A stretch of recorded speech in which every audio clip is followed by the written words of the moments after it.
everyone, and welcome to a new impromptu ad hoc type of content.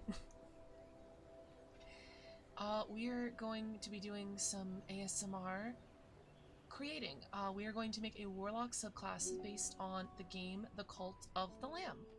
And we're going to do it entirely in ASMR because this is a reward for my subathon, which is why that sub goal is so big in the corner there. This is basically, I'm recording this while I'm doing this live on the subathon. I think I might do a video later that's like me just going over the subclass, like a quick 5-minute video post-creation. But this will be the entire creation process, basically. I already need a drink of water. Most of the triggers in this ASMR will just be my voice and the clacking of a keyboard with the occasional metal water bottle.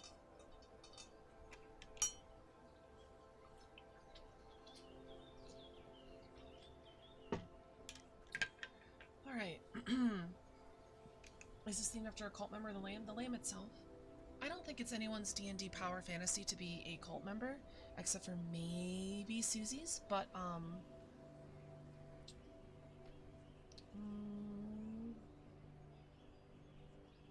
Oh, Susie isn't here. I thought Susie was in the chat. Never mind. We are in the, my impromptu homebrew, D&D page. This is public on my Discord. I'm pretty sure. And, I just made a new dub classes section because we don't make subclasses, we make dub classes. That's where we're gonna put the class. So, let's start with the warlock. So we receive, patron features at 1, 6, 10, and 14. I believe that's it. Alright, so I have some ideas, but the original idea I had is pretty close to the Hexblade, so let's open that up.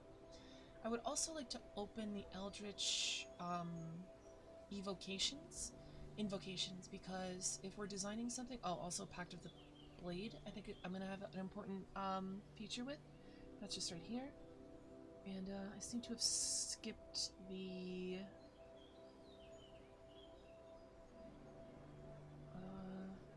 Eldritch Invocation section, level 2. Oh, here it is. Okay. So, Hexblade. 2 things at level 1, 6, 10, 14. Yeah, I think most warlocks get 2 things at level 1.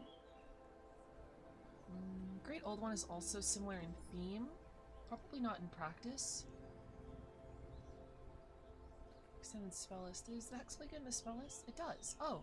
So the Hexblade is special in getting 2 things at level 1? This is pretty strong, though.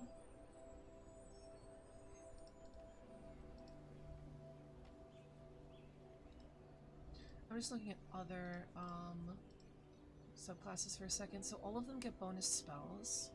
Form of the Dead. Yeah, it looks like the Hexblade is special. I guess because it's making a caster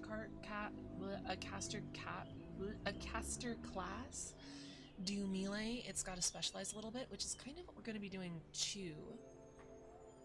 Hexblade is stupid OP to compare to the other ones. I don't think the Hexblade is that as OP as people say it is, but I understand people saying that, so...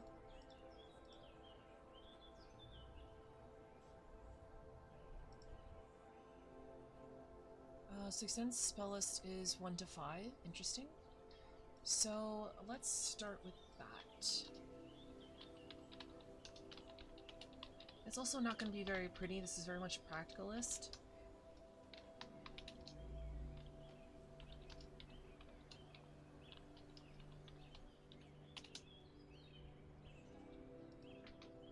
And then we need a title. I'm always bad at titles. Those always come later. So we're just going to put first level.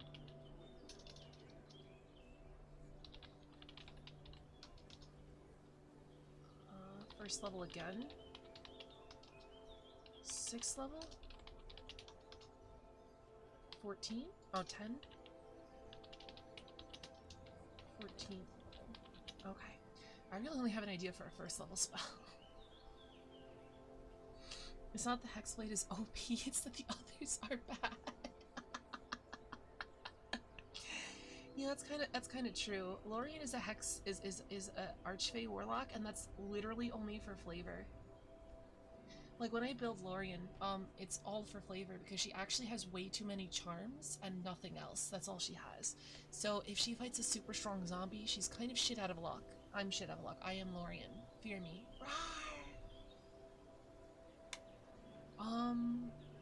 Okay. So, this is probably gonna take the longest time. This is naming them. So first levels. So how do they word this? Let me see what the Hexblade gets. As bonus action, you choose one creature within 30 feet of you. The card is cursed from the curse. Ends early if the target dies. You die if you can pass it to the curse ends. Drink at first level. Okay. So actually, let me put something right here under here. Goals. This is the goal I really have a cool idea of. Actually, I'll write the idea first. Okay. So at first level,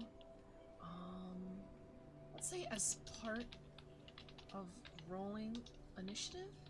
Is that super strong? Well, let me finish, right? Let me just get my ideas down. As part of rolling initiative, you can choose... Oh, well, actually, hold on. First level, you obtain, just writing things down,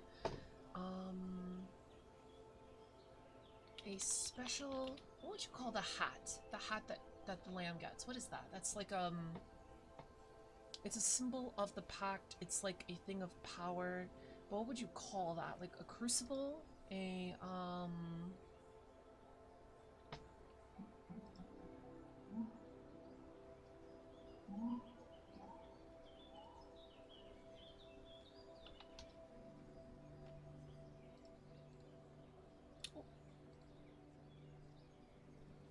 it's like the genie. Oh, it is like the genie warlock. Let me see what the wording on that is.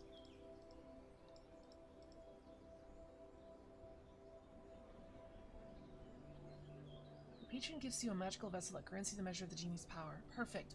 That's the wording. That's all I needed. Okay. As part of your dark pact with the one who waits, they give you it's not a vessel,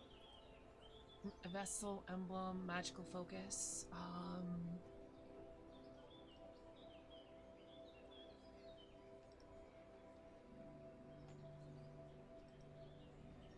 it's a crown.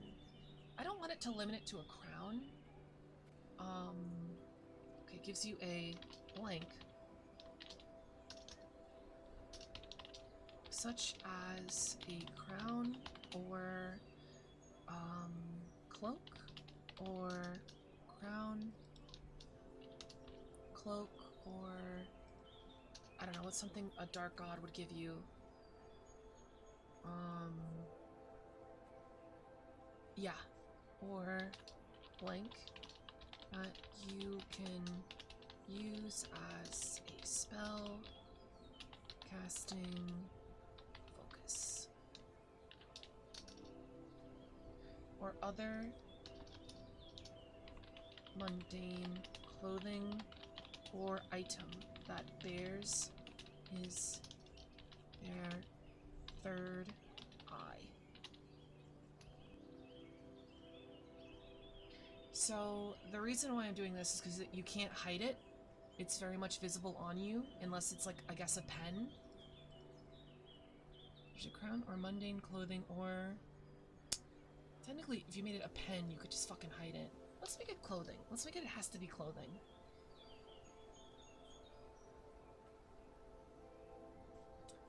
Gives you a...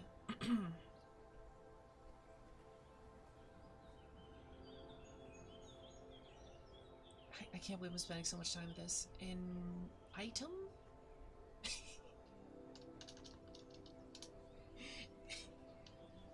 His crown is kind of significant, though. Maybe I should make it a crown. I feel like the patron would demand this symbol be visible. Is it too much to limit it to just a crown? I wanted to give people the flavor, but... I don't know.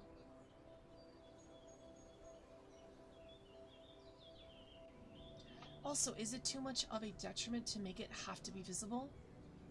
That's a good point, because a lot of warlocks can hide and gain power because of their hiding. But this is a patron focused on making a cult, so there is sort of something to the spec where you have to make it visible. Give it proficiency with weapons of mark. No, I got something for that. Or any other hat that could be worn as a magical item. Limit it to a hat, which gives some customability.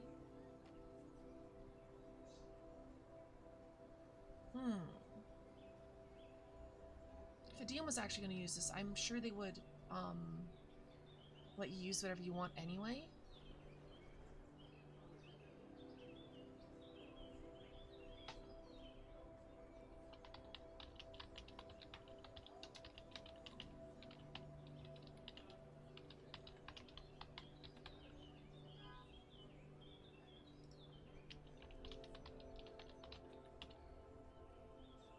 Is this like, I don't feel like, is this how you spell mundane? I feel like I misspelled that.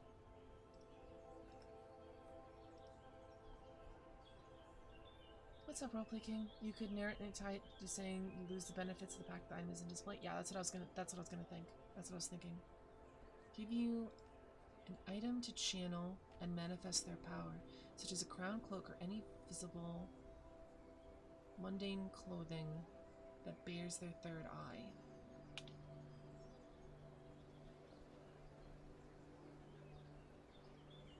How does that sound wording-wise? Okay, let's clean up the wording later. We can.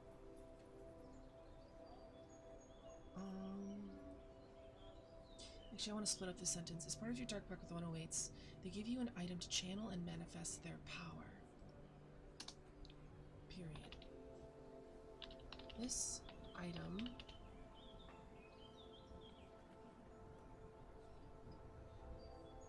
Gauntlet counts as clothing, I think. This item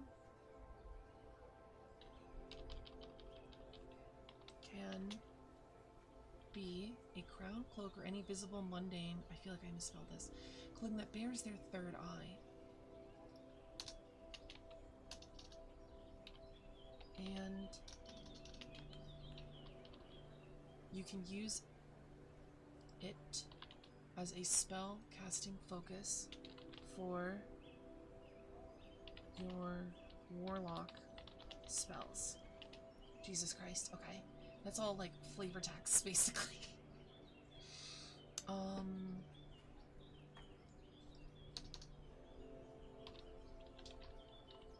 As part of rolling initiative, you can choose to activate the crown, the item. You can choose to activate the item. If you do, roll a d6 and a d10.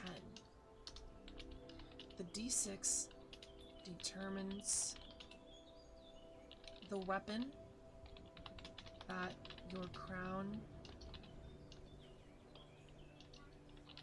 manifest into, and the d10 determines the attributes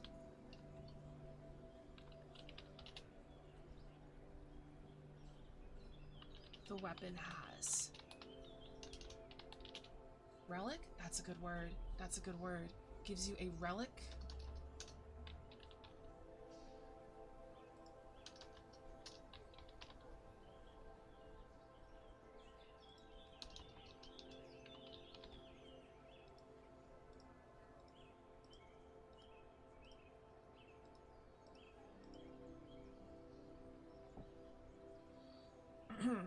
Alright.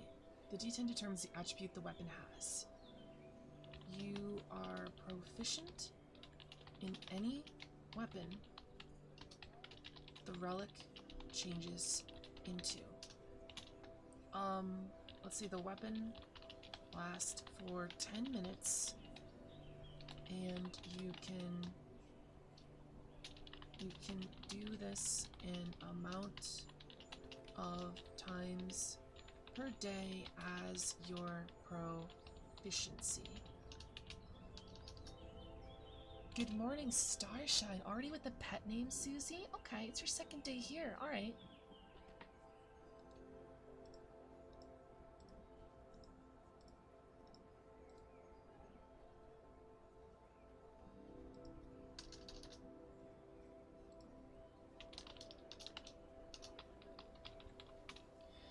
Alright, chat, how does that pass as our first level ability? One of our first level abilities. Okay. Refer to the chart below for your weapon and attributes.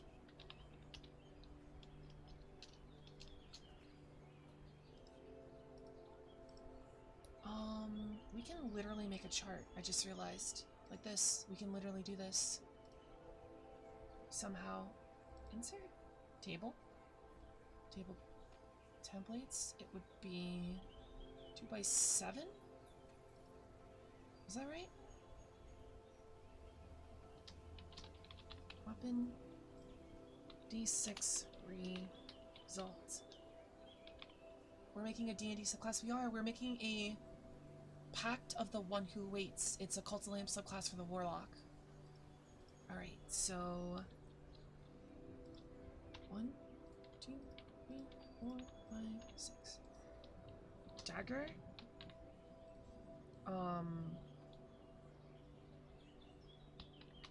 Longsword. There's no gauntlets in D&D, right? Let's do Great Axes 5. There's no Great Hammer either. There's oh no, Great Axe is the 1d12 weapon. Is there a blunt? Now I gotta look up weapons in D&D. Give me a second.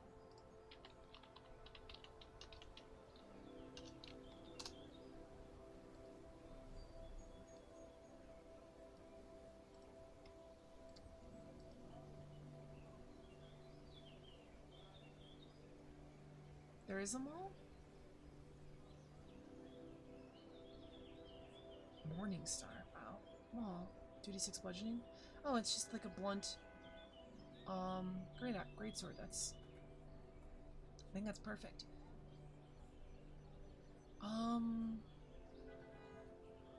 There's gauntlets as weapon with the artificer.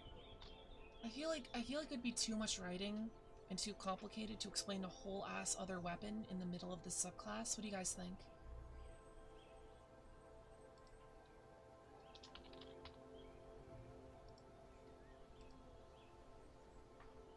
What does the heavy weapon do again? I don't even remember. Okay. Dagger, longsword, so D4, D10, yeah, this would be a D10. Oh shit, hold on. I forgot something.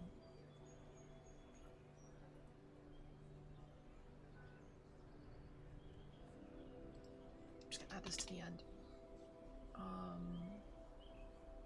You can still use the relic as an arcane focus, even when it is transformed into a weapon. And this should be relic form.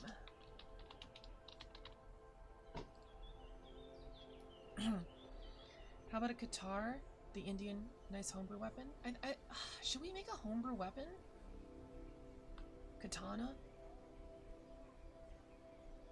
Separate table. I mean, technically speaking, if we really wanted to, we could make a whole chart like this for custom weapons.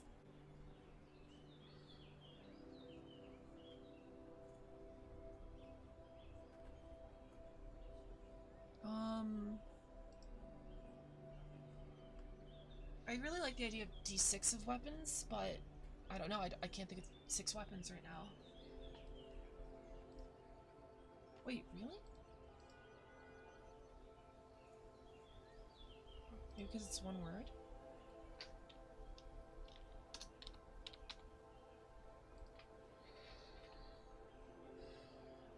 Oh, gotcha. But if I, hold on, if I do this, will a small creature still have problems wielding a heavy weapon?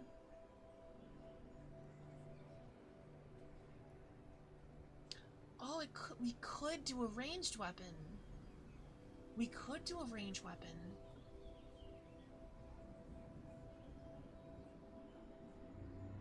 There's a book that gives. I thought 5e didn't touch any of the Asian settings.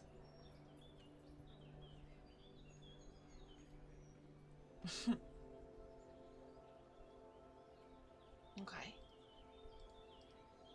Mm. Like, I feel like whip sucks, but whip is kind of fitting. If we're putting a dagger on there, daggers also suck. Small creatures don't get a damage penalty for wielding a heavy weapon. Hmm.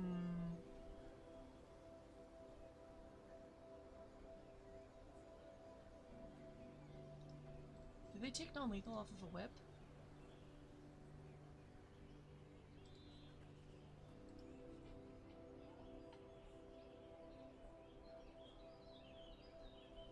They don't need to play a small creature, but I want the option open for them to play a small creature. If I'm locking the subclass in to use heavy weapons, then I feel like you need to design it. You don't have to design it to work with every race, but you should. If somebody wants to play a halfling Cult of the Lamb, they should be able to do that.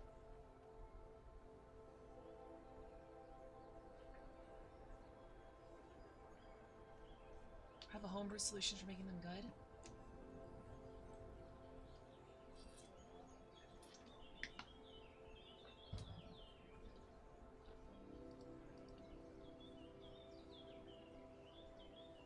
Changes into and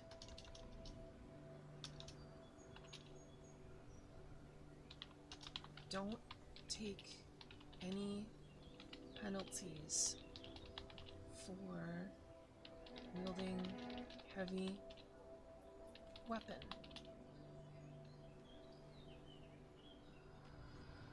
You are proficient in any weapon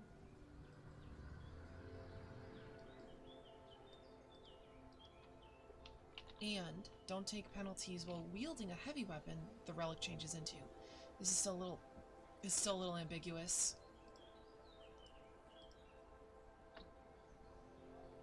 Because this could be a standalone, and then this could be its own thing. It's a little verbally ambiguous.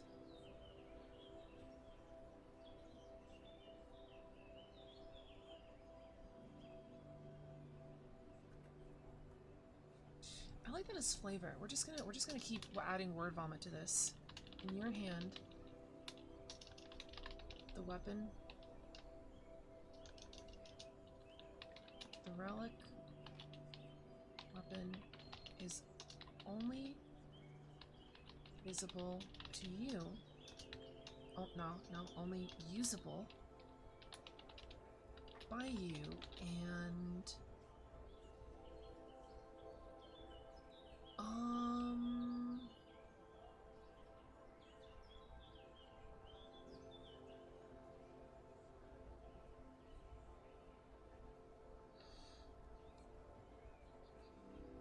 I can make this into that for you. It's the art document is public. It makes things like they're in official books. The relic weapon is only usable by you, and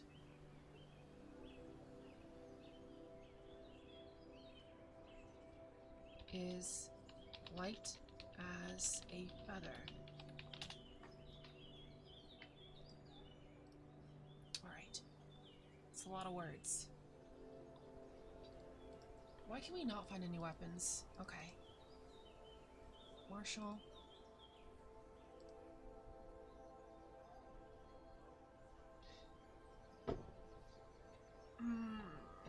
I want this subclass to be good because I want everything I make to be good, but like there's obviously low and high rolls to this, but I guess that's the point. It's supposed to be like a roguelike subclass. It's based on a roguelike character, so let's put the bow, because a lot of roguelike games have a bow. Longbow.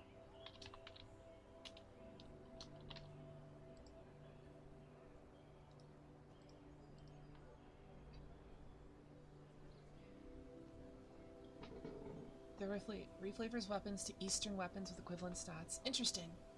RNGs take the wheel, yeah.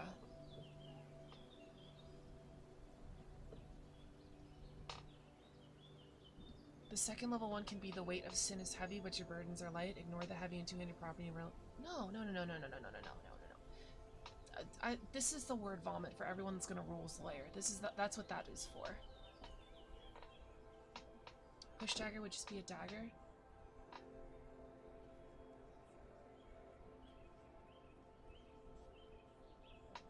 It nullifies heavy but adds light instead. It gives that idea?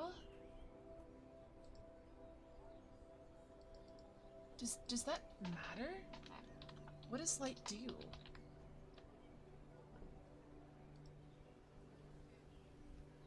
Yeah, I don't give a shit.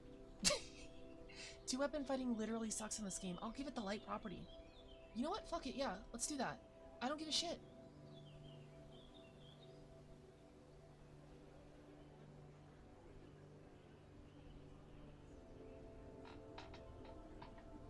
Light weapons can do... Oh my god, the warlock's gonna be dual wielding. Oh no, guys. Oh no. Yeah, I don't give a shit. Dagger does little damage until you use Eldritch Smite. True, true, true. I think the second table we make should make up for that. Okay, so you are proficient any weapon the relic changes into.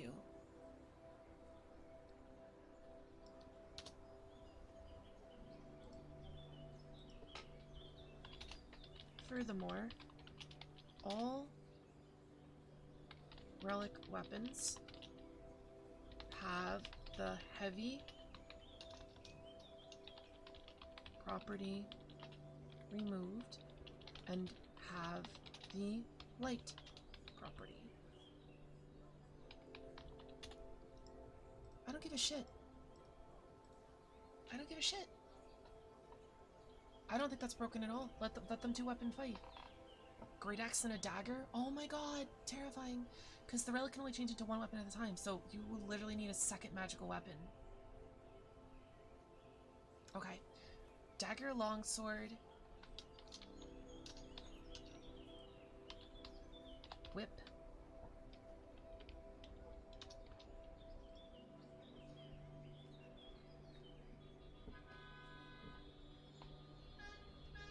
Where is it? It should be pinned in the D&D chat on the Discord.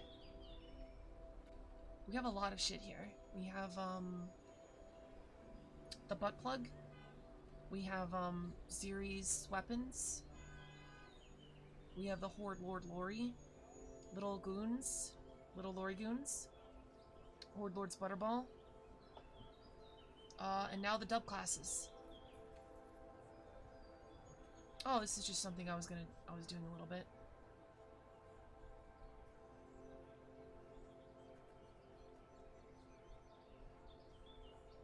Cues in the Pact of the Blade. Oh shit, yeah, I forgot. That was a whole other thing. If you choose the Pact of the Blade feature... What the fuck does Pact of the Blade even do? It's like the worst one.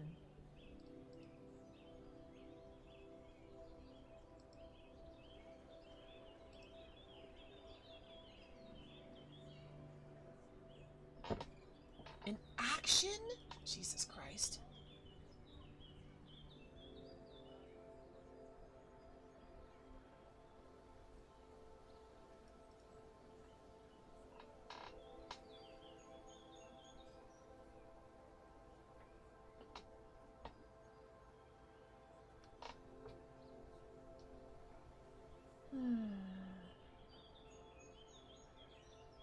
Yeah, this does not scale at all. Pact of the Blade is the best. This is better than a familiar? This is better than this? This is better than extra fucking spell? I don't know what this shit is.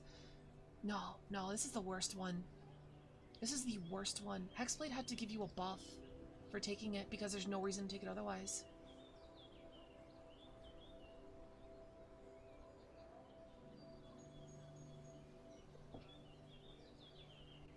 I thought, yeah, if you later gain attack, this... Yeah. I literally needed to give you a buff.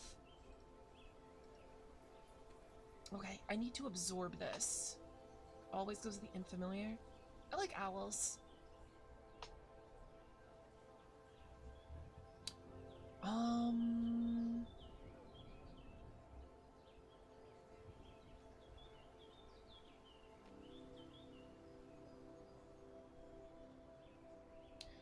The problem is this one, right?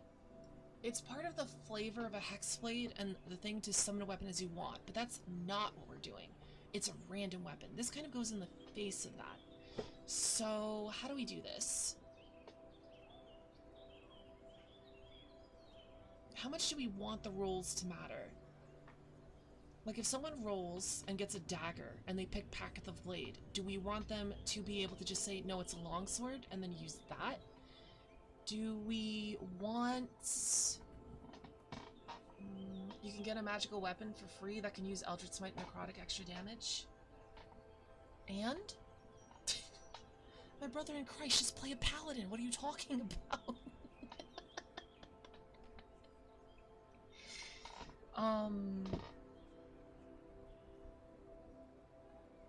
Because Warlock Hexblade also lets you get whatever weapon you want. I also don't want to punish people, so we're going to give them extra damage. That's what we're going to do. If you choose the Pack of the Blade feature later on, this weapons becomes your packed weapon.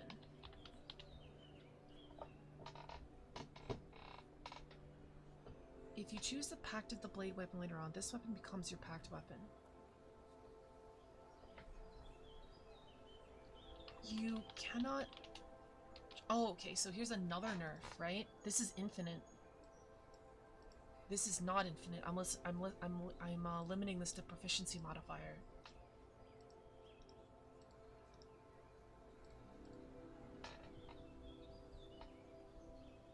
You cannot...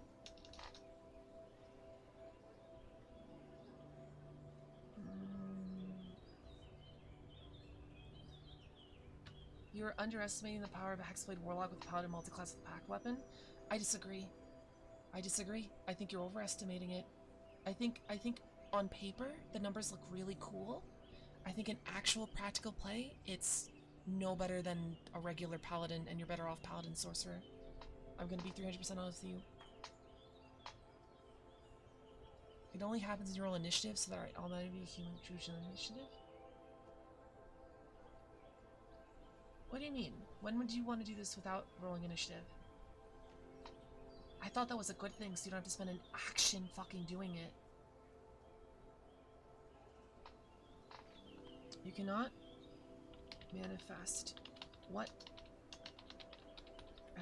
weapon you wish, but your relic weapons, let's say you get one more use of your relic weapons per day, and your relic weapon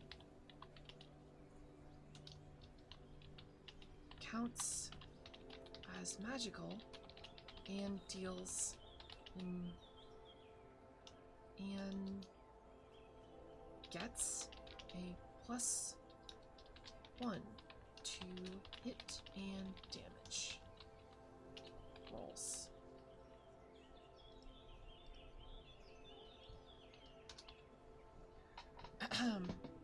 Surprise rounds? Oh shit. Well, you're not doing anything to surprise round anyway. Could you not just make any pact, break the pact with one of the weights, and make the other weapon stronger as confirmation?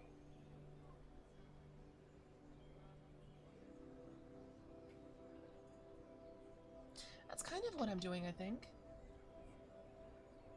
The fact that I only get this weapon when I roll initiative. So you're saying, Thick Thighs, that you would want the ability to use this outside of combat? I'd make it your charisma bonus.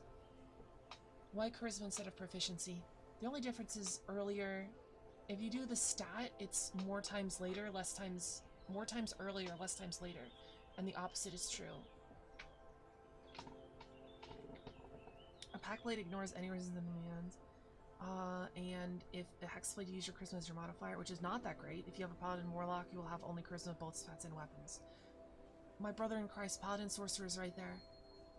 I'm not saying it's not a cool idea. It's Dungeons and Dragons. Play whatever you want. I feel like people really overestimate how powerful the Warlock is. The Hexblade specifically, I mean. Proficiency, yeah. If you usually a character will start with 16 charisma and 2 proficiency, so it's literally more uses earlier, giving up more uses later. Oh, adds charisma. Oh, shit. I might be too strong, I think. That's 11 uses at the end of the day, at the end of the game.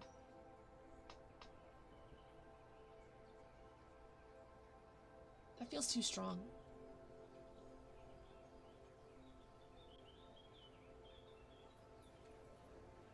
Hexblade isn't the best anyway. Yeah. Pact of the Blade has infinite uses. Yeah, but Pact. Okay, so we have to understand. We're also getting a D10. We're getting 10 other stats to add on top of this. So maybe we should work on that first. Because it's not just a reskinned Pact of the Blade. It's a class feature. Like there's gonna be some other shit here, which brings us to a good next part table. I need 3d11. Roll, effect, and what it's called, right? 3d11.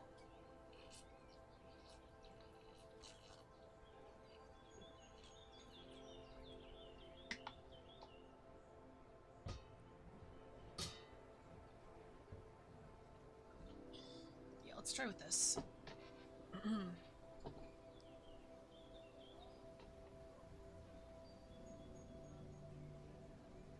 I feel like I'm making a Gambler class. How many charts is going to be in? Just the 2 charts, I think. Relic. Form. Actually. Dice results. Relic. Form. Effect.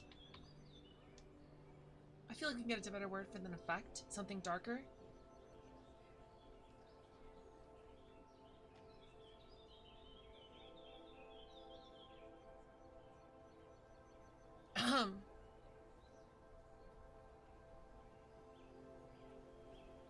Fluffhead has an orb of necrotic energy you could toss to the enemy. Wait, what do you mean? Magical essence? No, darker. I want something eldritch. And this would be effect. So 1, 2, 3, 4, 5, 6, 7, 8, 9, 10.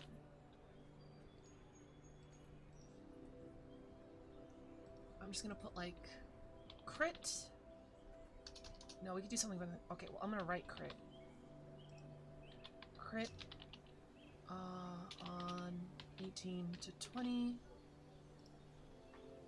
Vampire. Vampiric? Weapon archetype? No. I want a dark word.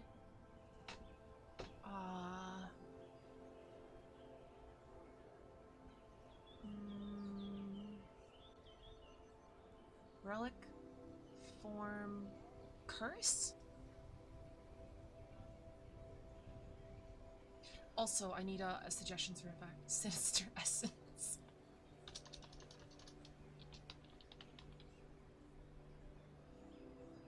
Roll a d6. The d6 determines the weapon.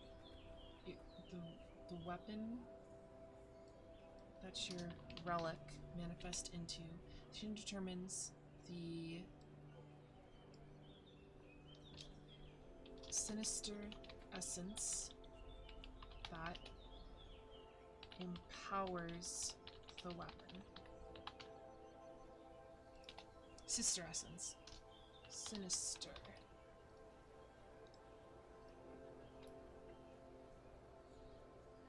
So let's look up Cult of the Lamb.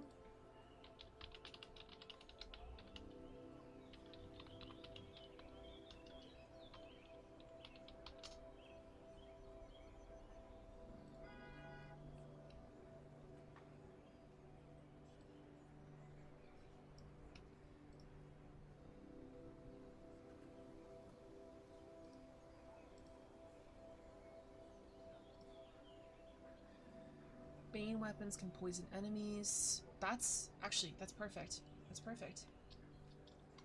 Bane.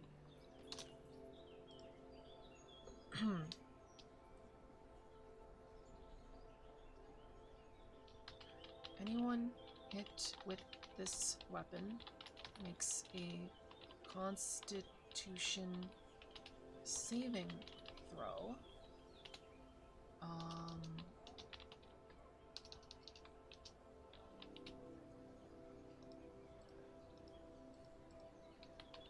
against your spell save DC. If they fail, they have, I think is the wording, have the poisoned condition until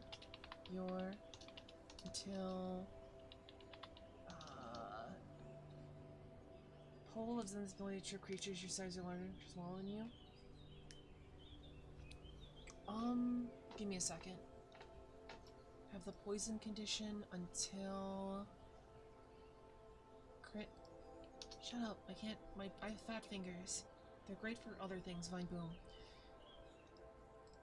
Poisoned, you have the poison condition until your relic weapon drops its form.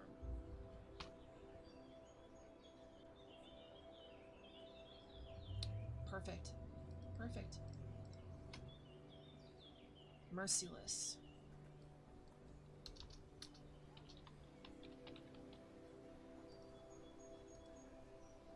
Technically a 10% crit is just 19 to 20, but it's a plus 10% chance to crit, so we'll do 18 to 20. Also make that deal poison damage instead of blending, piercing, or slashing. That feels like a nerf. No, I don't think so. I don't think that's necessary, Shadow Reaper. Feels like a nerf. Nothing. Nada. Godly. What would Godly do? Double damage? Is double damage too much? I mean, it's just weapon damage, right? Yeah. Weapon deals double damage. Deals max dice damage? I think double damage is fine. Really? You guys think double dice damage? I mean, max...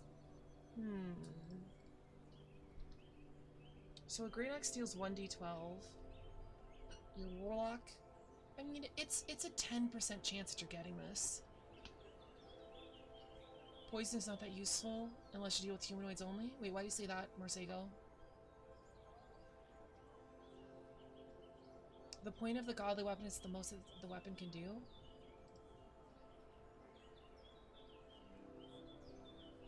Are you sure? What does that mean there's a variance in all of these weapons?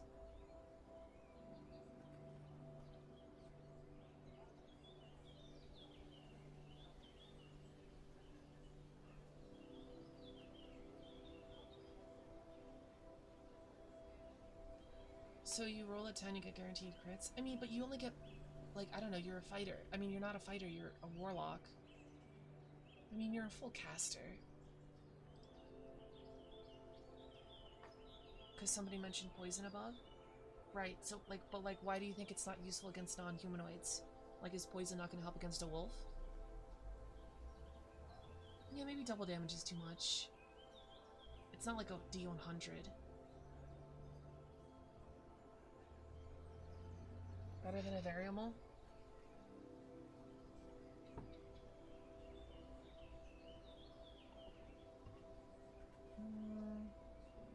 So if you roll a... Oh, there's no greatsword on here. Oh, a maul. So if you roll a 6 and a 10, you are dealing 46 damage. Which is a lot for a warlock. And you could attack twice if you are...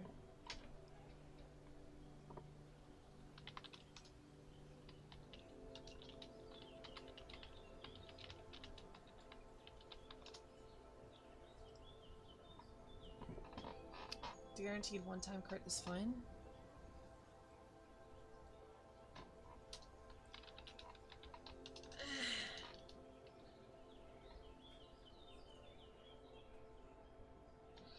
Most monster DMs will throw at you have poison immunity. Interesting. Interesting. Okay, so that's what the book says. Is anyone like... I mean, poison just sucks. I know, it doesn't suck, it's just not very good.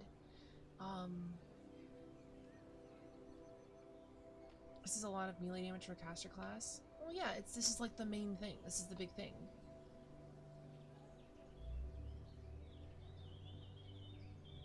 So, bypasses poison immunity? No. I mean, you are dealing with a dark god. Maybe. I don't know. I'm unsure what to do about the godly weapon, I'm gonna be honest. Because I feel like max damage rolls technically makes it no variance, but it doesn't actually increase your damage. It just makes the damage max. You know what I mean? It's not sexy.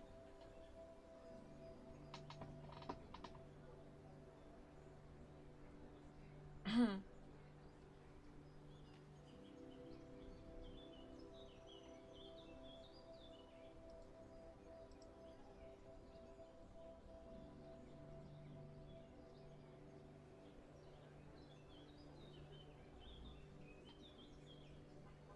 agree it's not as sexy, but is it damage increase?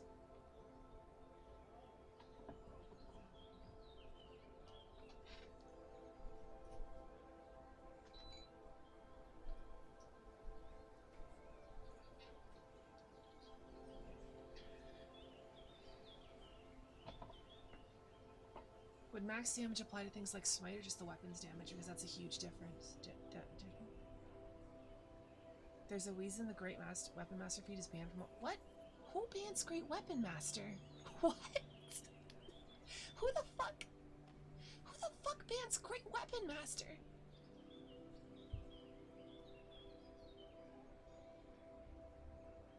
Blame people. Okay, do we have any other ideas for other effects?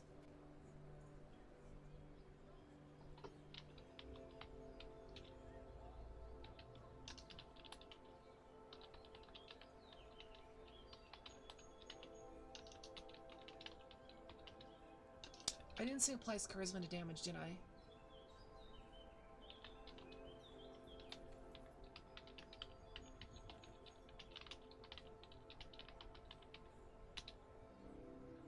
How do I feel about this?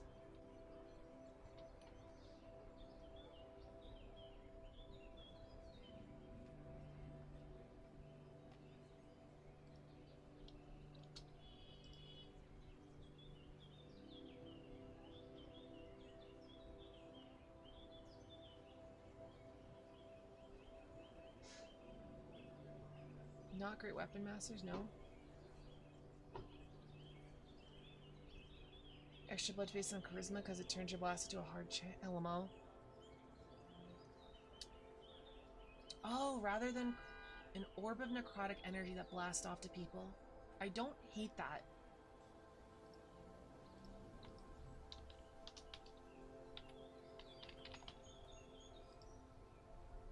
On a hit, blast another target with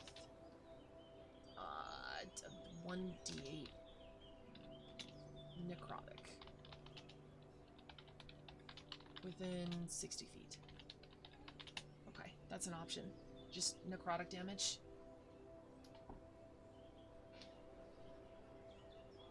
We can also change damage type to necrotic, because that'd be hard to resist.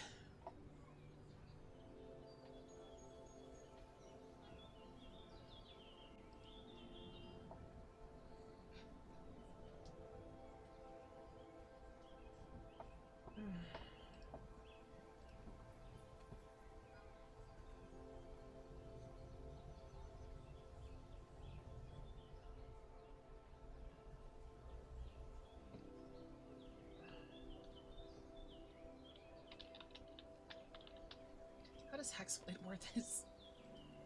Is it just Hexblade 2? More random.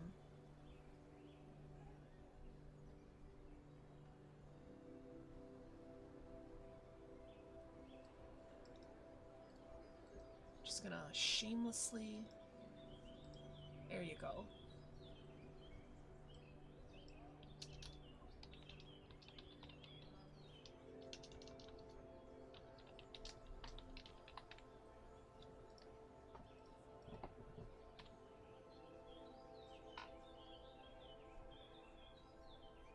Wild Magic Sorcerer Boogaloo, exactly. Okay. Necrotic. On a hit,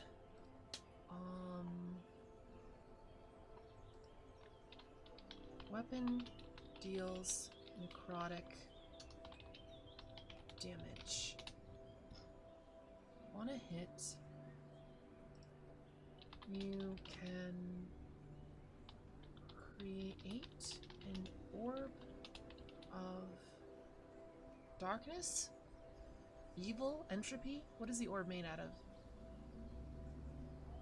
Orb of sinew.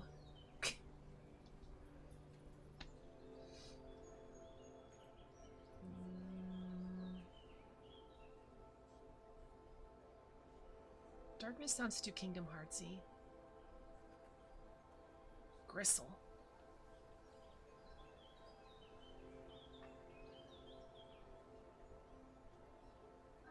Gore.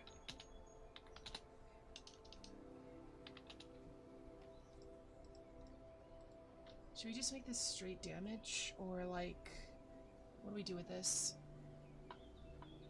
Like, is it a dex save?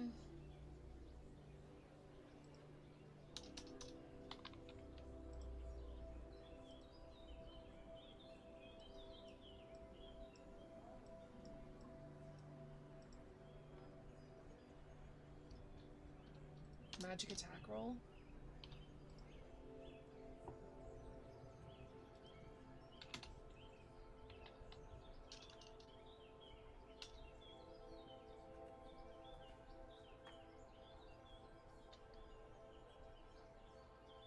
A sword made of rubber. Ooh.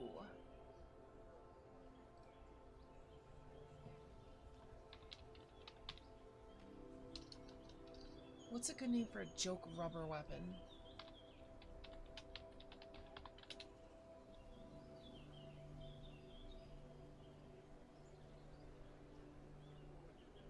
Blasphemous Essence, Blasphemous Possession. I like Sinister better than Blasphemous, I think. Rubber Chicken? Fuck it. I mean, I feel like... Oh, Rubber Chicken would be a weapon. Oh, like the weapon turned into a joke. I mean, I like our selections of weapons. Rubberjock.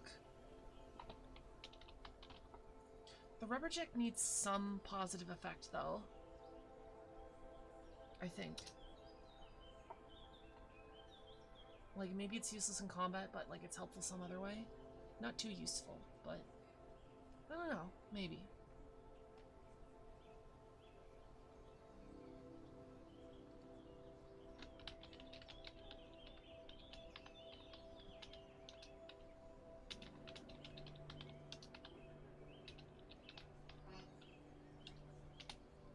It's not that much, but it's free damage every time you hit. Great with kids. Beautiful.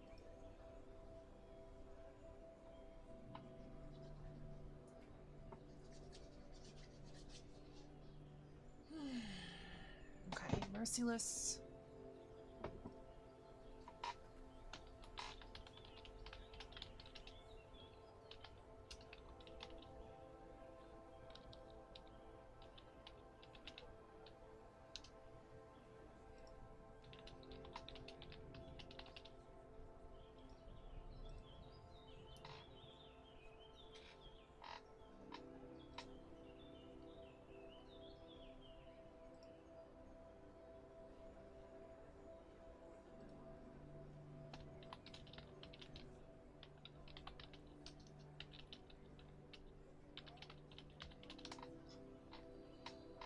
Okay, how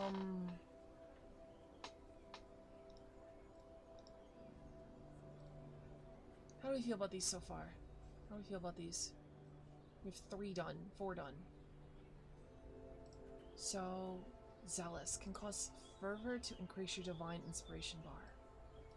I don't think we can translate that. So, I don't know.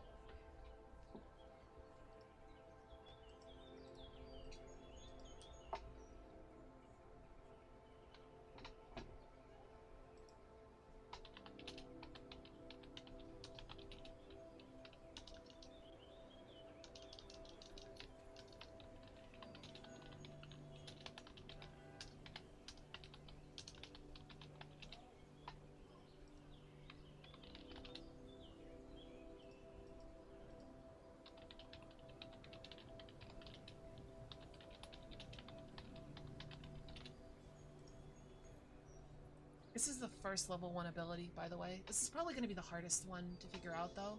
I literally have no ideas for the rest of these.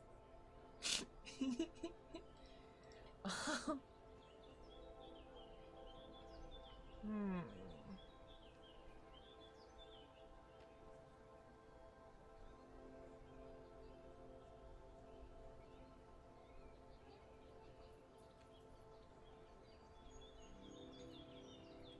We need the first ability name? Yeah, we need names for all these. Names can come later.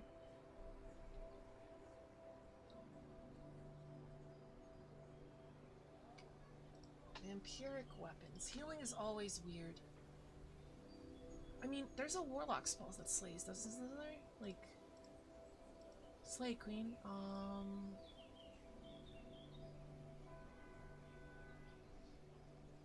Curses and casting abilities? Maybe. I want there to be, hold on, level 6, like a little one, just like, or actually we could do this at level 1 actually. Gain, this could be the level 1, the second level 1 ability. Gain Prof in Persuasion if expertise if already proficient. It's great for starting a cult. I think any D&D character can really start a cult, so I'm not going to give this one specifically like cult shit, but I want to make this class easier to make a cult. So proficiency in persuasion is one step to do that.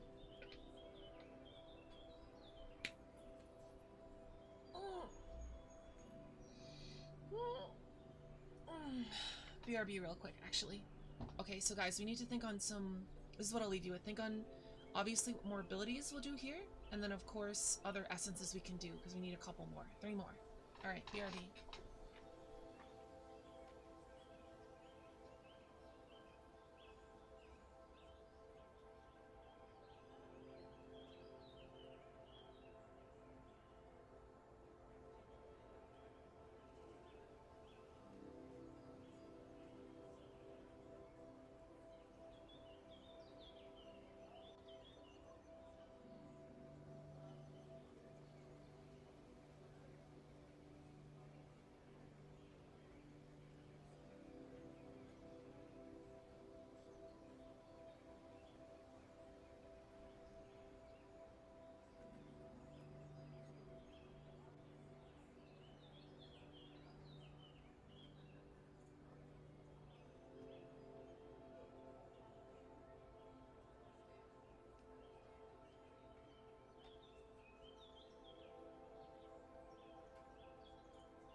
Hello, I am back. Vampiric, when you hit a creature with your relic melee weapon, you can heal for 1d6 plus con HP. Okay, I love that, but I think that's too much when you kill a creature. And I think I'm not even going to limit it to the relic weapon. When you kill a creature, you can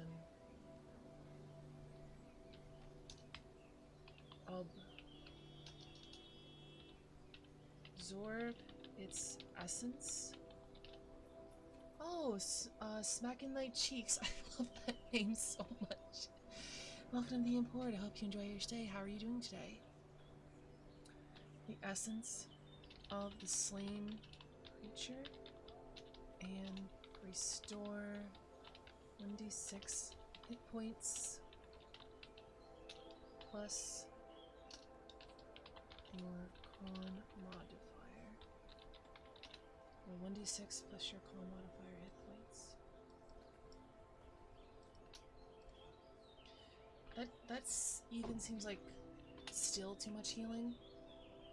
Because like if you do a big AoE spell, which I guess is why you would limit it to the relic weapon, but even then you have it for like 10 minutes, so like if you literally kill everything in an encounter, you can recover a lot of HP. I don't think it's the worst thing in the world though. We're gonna keep it like that for now. I had an idea. We can come up with a better word for swift. Attack twice, and then malefic. When you use your action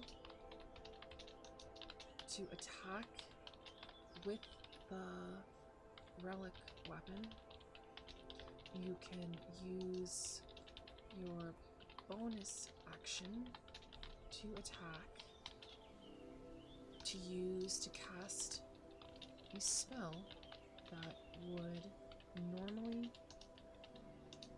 take an action. It's a level 16 bard ability at level 1. Is that too much? Maybe.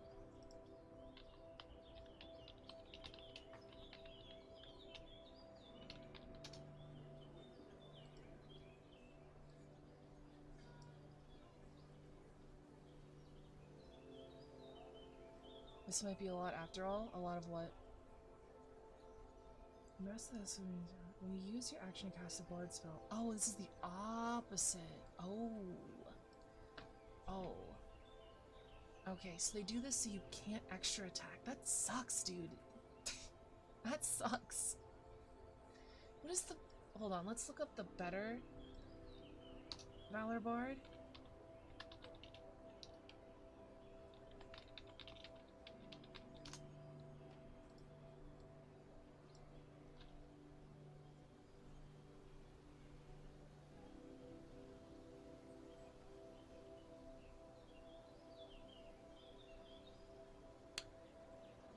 You can exchange cantrips in place of one of those attacks. I don't know. How do you guys feel about it? Imagine if you're making 2 attacks and be able to cast any spell you have. Yeah, that's what I wrote. So should we switch it around? If you use your action to cast a spell, you can attack with a relic weapon as your bonus action?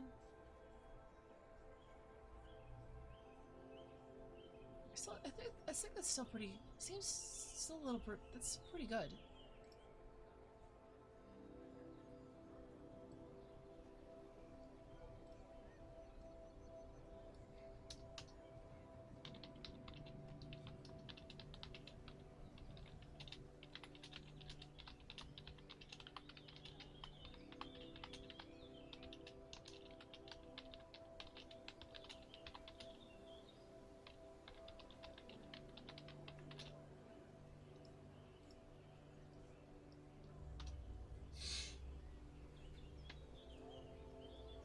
Being able to cast a cantrip after attacking is really good for a warlock.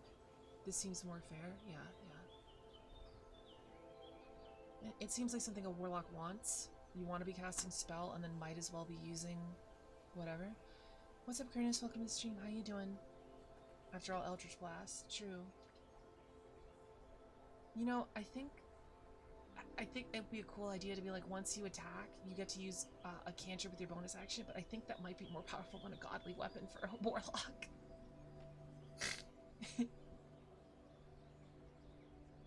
You can't hear me out of your right ear? Why not? Guys, am I coming out over the right? Am I coming out over the right?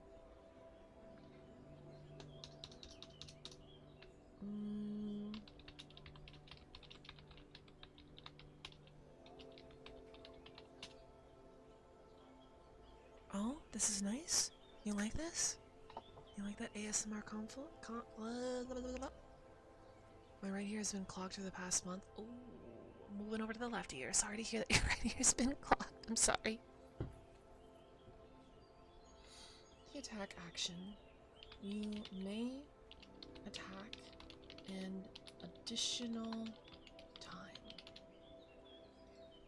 So this means that if you have extra attack, you can attack 3 times. Is that broken? I don't know. Maybe.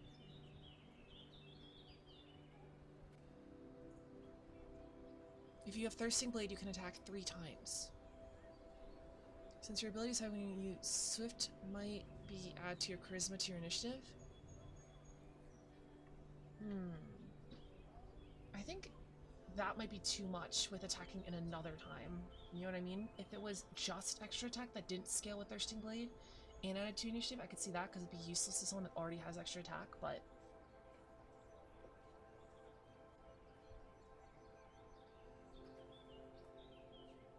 So if you have Thirsting Blade, this applies your Charisma modifier 3 times. This applies your Charisma modifier 4 times. So yeah, I think it's still good. Oh my god, we only need 1 more. Make them 2 different abilities then? Thirsting Blade only works for pack weapon? Does it actually?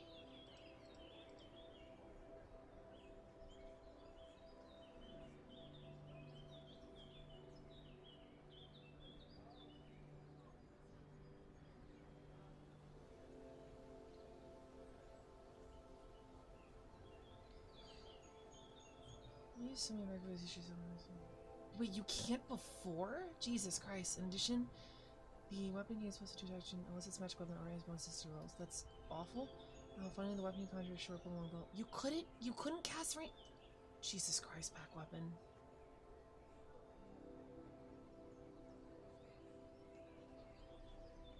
Oh, it is a Pact of the Blade feature. Oh, shit. I've been playing some Warlocks wrong. So that's why you take Pact of the Blade. Gotcha.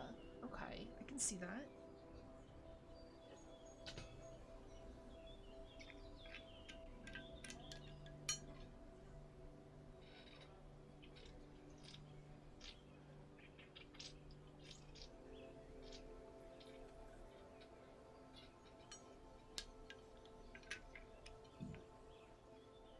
Time to remake 40 character sheets, Lamo.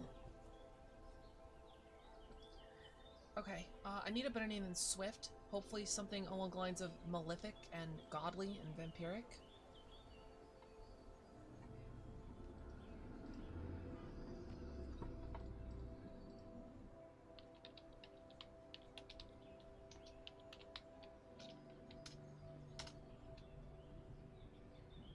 Rapid. I don't hate rapid. Unhesitating? Too long. I think this is just Eldritch Surgeon and Eldritch Blast all worked on Pact Blade. Gotcha.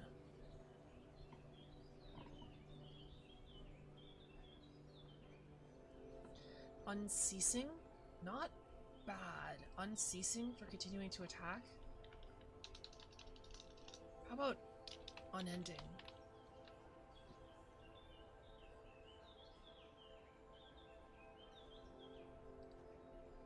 Unending longbow bow. Unending great axe. I like unending.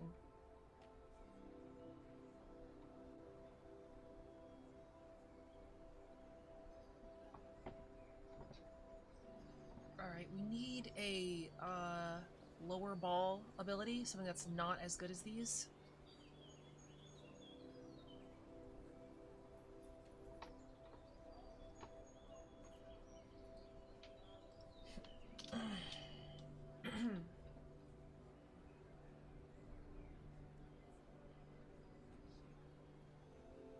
Relentless also isn't bad. Ensnaring. I feel like unending is a little more eldritch than relentless.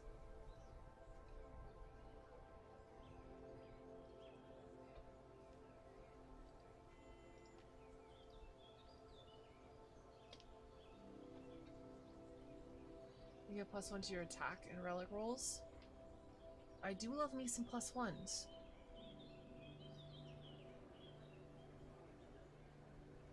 I might do that instead of Rubber Jock, honestly.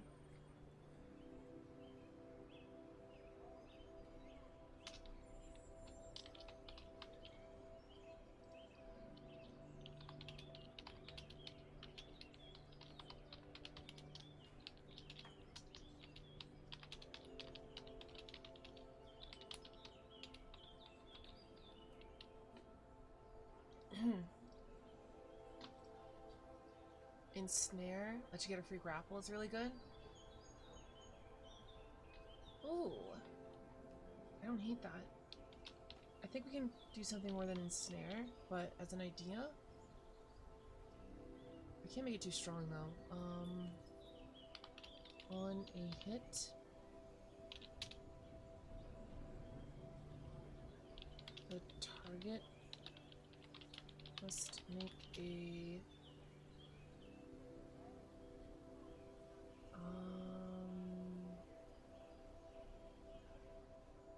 let's do Dex. Dex is a good save.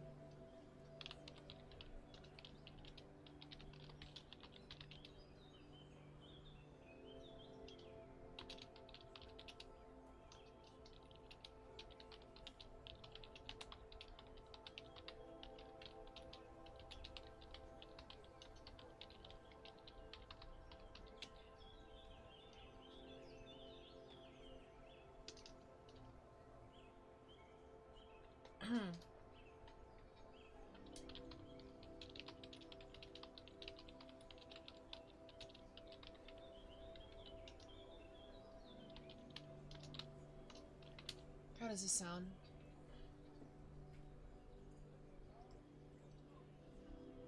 Engulfing. Strength saving throw to grapple at tentacles from the ground for DC 14. That's basically what I was thinking.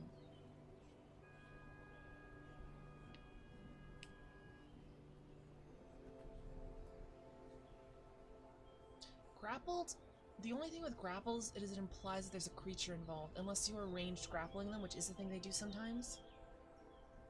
At the beginning of their turn, they can redo the saving throw as an action. So, at the very least, if the warlock hits a spell, hits an attack, it's an action. That's, I don't know, that kind of sounds kind of strong. Snaring weapon can take a hold of an object and creature. When you hit with the weapon, you choose to grapple the creature instead. It's a reaction.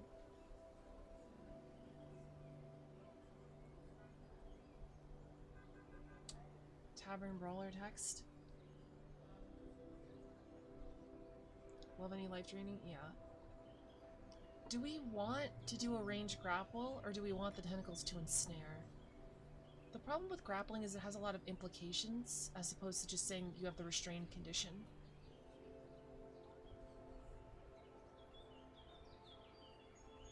Do we want these to... Oh, that's a good point. I think it should be relic hit. I think,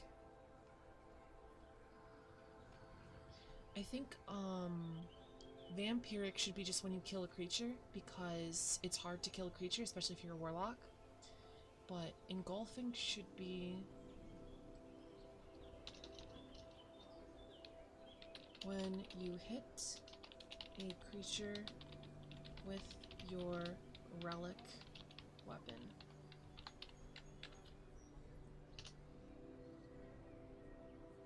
End of their turn. They may take in action to make a strength saving throw against a DC 14 when they are free. Which basically means it can, you are getting at least an action out of them. they make action to make a strength saving throw, dexterity saving throw against your spell save DC.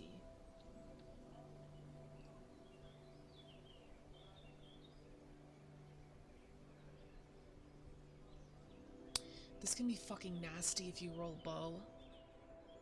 If you roll longbow and golfing, you can restrain anyone from a distance. And that's our abilities. How do we feel about these?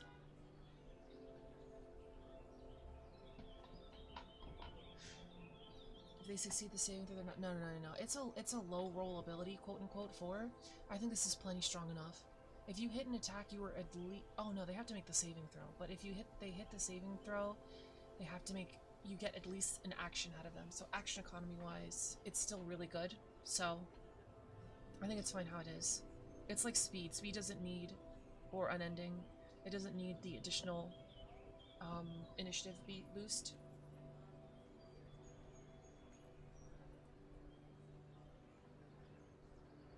So I'm gonna roll a d6 and a d10 and test what weapon we get.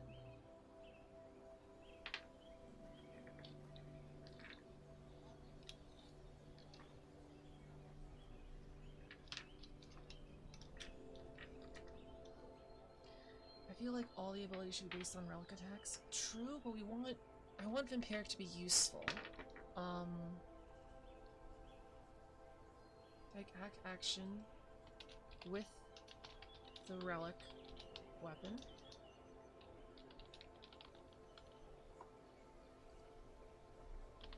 The relic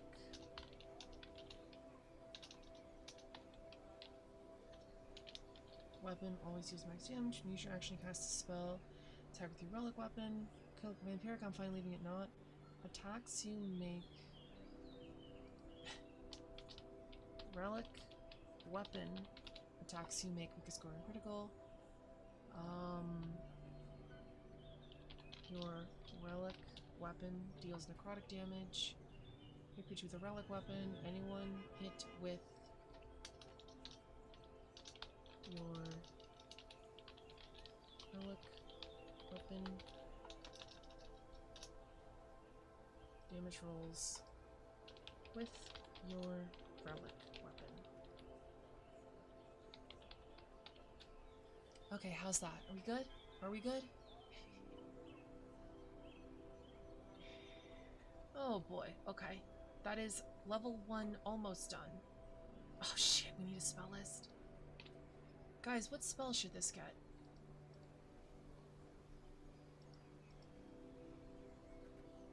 I like Dissonant Whispers. We could combine what Hexblade and Great Old One gets, because that's the 2 flavors. Shield.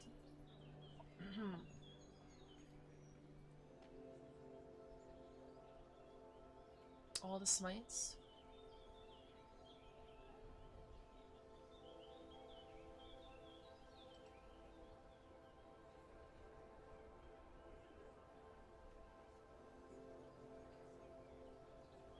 Definitely not Fireball. I mean, oh, so the spells that we pick could definitely be based on the abilities that we get from the, Alright, so we're gonna write in... I like Dissonant Whispers.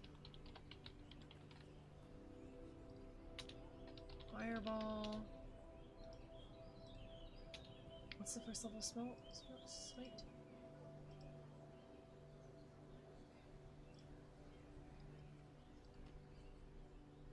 Wrathful Smite?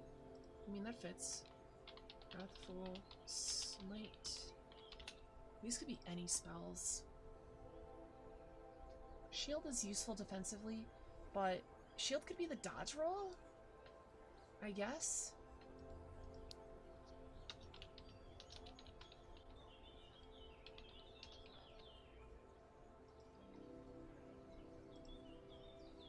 We don't need hideous laughter.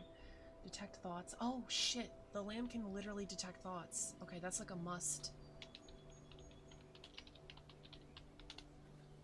Suggestion for recruiting cultists? Not a bad idea. Suggestion is...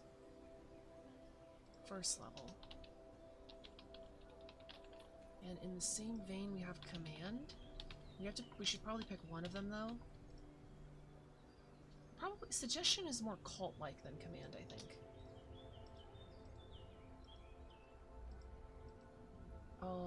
Yeah, they can literally read minds. Which I think is what Detect Thoughts does.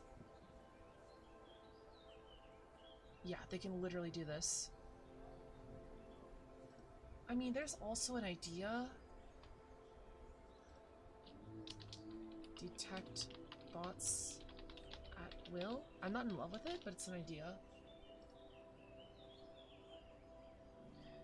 Calm motions, force, blink, plank, or dominate. Nah.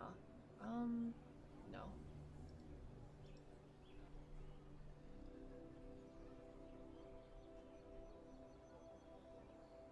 I like black tentacles. We're gonna give them black tentacles. How is black tentacles not already a warlock spell? That was a very risky search. How is this not okay?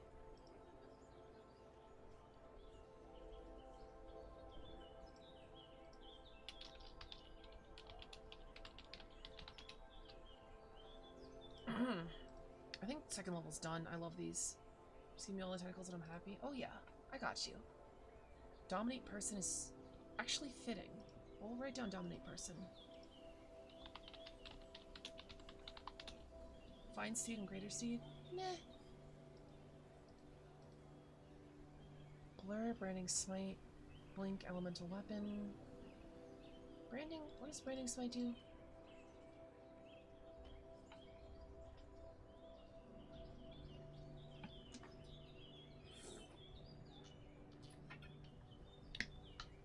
I'm not feeling branding smite.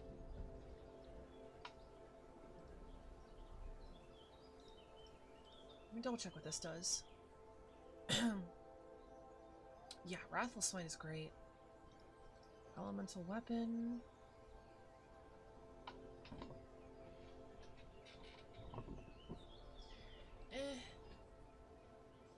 Dominate me, mommy. Exactly. Phantasmal Killer. What's Staggering Smite?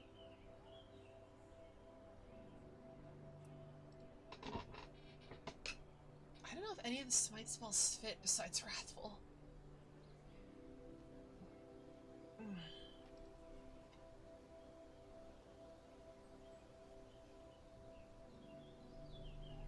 So you could be a sheep. You are the sheep, though.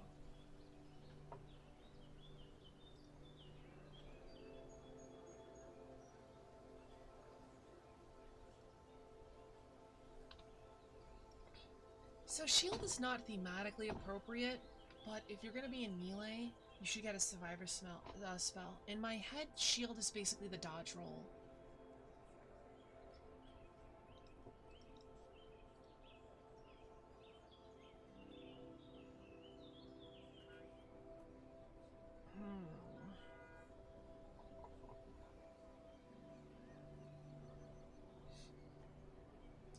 Alright, friends, I need 3rd, 4th, and 5th level spells that are fitting. I believe this has like a... Levitate just in general.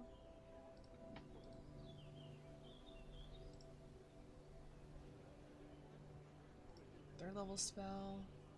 Animate Dead would be fun. I don't know how useful that is.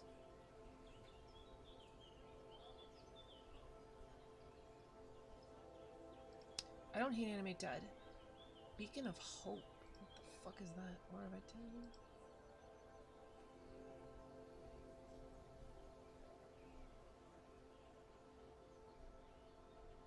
I think Levitate's on the basic Warlock list. Understandable. Bestow Curse. I remember this being okay. Yeah, this is fine. Just like, why Bestow Curse when you could, like, damage them?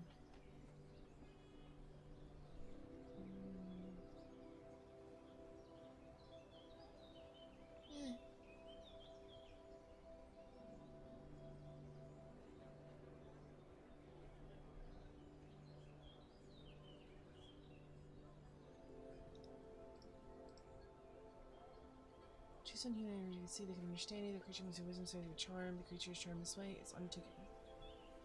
Oh, that's not bad. I don't hate fast friends if we literally don't find anything else.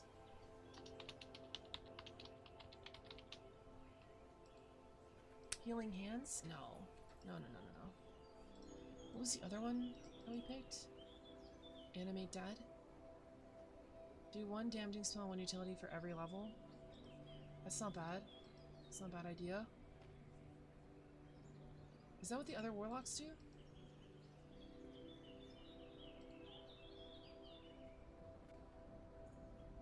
Kind of. Is that 5th level?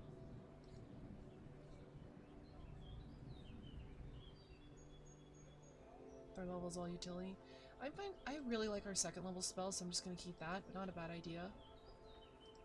Fast Friends and Fireball. Like a great 3rd level spells. I don't think we even need Fireball if we want to do Animate Dead instead.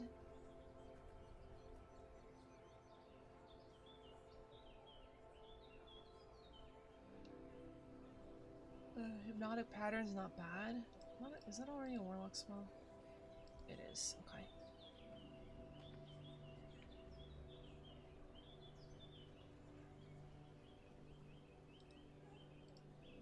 Motivational speech is like bad, I think, right?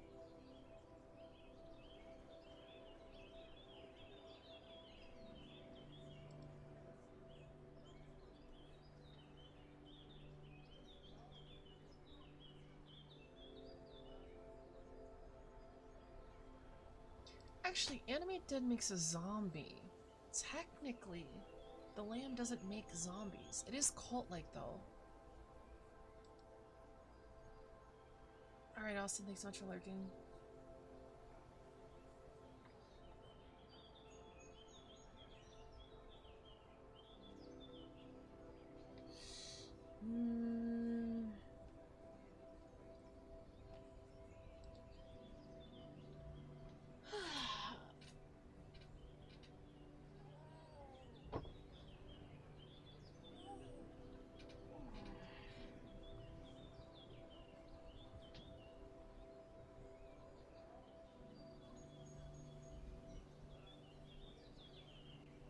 I'm trying to think if we should give this Warlock Fireball.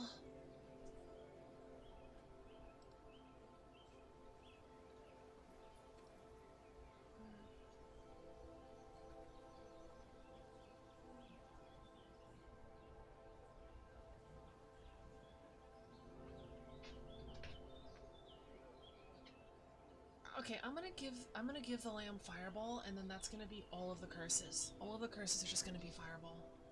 Easy peasy.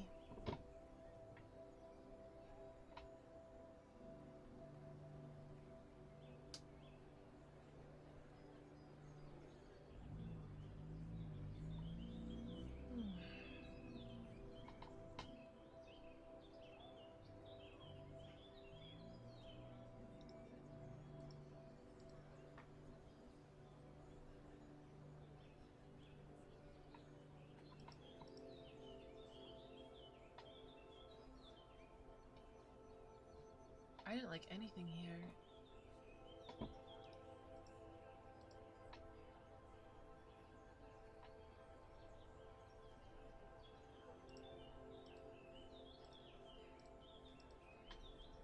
Black Tentacle is control and damage, so the next one could be utility.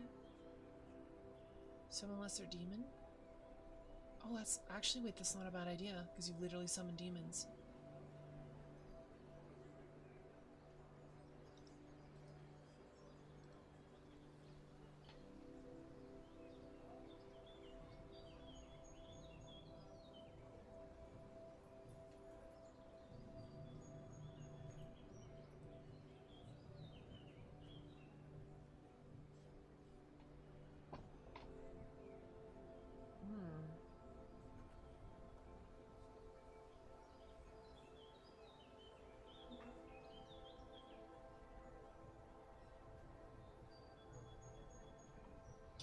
Yeah, I kind of love Summer Greater Demon, actually.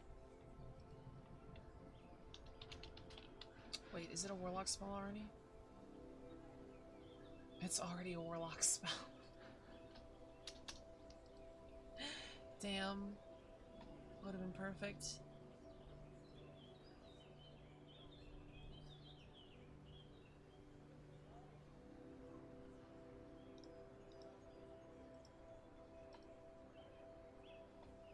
Make an area with magically secure. The area is a cubic. Blah blah blah.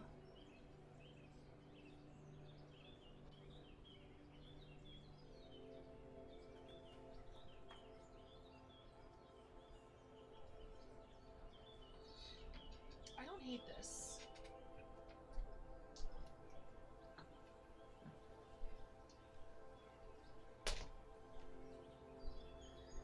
Because it's... Oh, you make an area magically secure. You don't like...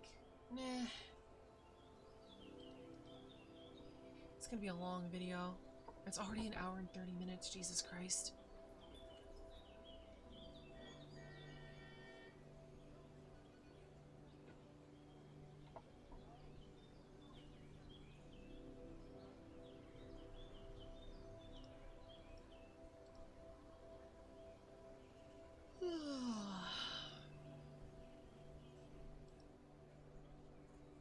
I don't know why it's so hard to make this roguelike character.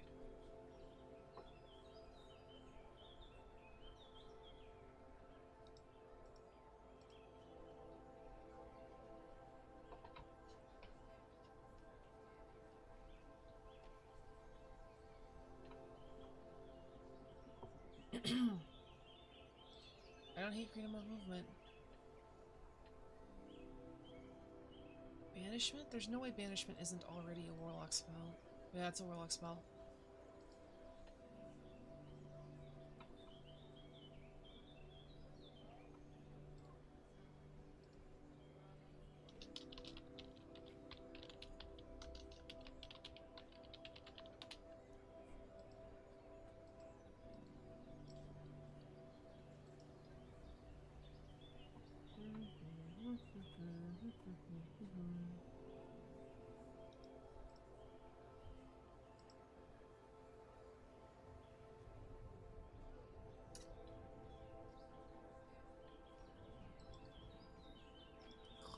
Commune could be really cool. What does that do? Oh, it's commune, not commune. Lamal, Vineboom.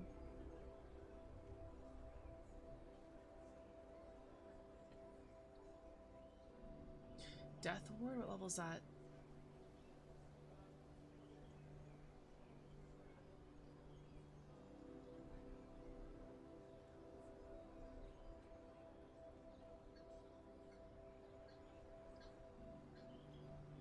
Fourth?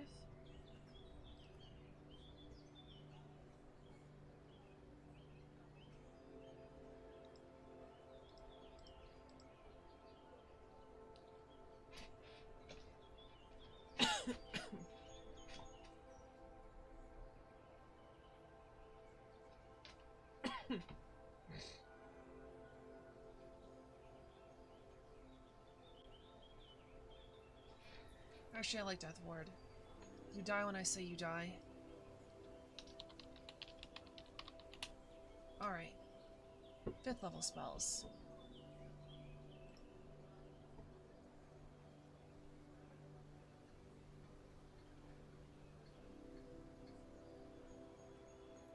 Unseen Servant? That's like a 1st level spell, I think.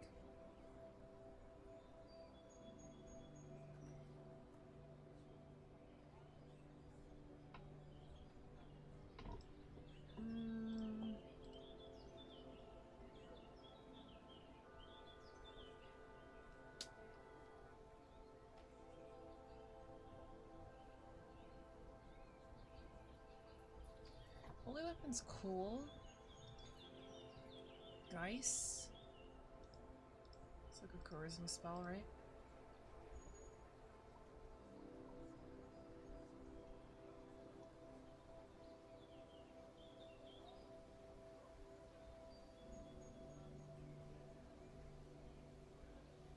Oh, 30 days. Interesting. And it's not a warlock spell.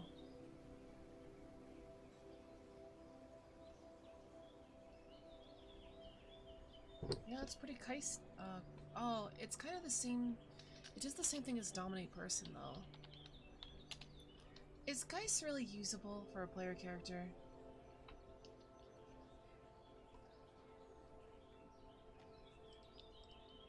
Said the tiny lamb. No longer Lorian shower, dear lord. What hellscapes are you making? I'm making a creature. Big B's hand. No, I like this. We just gotta clean up the first level. Pick which two. I feel like just how much do we need smite spells?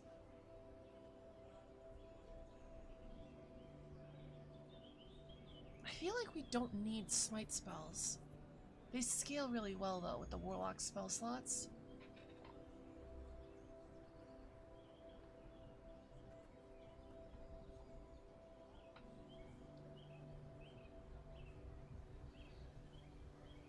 Alright, I'm gonna take away shield, which really sucks. We're gonna be defenseless in melee combat.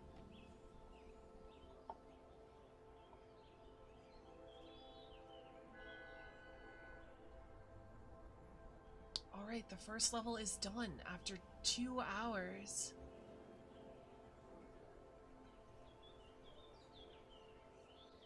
If you're going melee, even the warlock smites, but they don't fit. Like...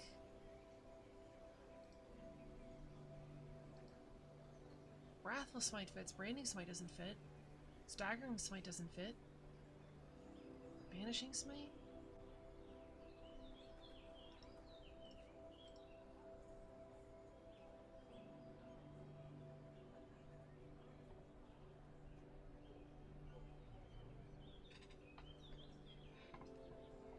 Eldritch Smite?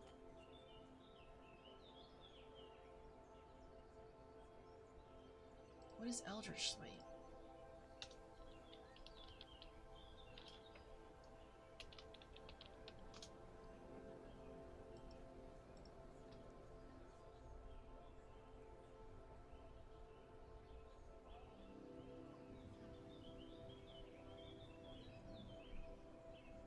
True.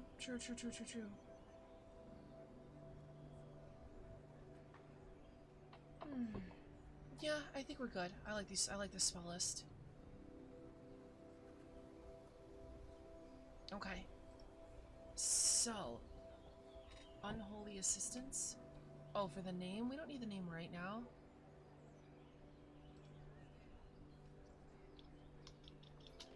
We also need some flavor tags. I don't think I'm getting this all done today. More names? We need a lot more names, chat.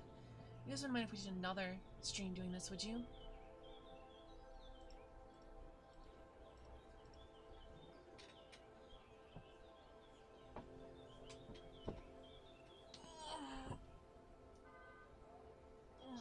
Alright, first level. TBH, this is a lot to give at first level. So...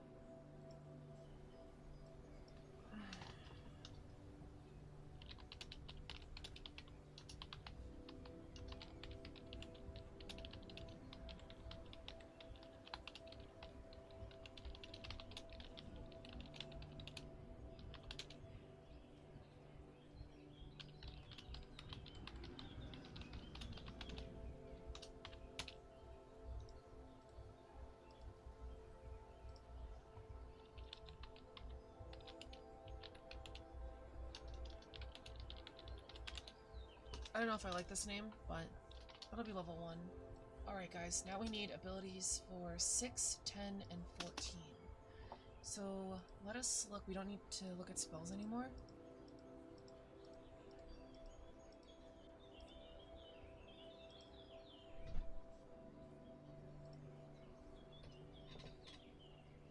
When you slay a humanoid, you can call the spirit to run for the course of the spectrum. The spectre appears to gain hit points.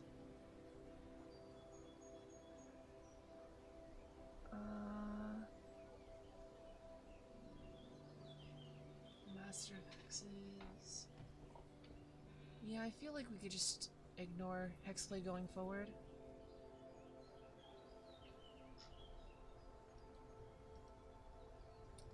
So, Cult of the Lamb, what are we missing from this build? Or what's something that the Cult of the Lamb wants to do? The fleeces. The fleeces. We can make a whole ass other chart with the fleeces. I don't think we need to do that. We can instead try to incorporate the fleece as an idea into an ability. Like Armor of Hexes. Like, we could call it Fleece of the Lamb. Those really are magic items. True, true, true. I don't mind getting a defensive ability from this though, like Armor of Hexes.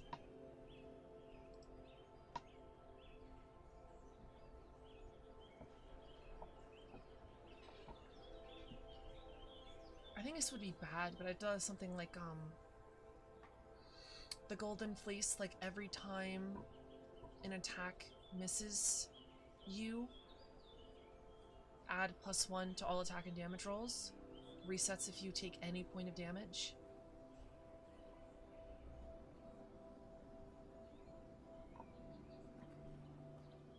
Which is cool. I don't know how useful that is, because D&D has a lot of auto damage spells like Fireball. So if you're fighting a wizard, I don't know how useful it is. What's up, Egg Boy? Welcome to stream.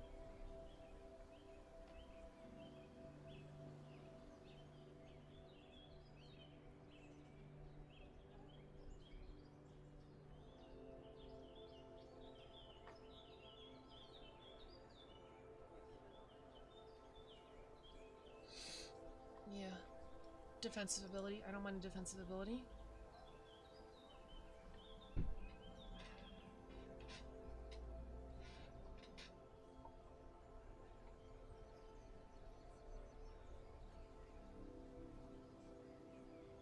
You didn't know I did ASMR? Yeah, I do. Yeah, I did. Yeah, I do. Alright, defensive ability for Cult of the Lamb. Let's check what the fleece does. Fleeces do.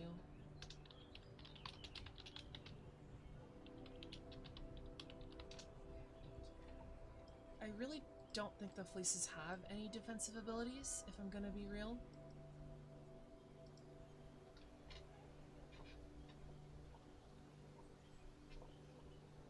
Add a diseased heart. Oh, I don't hate the idea of a diseased heart.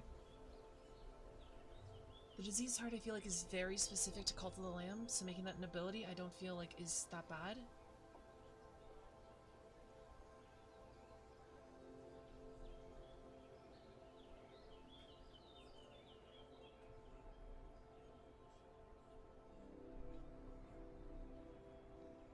Gaining temp HP. Wait a minute, there's a spell like that, isn't there? Isn't Armor of Agatha?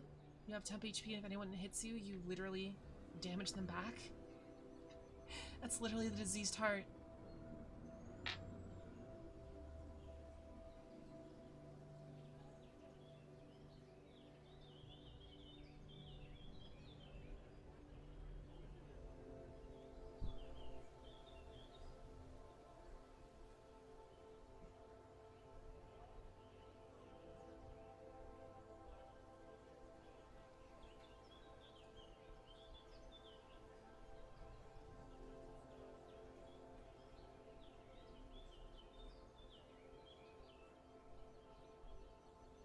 I hate articles like this.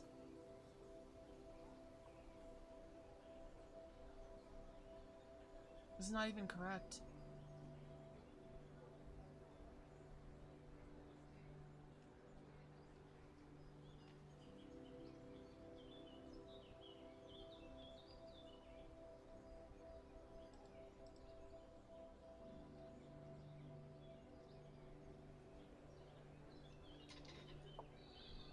None of the fleeces have defensive abilities.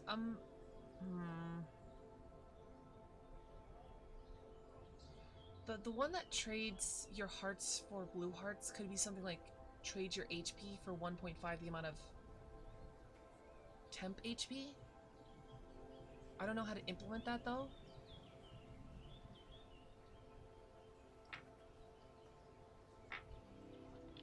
Trade HP for 1.5 times. No. Temp HP.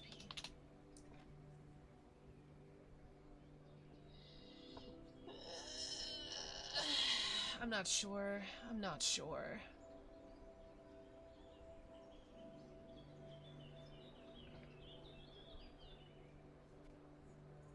Damn. I got inspiration for the level 1 ability and then nothing else. Chad, help me out here. What are you thinking?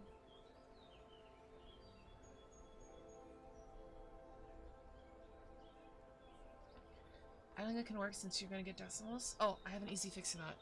Rounded. Down. Easy peasy. Decimal fix done.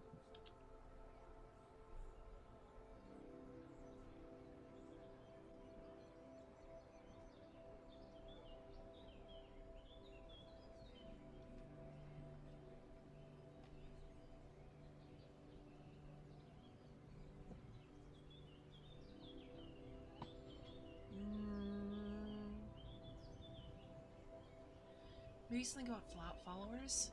Yeah, but like, I don't... Like, Matthew Koval wrote a whole thing about strongholds and followers. I feel like any D&D character can be a cult leader, and Natural Born Leader, the co-name right now, makes it easier for me to cult leader. But persuading people mid-combat to join your side? I don't know, the lame doesn't really do that, though. Well, what's the power fantasy of an Eldritch Cthulhian cult leader? Drink the Kool-Aid.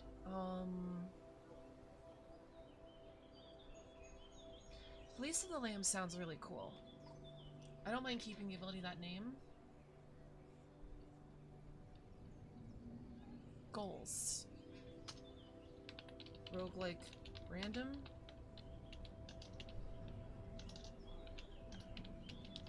Done. Spells are done. Cult leader. Expertise. Persuasion.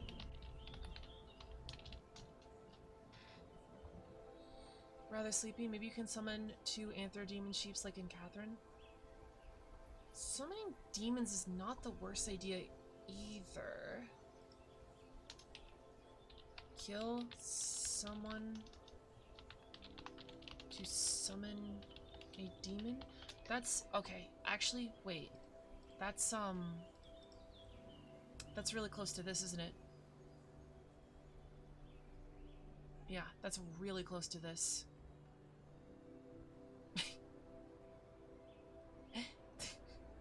Maybe not. I don't know.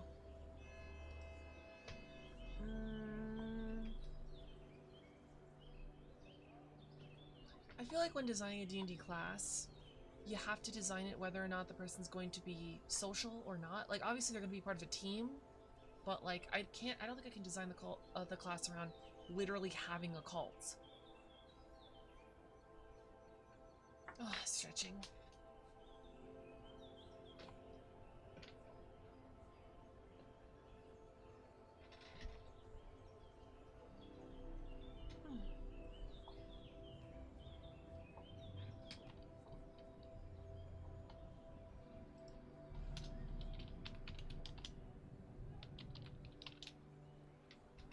Close to the Shadow Sorcerer's Hound summon?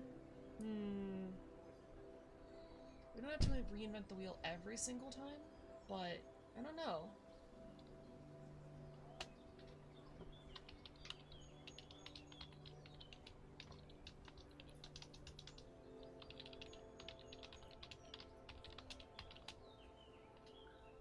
Magical item or defensive ability.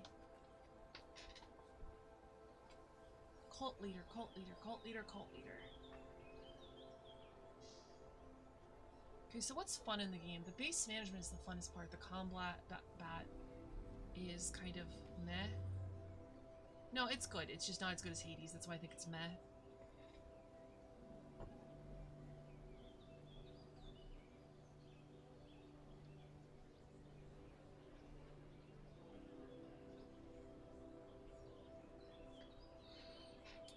like random. Cult leader, demon, fleece. What else is there to the lamb?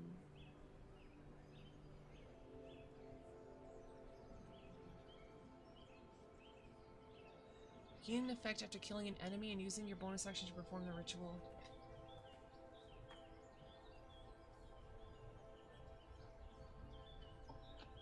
Rituals are a big part of the game. Rituals... Oh! Sermons. Maybe you can give a sermon? Like, I don't know, inspiring leader feat?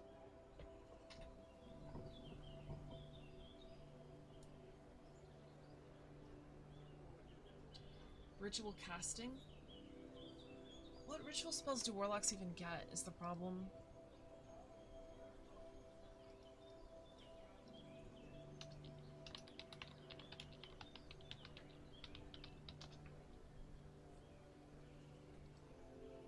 They have 4.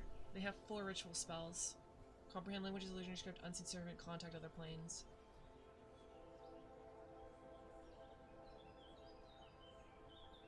Sermon, something like Bard's Inspiration. That's what I was thinking. Bam, bam.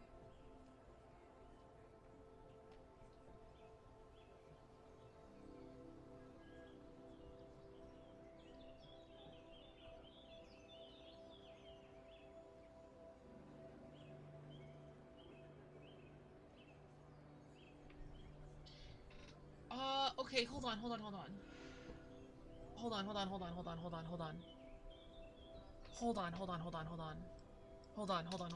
Rituals of the Damned. After a short rest, you can choose or random one of the rituals below, and that affects your whole team.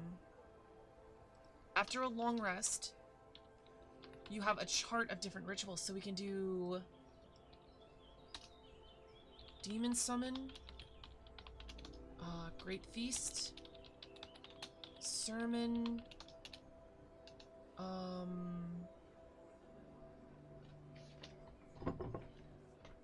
more charts.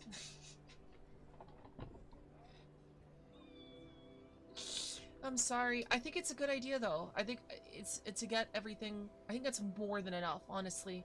If the other 2 abilities were fluff, I think this would be more than enough to give that thing, right? I think it makes sense. You're a cult leader. You do rituals. You do sermons. So it's like inspiring leader, but themed bad. themed to be evil.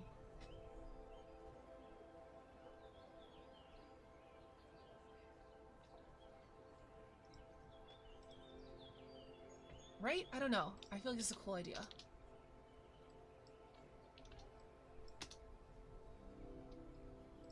Should it be a random ritual to go along with... No, because you get to choose rituals. Yeah, you would... I can understand your god giving you a random weapon, but you would be able to know what rituals. Okay. Okay. I like this. Your connection...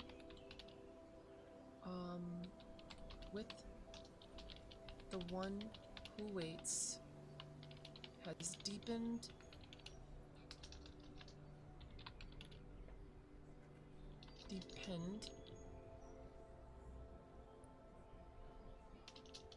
Has given you profane knowledge of ancient...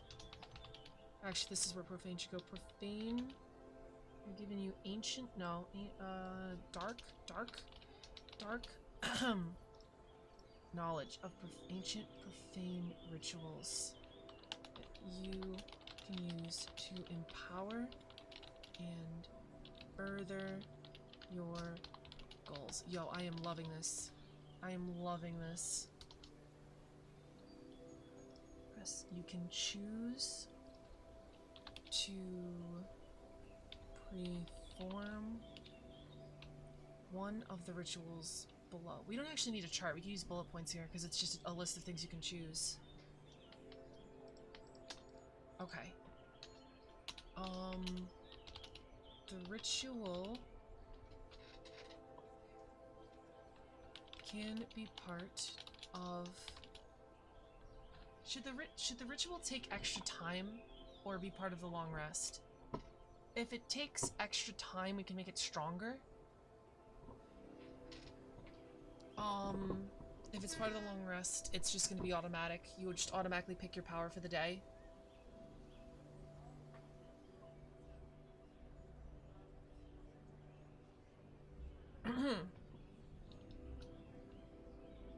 Part of the long rest. It's more convenient. NTR tag. Hey, what's up, Kyork? Welcome to the stream. How you doing?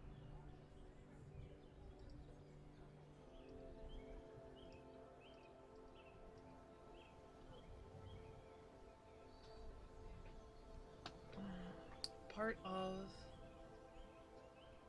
your... I don't know how they word it. Leisure activity of a long rest.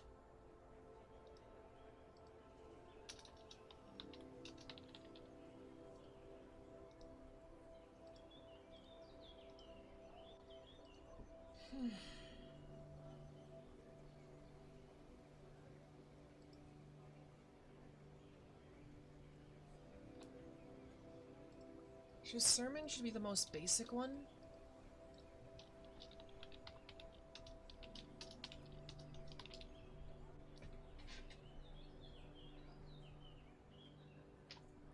Oh. Give yourself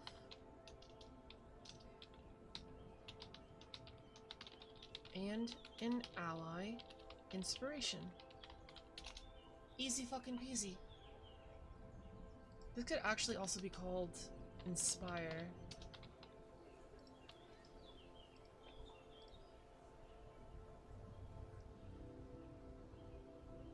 Cast Summon Lesser Demon for free. It's 10th level. We can do better than that.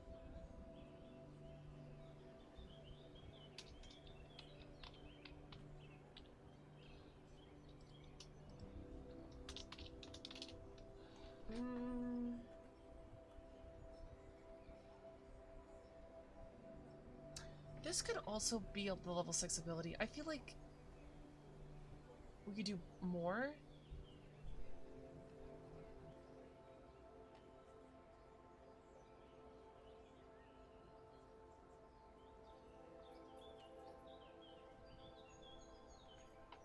You get the TED Talk or Sigma grind set sermon, yeah.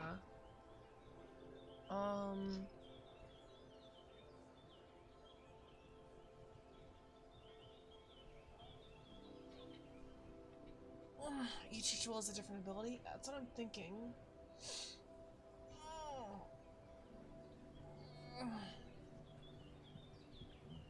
I don't know what sermon would do, because it's talking to everyone. You're giving a sermon about your god. It does increase loyalty, which is like EXP. It makes everyone happier. Preach about your god. Profane knowledge infects someone, giving them... I don't know.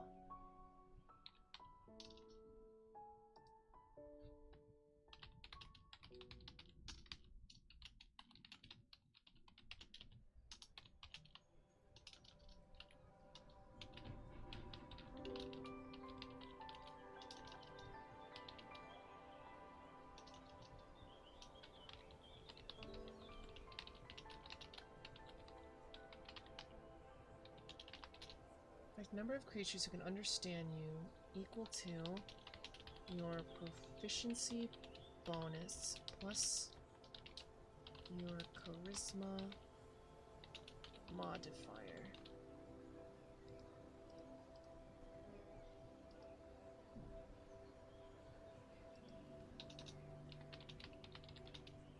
Which is kind of weird wording because this is just one person.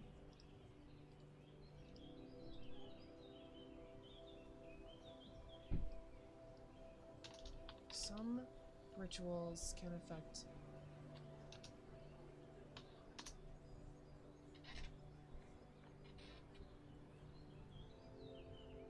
I don't know how to word this. Alright, so 11 people. What am I sermoning?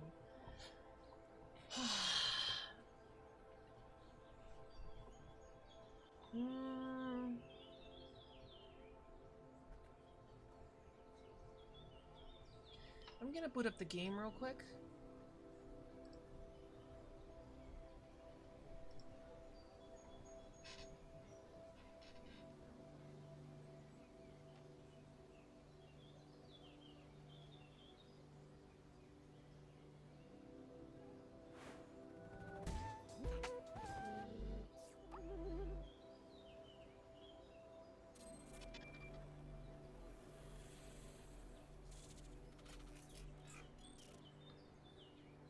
I think I don't know how this would affect economy, but I think it would be cool if there was the gold one. Because I really like that one. Like the one that's like, everyone gives you gold. So that'd be interesting if you can affect, I don't know, passerbys.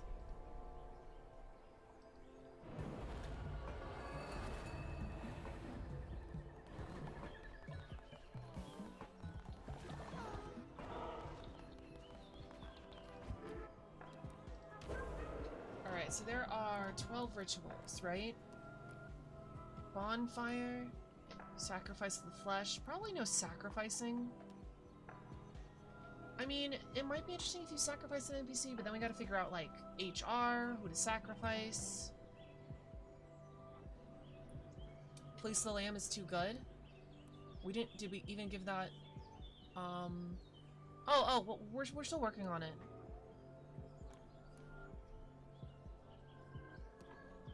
We have enrichment, feasting ritual. We can come up with a better name than feasting ritual.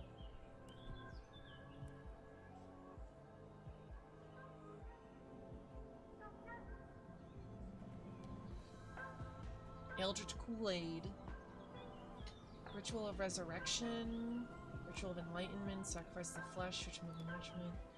Glory through toil. Ooh, hold on.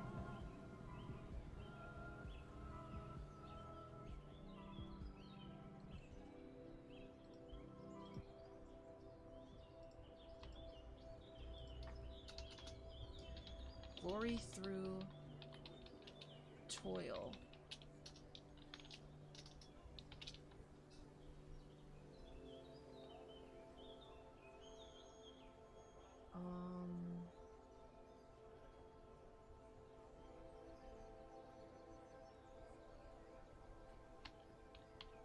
Push through for 2 days, 48 hours, without suffering the effects of exhaustion. When the 48 hours are over, they receive the exhaustion as they usually would. This ritual can be part of village activity with a long rest, but otherwise takes an hour to reform. Okay.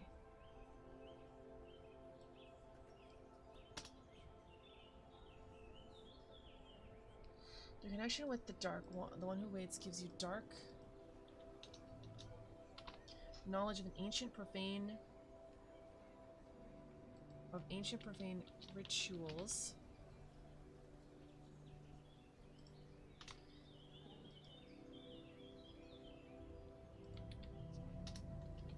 These rituals can require leisure activity long rest, but otherwise take an hour to perform.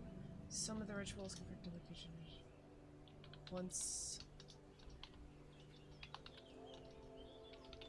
you perform a ritual,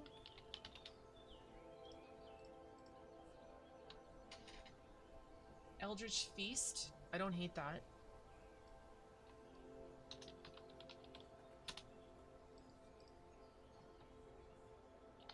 Must wait 24 hours before, you can do another.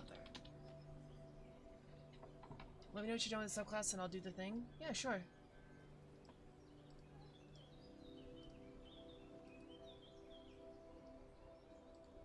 Yeah, I feel like this is a good idea, but we need to put a limit on it.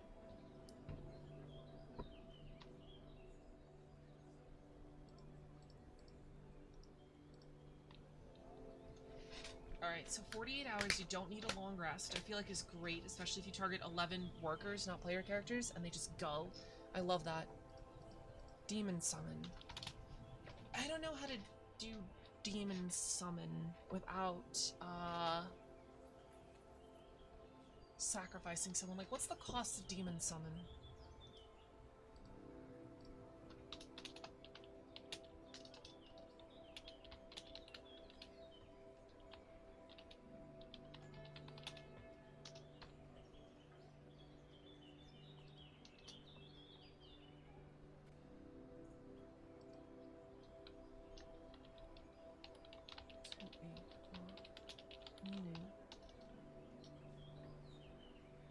Some rituals refer to a flock.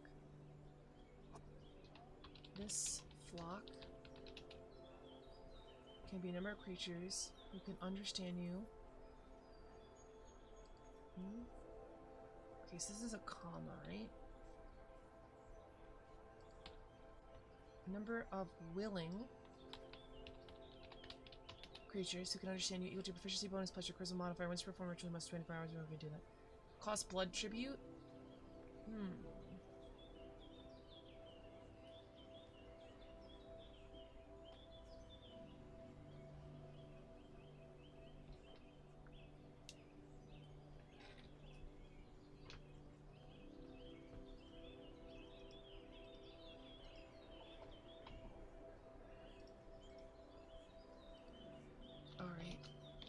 As in at 6th level, as an action, you may stab yourself with your relic and take an amount of damage equal to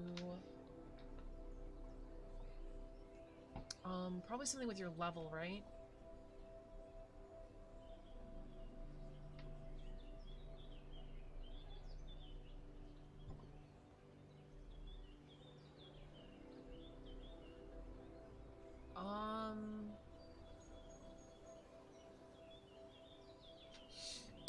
Warlock's hit dice is D8, so maybe D6 is equal to your level. Just throw your whole health pool away.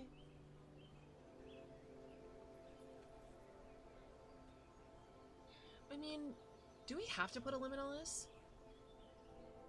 Equal to...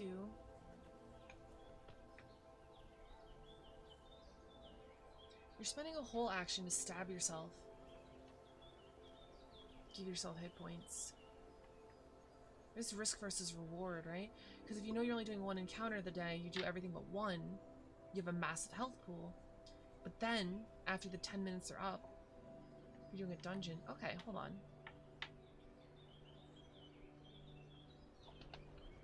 Yes. Then your hit points and your current hit points minus 1.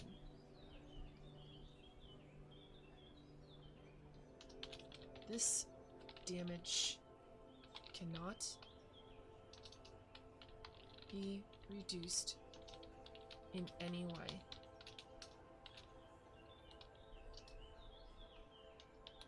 After the damage is taken, you receive a Eldritch shield with a blue shimmer, giving you temporary hit points equal to 1.5 times the damage received. These hit points. First of all, these temporary hit points stack with any other sources of temporary hit points, because temporary hit points currently as rules are fucking stupid as shit, and I welcome people to break them, because I don't know why they don't stack. There's no reason for them not to stack. These temporary hit points last for 1 minute, 10 minutes, 1 minute, 10 minutes, 1 minute, 10 minutes, 1 minute, 10 minutes, 1 minute, 10 minutes.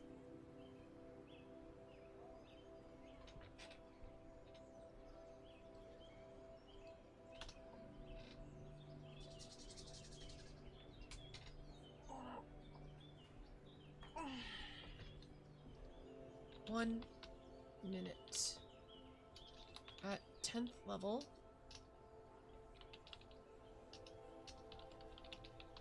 the temporary hit points last for 10 minutes.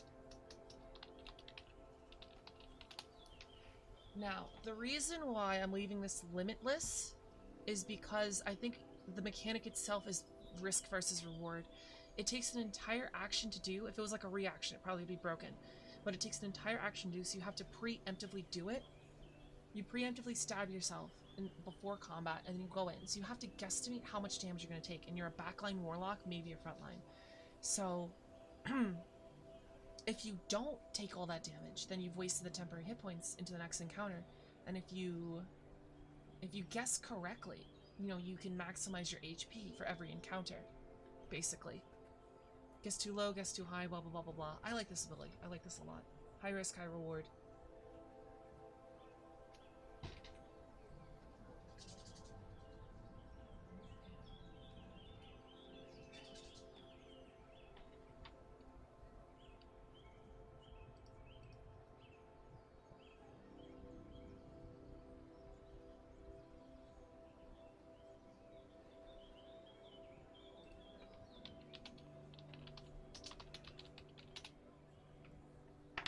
These rituals can be part of leisure activity or long rest, otherwise take an hour to perform. Some rituals refer to a flock.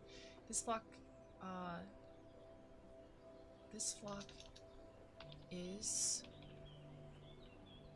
a number of willing creatures who can understand you equal to your proficiency bonus plus your charisma modifier. You and your flock gorge yourself on a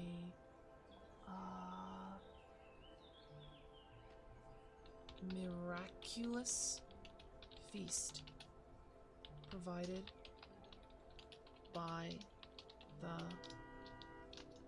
your power.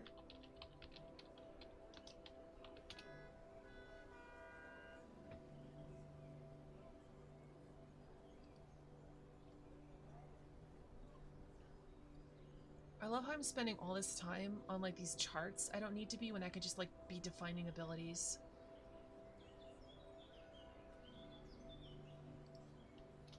I do like the idea of this being called Cult of the Lamb. I have no idea what it does though. I just like that name.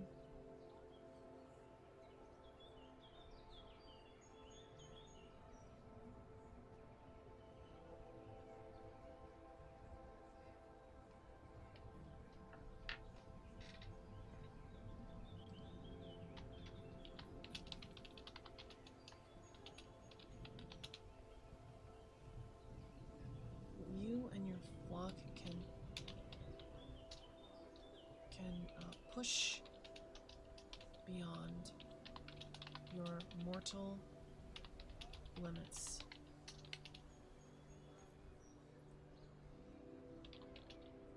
Flock who partake in the ritual can stay awake and do strenuous activity for 48 hours after the ritual without suffering any effects of exhaustion.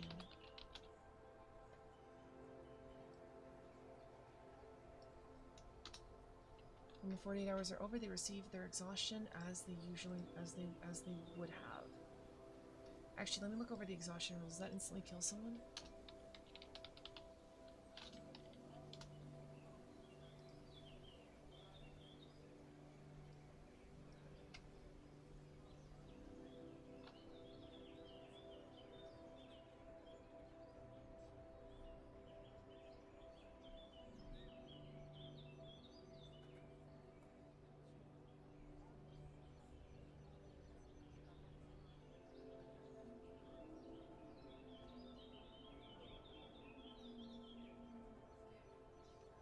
It doesn't actually mention, so this is good.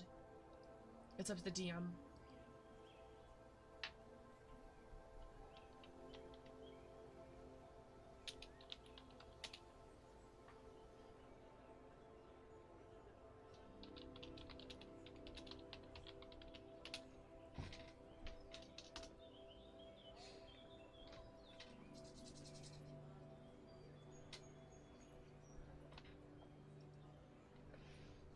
How much hit points should they get?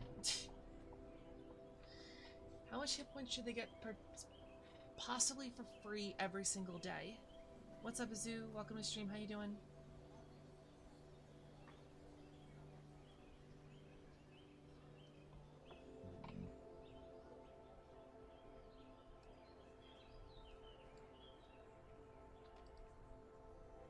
Let's look at an inspiring theater leader in the cook feat.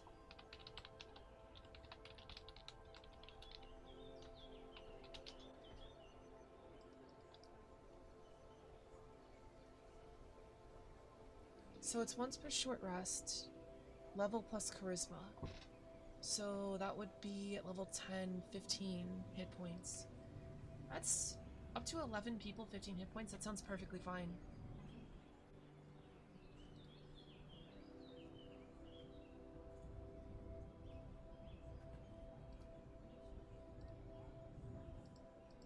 There's also like a cook feat ID.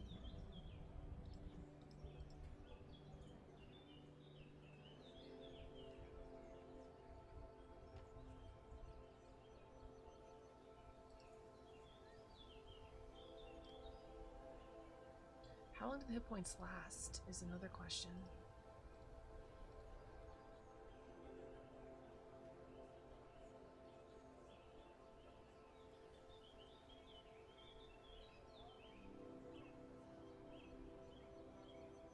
Oh, forever, for the whole day. For the whole day. Interesting.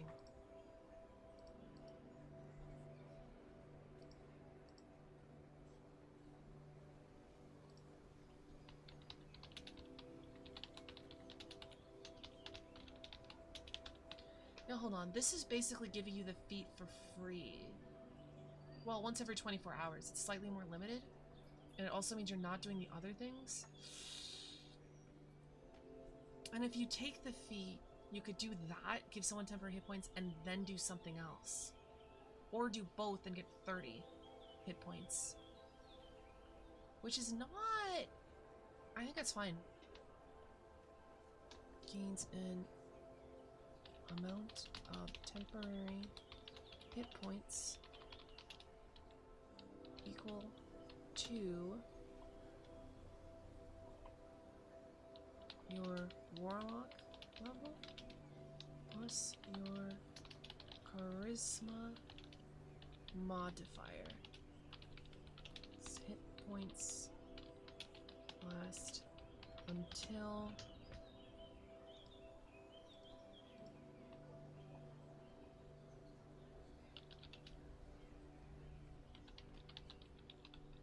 take a short rest. No, long rest.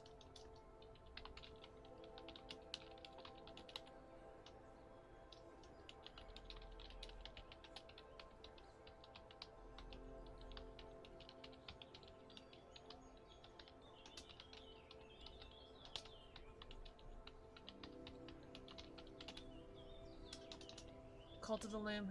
Oh yeah. Oh, you know it. We are making a homebrew warlock subclass. What have I stumbled on? That's what you stumbled on, Rose. How you doing?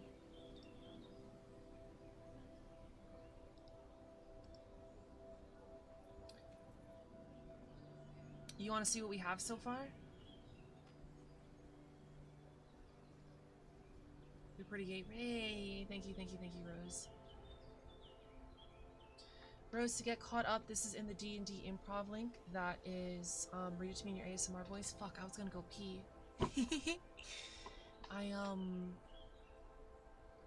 have to go pee, but it's on the D&D improv. It's pinned on the D&D, post on Discord, so you can catch up with us and tell me what you think about it.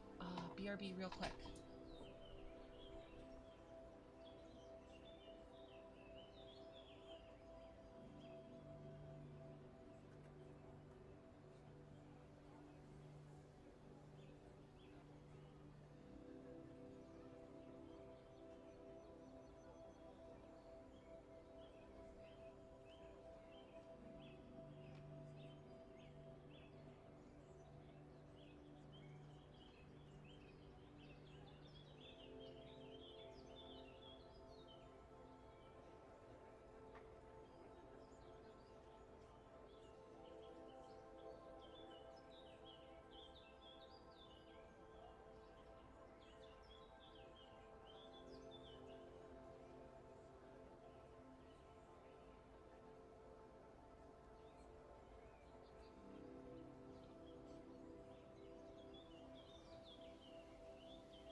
I'm back with the bar to eat.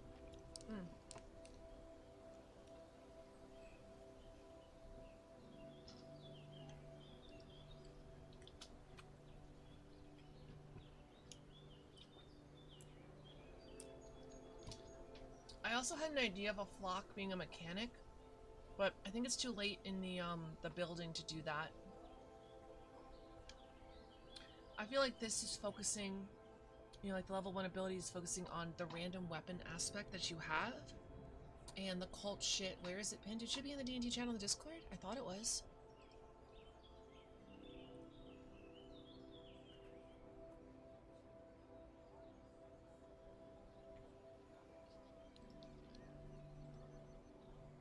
Yeah, it's the last pinned thing.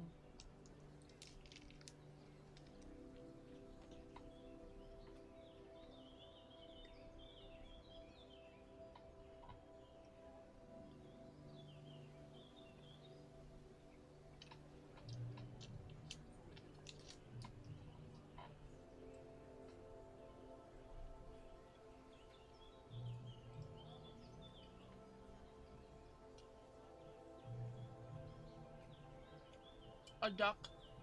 You're a duck.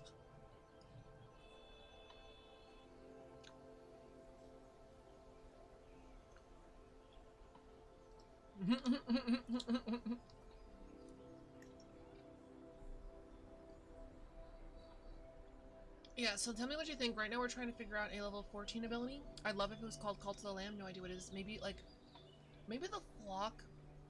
Is it meant to be patron? What would I put?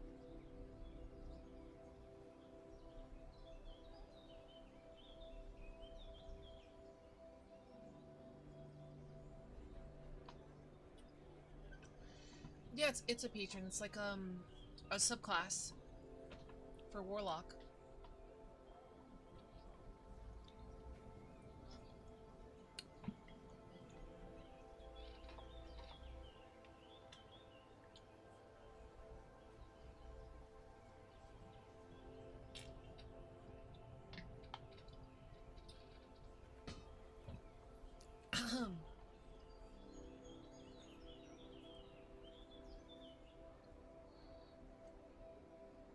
If we want to go ham on the cult, at this point, the 10th level could introduce, or even the 6th level could introduce the idea of a flock. And then the 10th level is like you do sermons to your flock, and the cult of the lamb is like another addition to the flock. It feels kind of not great though, because it feels like we're shifting gears and we sort of lost the focus of the original idea. Like, Place of the Land is something you want. It's more tankiness if you're good at the game for a melee warlock. And then Rituals of the Damned are just going to be nice utility buffs that you will also get and everyone else will get. Like Inspiration, temporary hit points.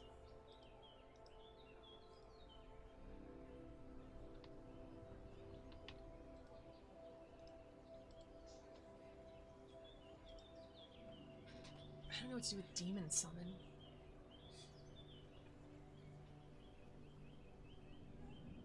I mean, casting a spell without a spell slot.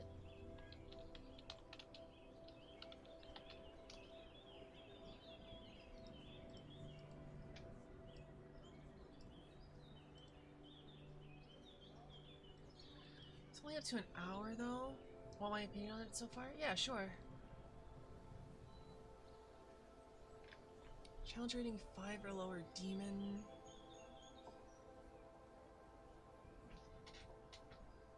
Casting this spell for free isn't the greatest because it's at the end of the long rest. You spend an hour to cast this for free, so it's like a ritual spell. Okay, in that regard, and then you get a demon that only lasts for an hour. It's basically turning this into a ritual spell for free. Okay, that's not as bad as I thought it was. Yeah, it's flavorful. Need a better name, though.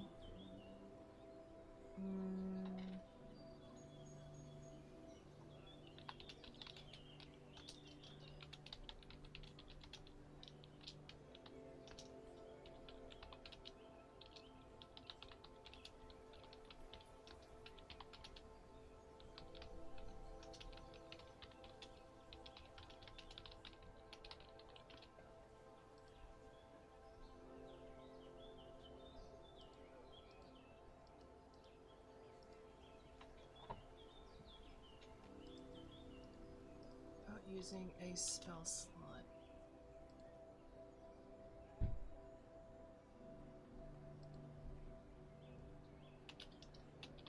The demon summoned also.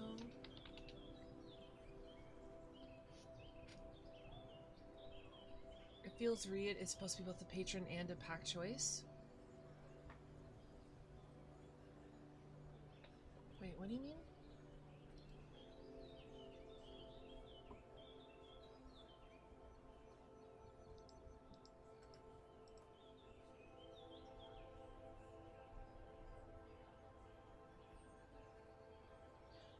Oh.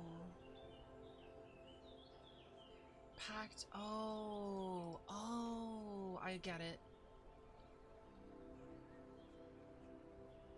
So it's just... This is how you say it?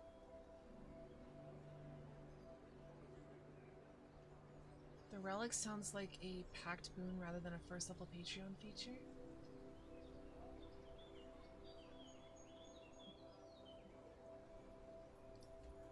Does it?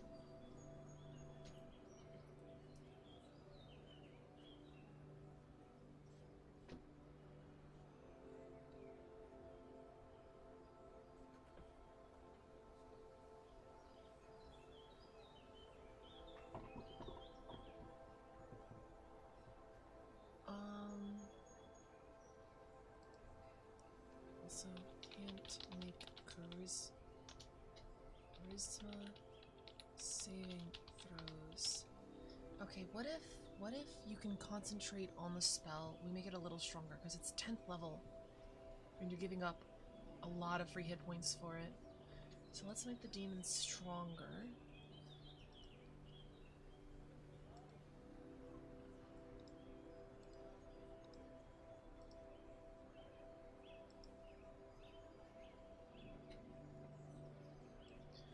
The demon summoned. The spell lasts for 2 hours and does not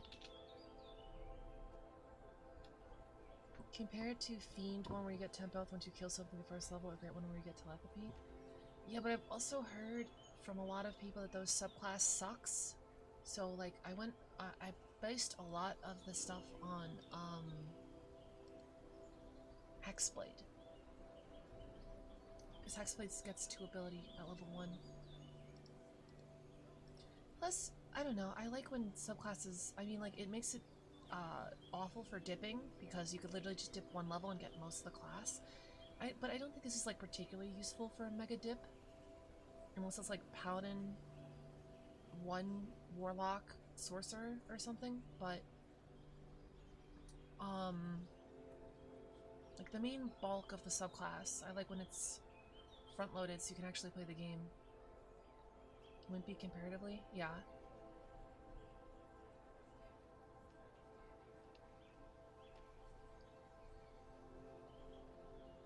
The main idea, I guess, was like, you know, Hades, Cult of the Lamb. Like, you start with a random weapon, so I thought it'd be interesting to make a subclass based on that. And I figured Warlock was the best fit.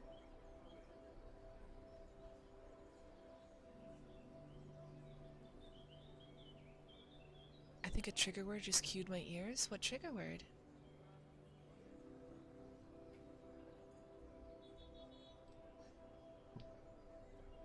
Spell lasts for 2 hours. Does not require concentration.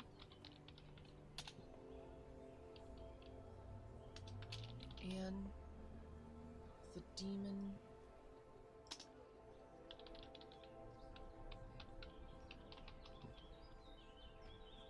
summoned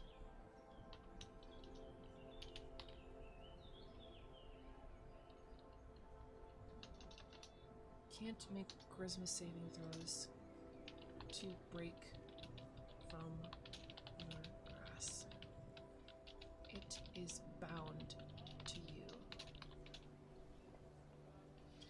I think you want to make 19 to 20 instead of 18 to 20. No, I don't care. Crits suck in this edition, since Hexblades only got 19 to 20 versus Hex targets. Yeah, in the words of League of Legends Aphelios, it's okay to be broken because it's random. Vine boom. No, but really, I really don't think 18 to 20 matters that much. Like, crits suck in this game. 15% chance to crit is like, you know. And that's another thing, you could roll a dagger. Like, if you roll a dagger and you crit, it's nothing. You know what I mean? Like, there's a ton of variance here. If you follow the 1 D&D rules, crits suck. If you follow old school rules, they don't. You mean Pathfinder rules? You mean Pathfinder rules where you can double all your +1s? Yeah, I agree. They don't suck there.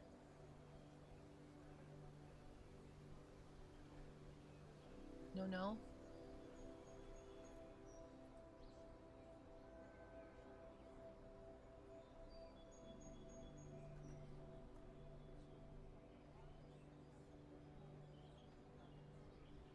Warlocks have the ability to get Smite, and that multiplies on a crit.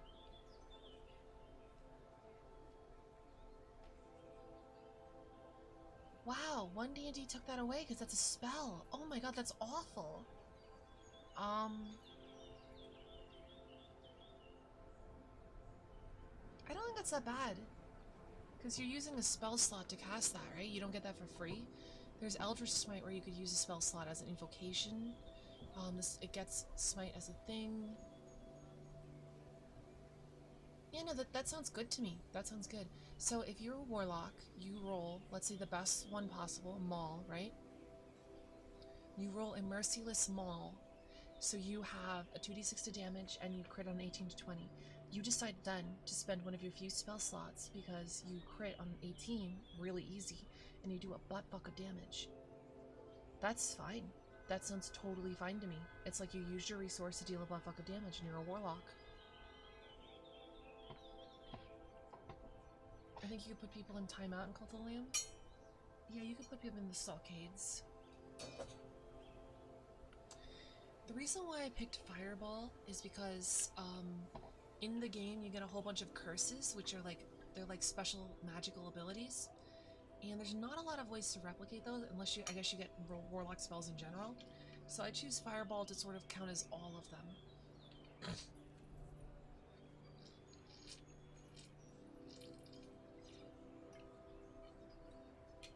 Yeah, I live in New York City. It's hard to do ASMR content.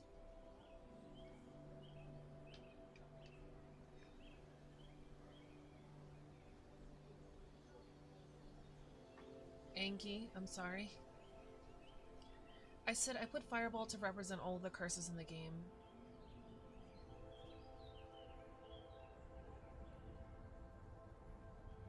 Good morning, Rose Liger.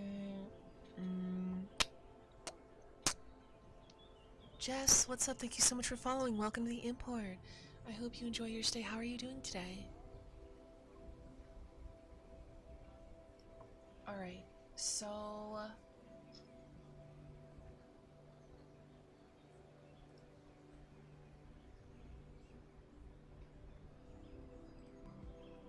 opening back up Cult of the Lamb to look at the other ones. Bonfire Ritual is kind of like Inspire and Sermon. It's, you know, you don't need to do anything crazy. Sacrifice we're not going to do. Brainwashing. The problem is, my intention is for the cult for your flock to be part of the other player characters. So giving a player the option to sacrifice or brainwash other party members is a little eh. Just want to pop in and follow. Don't know how many streams I'll catch, but it seems nice here. Thank you, thank you, thank you. Yeah. We have nice fun energy. Actually, sometimes I'm like wild off the wall screaming, but it's still fun, Jess, so I hope you enjoy. Otherwise, you do ASMRs Thursday at 8 p.m. Glory through Toil, Ritual of the Ocean Bounty. What, fish? You get fish? Feasting rituals. Ritual of Enrichment. Ritual of Enlightenment. Resurrection. I love ASMR. Thank you, thank you, thank you. Rose, is it broken to put, like, I don't know, resurrection as one of the things you could do once a day? Probably, probably. Yeah, we can't put resurrection on here.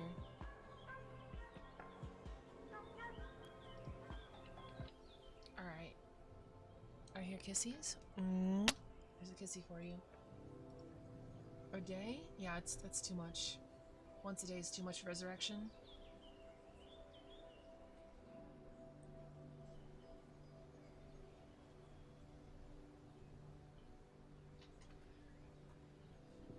Okay, so we have Inspire, Sermon, Glory Through Toil, Demon Summon, Eldritch Feast. 1, 2, 3, 4, 5. 5. You can cover up something.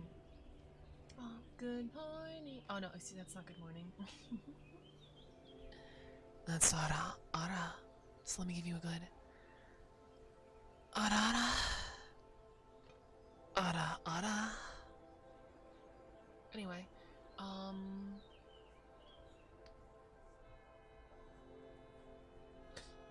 Jesus fucking Christ. This is situational, so I don't mind this being a little weaker.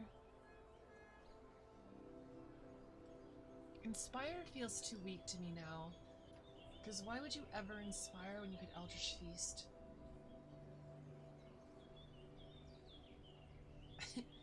Unless we give each ritual its own cooldown, but that would be very complicated to track because it's not a video game, you know what I mean?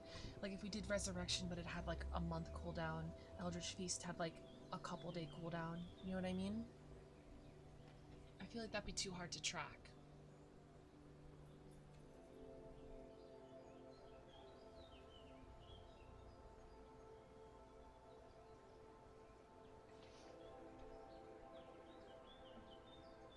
What does sermon do?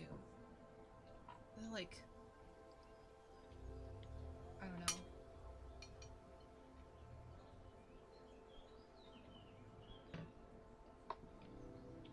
Your flock listens to your guidance as you preach about the one who waits.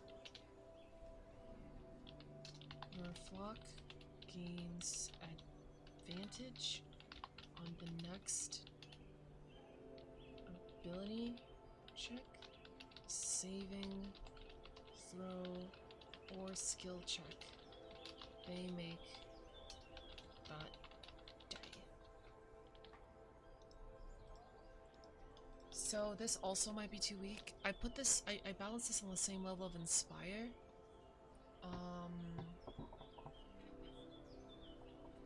Because giving an ally inspiration, you and another ally, that's 2 advantages, but you get to pick. Sermon being the absolute next thing you do is super useful, but not as useful as whenever you want. Because the next roll could be 2 20s, you know what I mean? Or a super easy roll.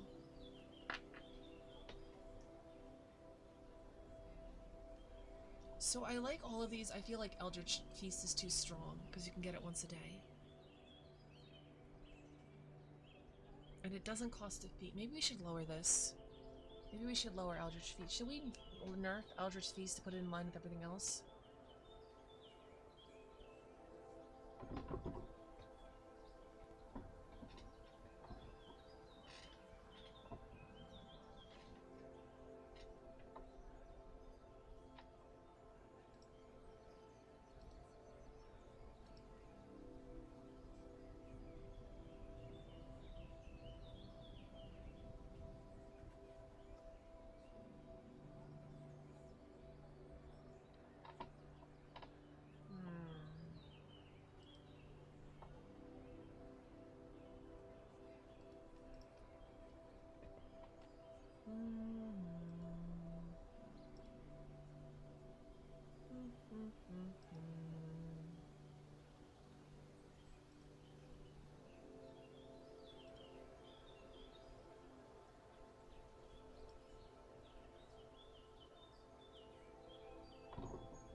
Inspire might be easier to track if you borrow some stuff from the bar class. Inspiration stuff, people forget it, but it's a common feature for the tokens trackers.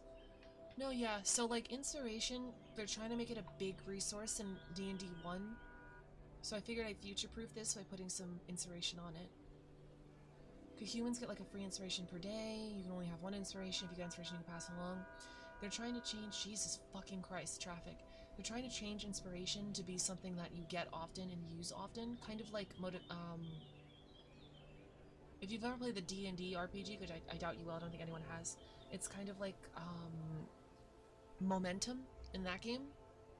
So it's interesting, and I like the change, honestly. It's more video gamey. I mean, they're roleplay options too, just like feeling inspired, oh, inspired. So we'll let the new Warlock just give people inspiration.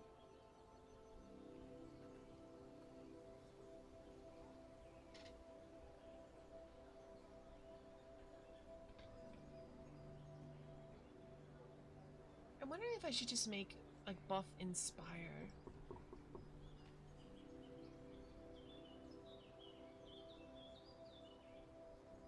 Haven't picked up much since 3.5. Understandable. Oh, okay. Yes, I'm speaking Spanish to you. I get, sorry. In 5e right now, Inspiration is a thing that barely gets used. It's up to the DM's discretion what gives you inspiration, and then people forget what's on it, they forget to put it on their character sheet, they never use it, blah blah blah blah blah. So they're changing it to be more mechanically sound and interesting.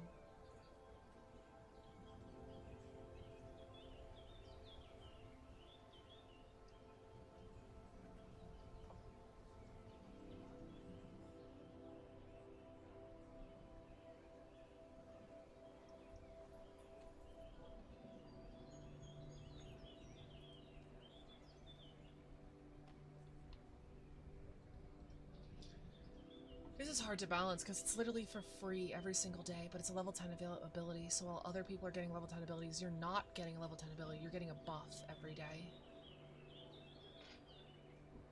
Which I feel like the HP is fine. It's good. Summoning a demon to help in combat for 2 hours, I feel like that's good, if you time it right. Glory through toil is very situational, but I can see it saving people's lives. Sermon is just pretty cool. Is there any other rituals that give in to the fantasy of a roguelike cult leader? Like, we could even maybe borrow from, like, Hades or something. Like, is there any other rituals? We have 5 rituals. Is there any other ritual or anything else that might, I don't know. You guys think the class might need?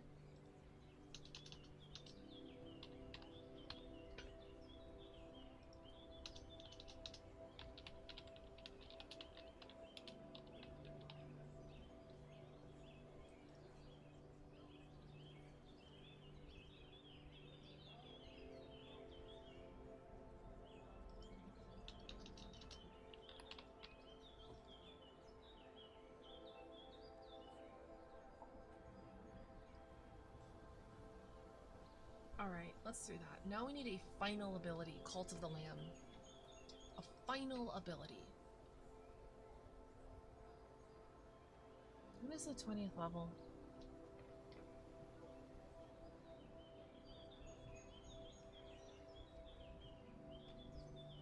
Lamal?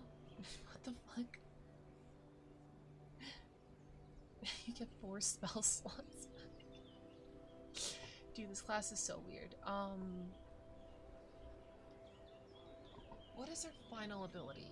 What do we do? What do we want? What do we do? What does the old one do? Oh, Hexmore, Master of Hexes. Oh, right.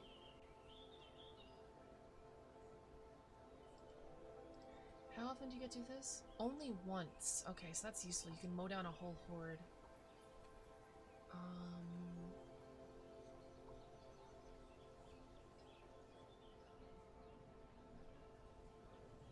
Actually, this is not like a bad place to start, right? Because creating another person in combat is always good. Another action economy. It doesn't directly scale with our level 1 ability. It is Player's Handbook. Interesting. Interesting. I never played D&D, so I'm curious how things go. Like in general, or...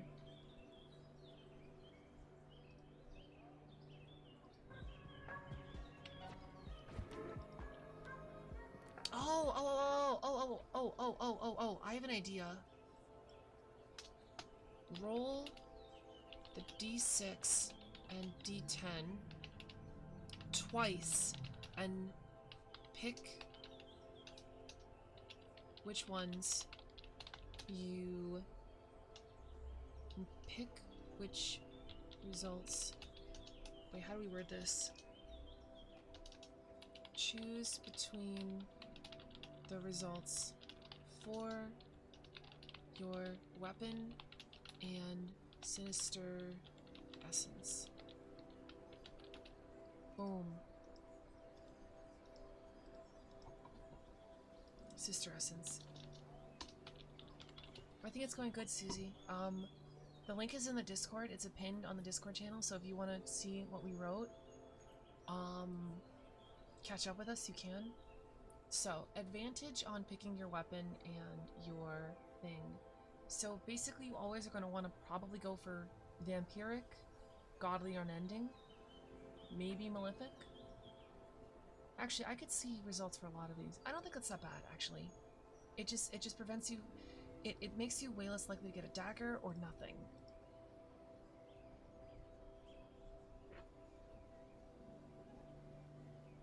You doing a Cult of the Lamb stream later or something? I don't think so. Why?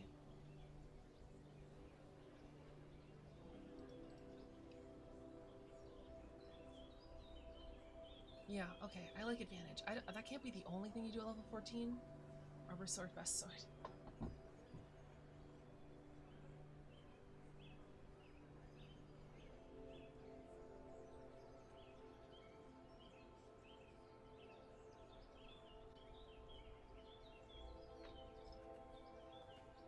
Apparently, Susie, you weren't here for the level 10, right? You can read the level 10.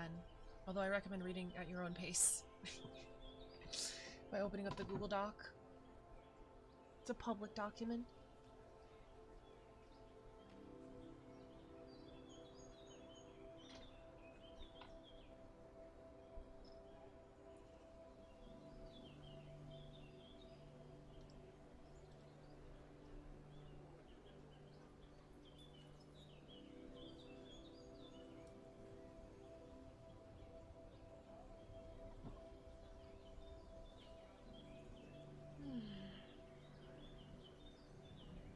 I feel like that's a good place. We don't need to touch that anymore. Well, I mean, another thing that kind of sucks is these abilities don't scale at all, right?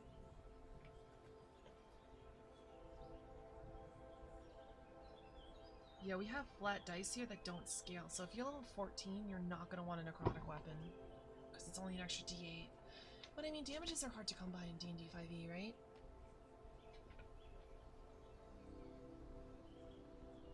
Okay, well here's a question actually. Am I ever using this if I could just cast Eldritch Blast at level 14? Or level 17, let's say? Am I ever using this?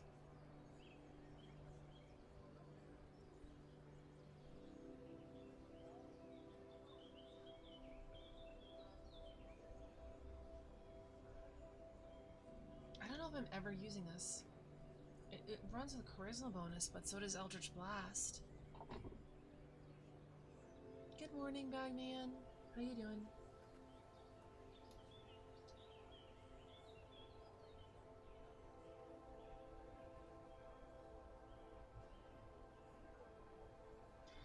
We could increase this damage at cantrip levels.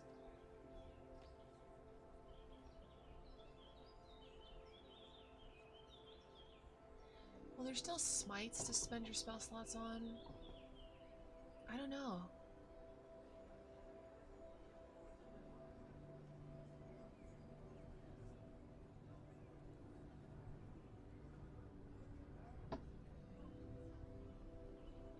I don't know if you would ever use this over Eldritch Blast. I'm trying to figure out if I should scale the damage. This is an additional +1/+1. It's a low roll, so that's fine. This, yeah, Bane is fine. It scales with your con.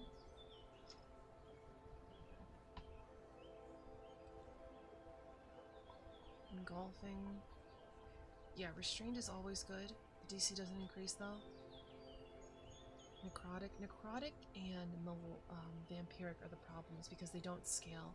I mean, Vampiric might be fine because any healing is a lot. This is actually like broken healing for level 1.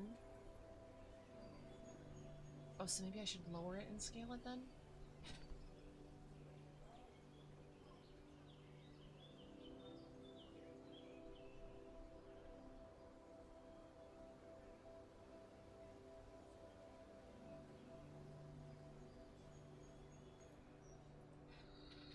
Okay, hold on. If I have a Maul and I roll Godly, right? So that's 2d6, that's 24.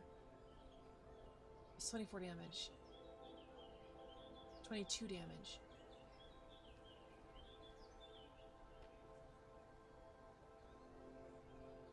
You can lower and scale, but it's okay to have strong early versus strong high level weapons.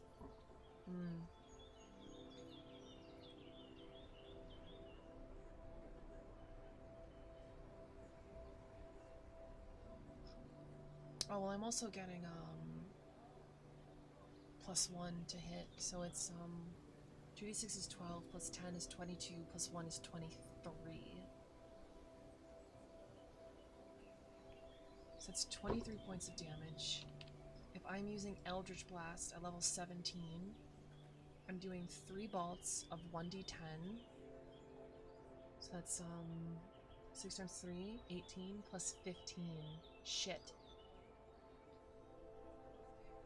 Shit. May have to rebalance this later. I don't know if there's any reason you don't just Eldritch Blast here, and I want there to be a reason that you get up close and hit somebody.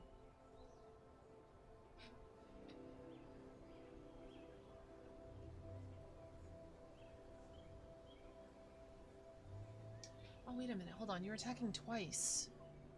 There's no way you're not taking Thirsting Blade if you're at this far. So level 17, you're attacking twice. So is it actually 46 damage? 2d6 times 2 is 46, max damage is 24, plus charisma times 4,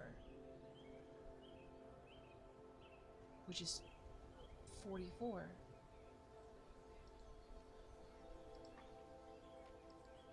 Plus 3. Yeah, it's 46. Gotta run, hope to get the stream again. Thank you, thank you, thank you. Hope to catch you again too. Your eyes, you're fine. It's 46 damage with a godly weapon. And, let me think.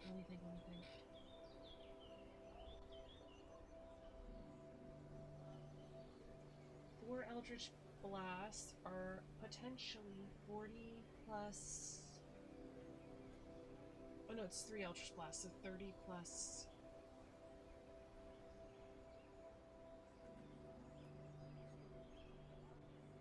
Oh no, wait, I'm talking about level 17. It is 4. So it's potential 60 damage max. But it's more like 6 times 4 is 24 plus 20. 46, that's exactly equal. God damn it. Eldritch Blast still has more potential. Ugh. Is this the same way for the Hexblade? How does the Hexblade's blade scale against Eldritch Blast to the late game?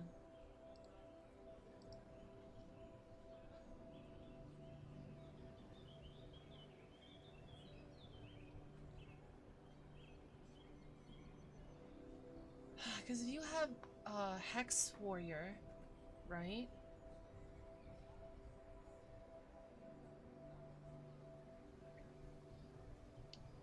If you're a Hex Warrior, if you crit on a 1920, you deal... What's the best weapon? Greatsword's the best weapon, right? That's 2d6. You're attacking twice, 4d6. Plus your charisma twice. So it's 10. 46 plus 10. Which... And that's it, right? How does it... Wait a minute, I'm confused.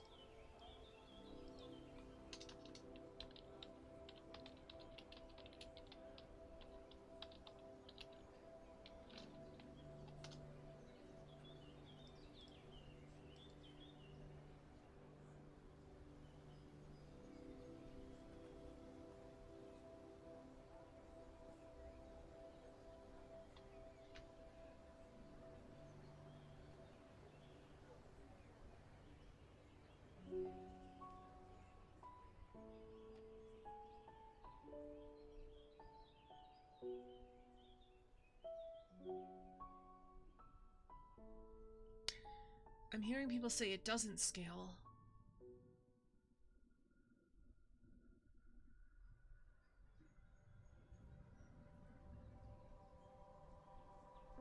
Wait, it out-damages Eldritch Blast eventually? How does it out-damage?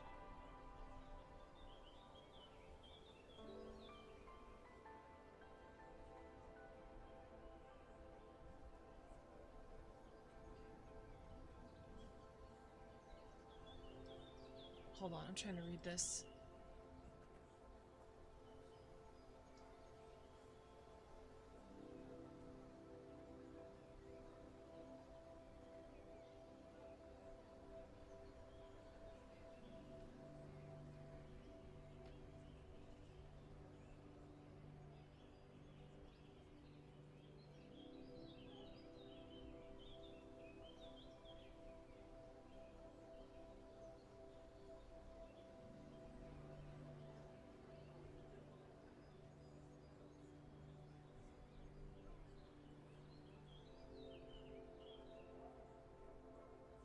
Feats for weapons.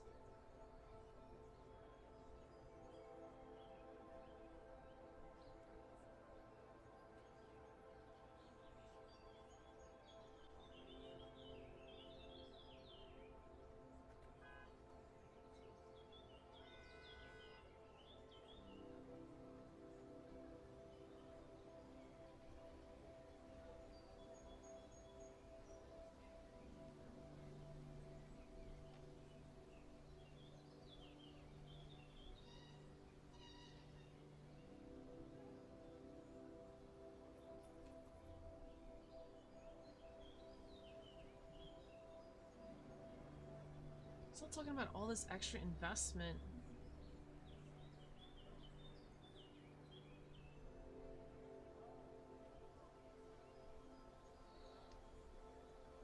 Three attacks at +10. Wait, how is it 3 attack? I just lost something. Oh, Polar Master. Ugh, I don't know if that doesn't really count, does it?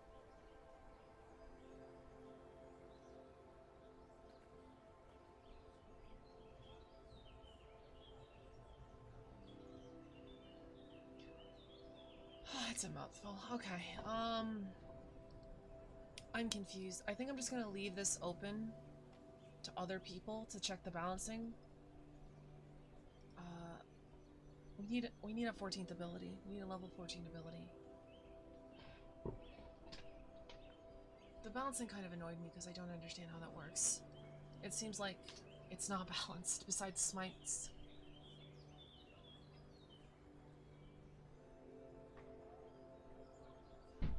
Roll a d6 and a d10 twice and choose between the results of your weapon and your sinister innocence. I like that. It's random and it takes some of the random out of the random. You know, this definitely feels like an ability you'd get in a roguelike, like choose 2 weapons. Or like the final fight, you got to pick 3 weapons, which is basically rolling 3 times and picking which one you wanted.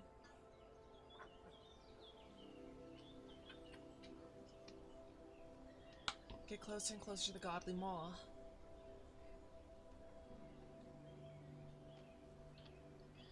What's up, Prune? Welcome to the stream. How are you doing today?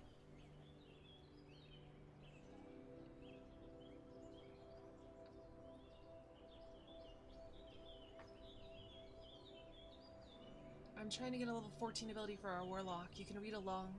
It's in the improv thing.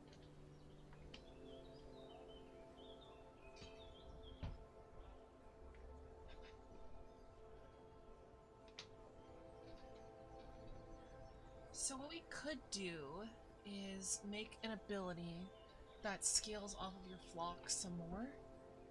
It's just sort of like a big upgrade. So like the upgrade for the weapon is this, and that's the only upgrade for the weapon. I mean, maybe it increases damage dice at 14th level because you're about to get a 17th where Eldritch Blast really outshines you.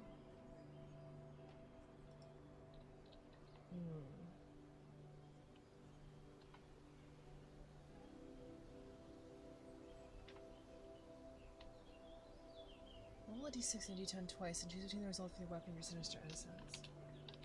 Attacks made with your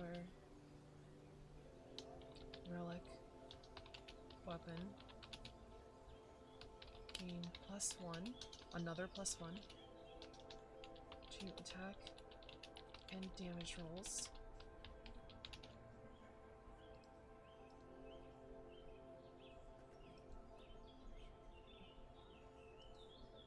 Are magical. Gain +1 to attack and damage roll. And this might be way too fucking much. Deal an additional d8 of magic of necrotic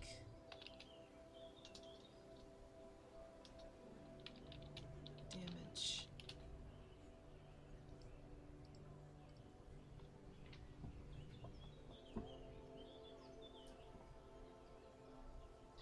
That might solve the scaling issue with Eldritch Blast. Just an extra d8, just throw on an extra 4 damage, 5 damage. I don't know. What's up, guys? Gamer, welcome to stream. A little bit busy? Yeah. I think if I have to get rid of the gain +1 to attack and damage rolls, I mean, relic weapons probably should be magical earlier, but if you're getting Pact of the Blade, which you probably will anyway, it's already magical.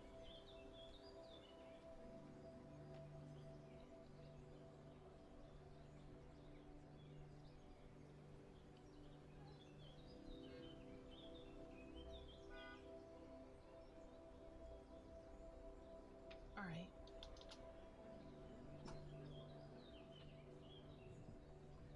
Oh, now I still don't know what to do with level 14 ability. Where is this? This is in the D&D improv. It's pinned in the D&D chat.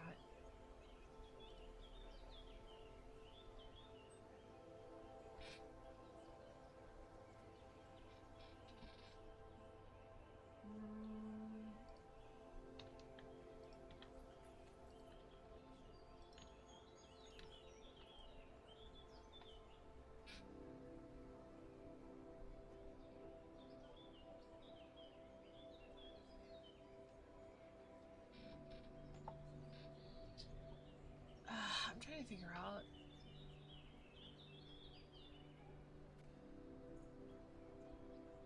Since Eldritch Feast seems to be more powerful, I could bring it up to 14th level. But I just don't know what to do for 14th level, I'm gonna be real. Don't know what kind of ability I should get.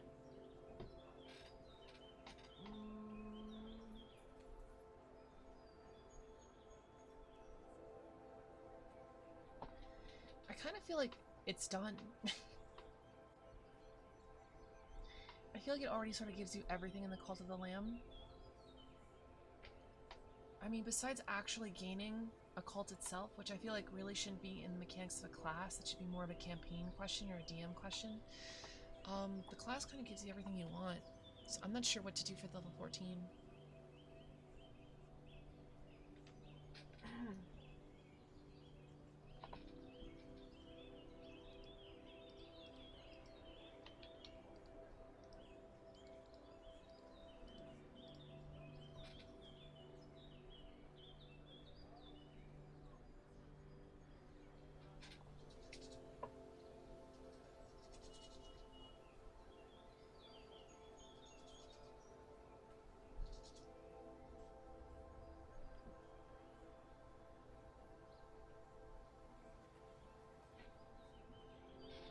Will you be playing Cult or something else on stream? Probably not today. I'm probably gonna get this done and then take a break. Because the subathon is over. Bam, womp womp. We got 450 subs, which I very much appreciate everybody for. We got a lot of the things done. This is combining 2 of these rewards, by the way. I figured this would be more interesting than what I had planned anyway.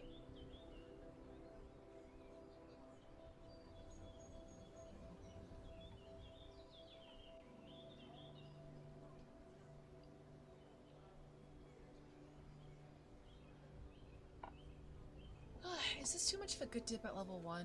You get... What do you get? What do you get? What do you get? Why not your choice of persuasion or intimidation? Yeah, we can do that. You can see in...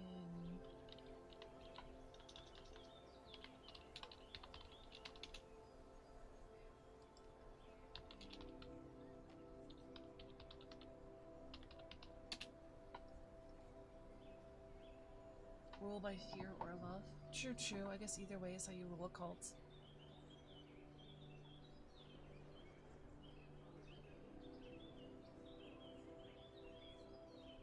Got back, take a nice rest, Lorian. Thank you, thank you.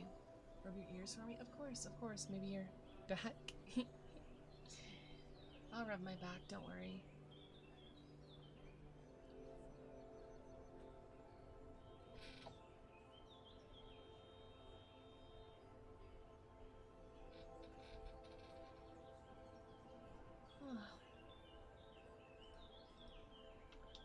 I'm tired already. This is music. It's making me nice and tired. I want something else. I don't know what. I'm booting the game back up again. I'm gonna run around the game in a little bit, see if anything inspires me. I'm gonna mute the game.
If I may bother you, I want to see or well check if I can draw you with certain assets made bigger. Of course, of course, of course. I don't kink shame, we're a fan of extremes here. Take the temp health last till you take a rest. That's too much. That's basically a 1.5ing the Warlock's health. Which, I guess for a level 14th ability isn't that bad. But there's no reason to just stab yourself at the beginning of the day. Literally take out all your hit points except for one, and then have max hit points. And then until you take a long rest. And then there's no penalty. Unless there were actually interesting mechanics in 5e and there was like a true damage or a piercing damage. That would be really interesting. But if it lasted till long rest, there's no reason not to do it every single time. It's any rest? Oh, so a short has to refill your...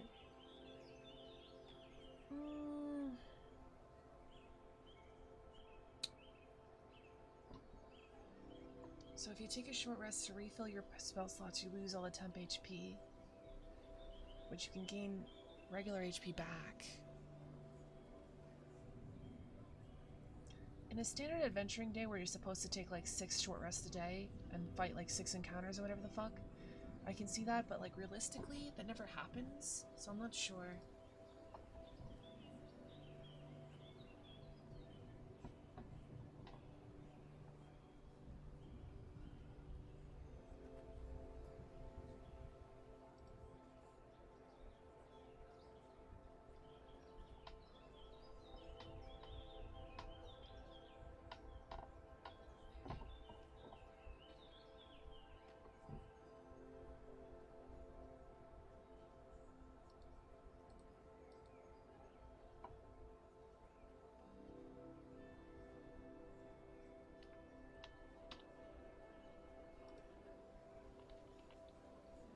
Can I not see what my stats are in this game? Like all the things I chose?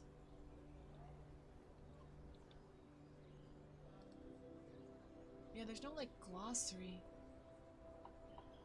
Anymore, it might be body inflation kink. Yeah, thank you, Gallows, thank you. I'm glad everyone loves my Fox model so much. I was so nervous to pull it out. You know, I almost didn't have it made because I was concerned about lore. Could you imagine being concerned about lore? They don't call me Lori for nothing. I was like, oh my god, are people gonna be upset? The lore is that she's an elf. How does she suddenly turn into a fox? Just like, it's Fey magic. Who fucking cares?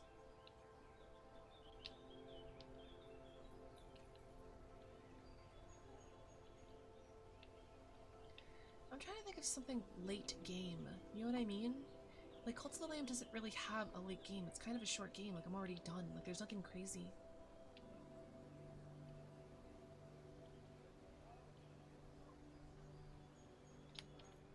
Cult stats in the menu. Is my controller hooked up? Hold on.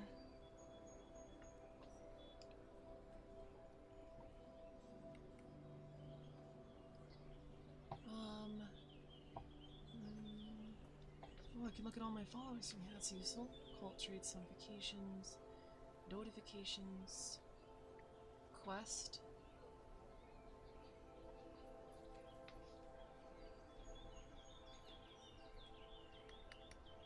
No, I can't see like the powers and shit.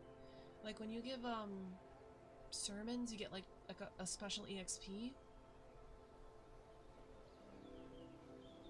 Emulate disease hearts, but instead of spending hit dice to regain HP, they gain a weaker version of the Hellish Rebuke. I feel like we've already done that.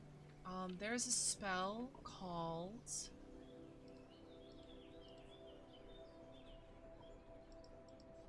Where are the spells? I think I took the spells off.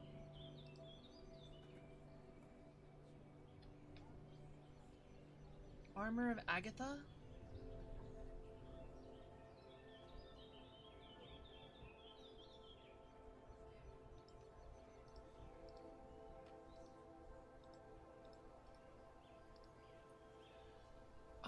A protective magical force around you manifests in you and converted here. You gain 5 temporary hit points for the duration, and your creature takes 5 cold damage, and every time you level up. So, another thing. is we have... I did this on purpose. Fleets of the Land. You can stab yourself and gain temporary HP equal to 1.5 the damage received, and they stack with any other hit points, because temporary hit points suck, so I make them stack so they don't suck. So, if you use this level 6 ability, Fleets of the Lamb, and you use Armor of Agatha, let's say whatever level, right? The hit points will stack, and you will have a lot of temp hit points. And then, whenever you get hit with Armor of Agatha, whatever spell damage, you're gonna cause them to take the damage back, which is just like a diseased heart in-game. What's up, Jix? Welcome to the stream. How are you doing? So, Armor of Agatha is already a diseased heart, and it's already a warlock spell, so there's no reason to, like, reinvent the wheel. I love where you're going, though. I need, like, a late game ability. Like, the game doesn't have a late game. Like, the game just, like, it ends in the mid game. Like, I don't know what to do.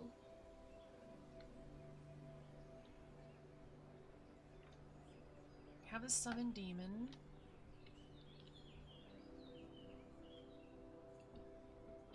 I could input a godly weapon, but that might be hard. I don't know.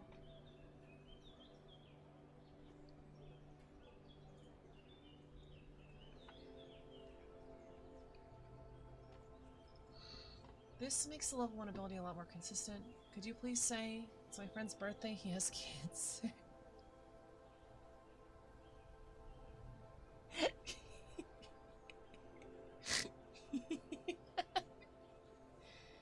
Apotheosis? That's a great name. Okay, that's genuinely a great name.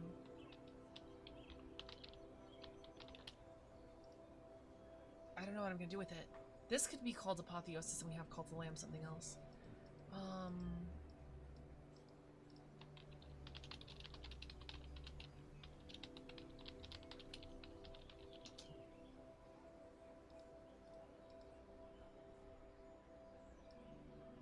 I don't know if this is going to give us anything. Start giving them outsider abilities.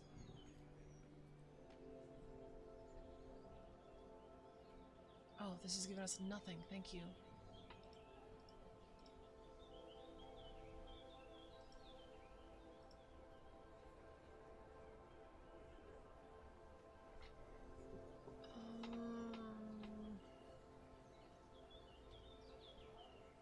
Weapons.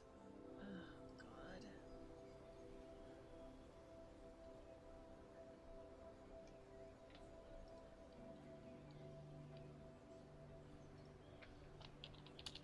Let's gain proficiency in dice gaming.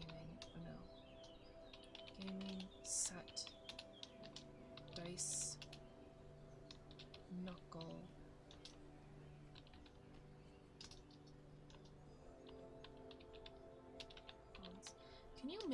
Can you whittle dice out of knuckle bones? Is that something you can whittle dice out of? Like, actually? Allow them to cast Resurrection? Fire resistance, poison resistance, wings, that kind of thing. At this point, I feel like we're just reaching. Yeah, at this point, I think we're done with Cult of the Lamb. You can? Okay. At this point, I think we're done with Cult of the Lamb. So I think, like, moving beyond Cult of the Lamb to just what's the power fantasy of being a Cthulhian eldritch cult leader. So Resurrection is not a bad place to go.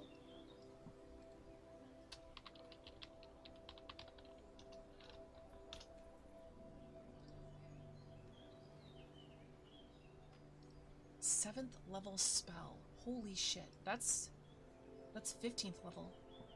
Yikes.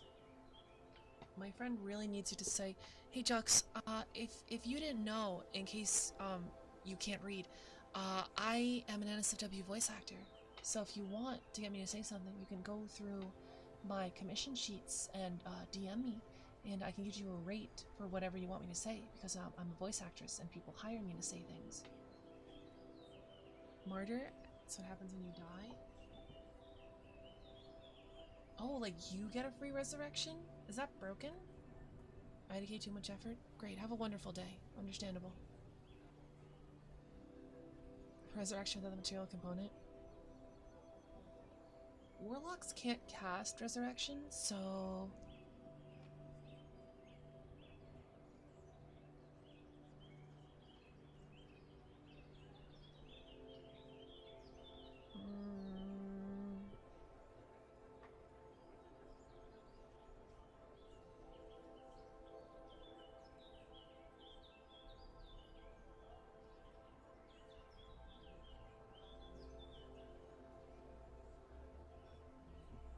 Resurrection on self once per year.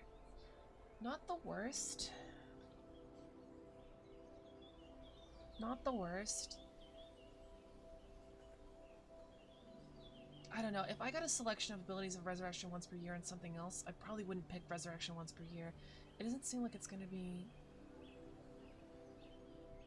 some type of ritual that says a contingency spell of Resurrection after you dying. Ritual of contingency. Interesting.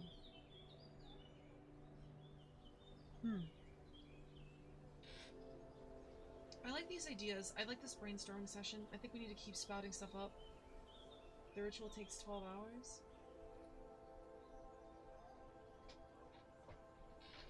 Can't you just cast contingency resurrection on yourself? Is that a thing you can do? Oh, wait, but ooh, I don't know if you can. You'd have to be a bard, I think. I don't know if wizards can cast resurrection. Or...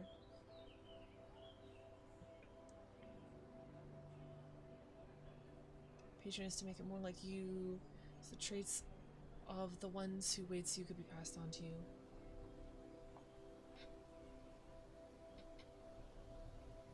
That's interesting. Oh, that's an interesting direction choice. Do we become more like God, or do we become a better cult leader?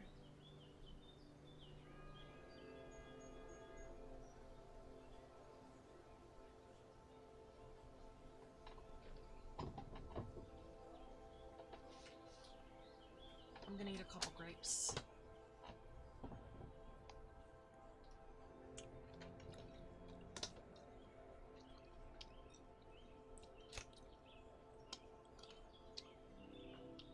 In the Discord, we have a Dungeons & Dragons chat. It is pinned on the Dungeons & Dragons chat in the Discord. Becoming a better cult leader, become more like God.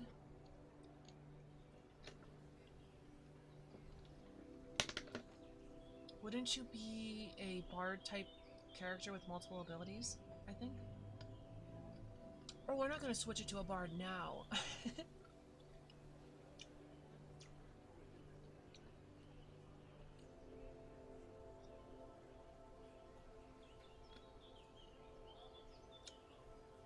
This could work as a bard ability, though. Like at level 3, 6, 10, 14. This could be a bard. I don't think you'd have to do much fixing. I don't know if it'd be a very good bard, but it could be a bard.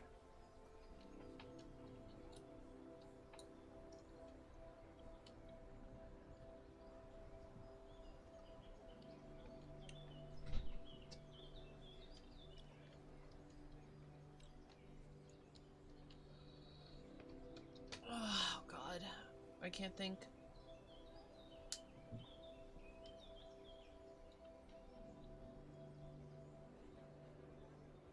Make your sinister effect be rolling on your inspiration die? Interesting.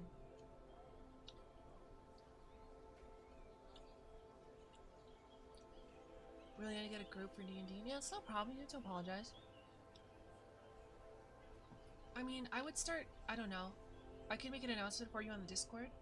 But we have Citrus running a game. Like, maybe we could run another game on there.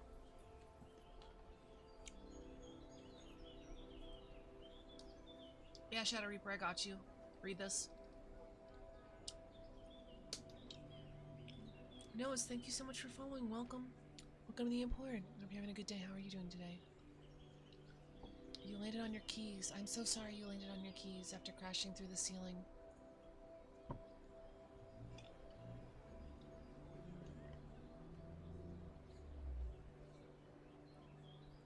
Gaming set is literally never going to be used. It's just flavor. I like it. I don't think it's broken to give that. Are you setting up for D&D? We're making our own subclass. We're making our own subclass for Cult of the Lamb, and we're trying to figure out a level 14 ability for this damn fucking class. Would I need anything to start playing D&D? Yeah. Not a lot. Special cutie class. Lamo. Any class could be a cutie. Or more, a cutie could be any class.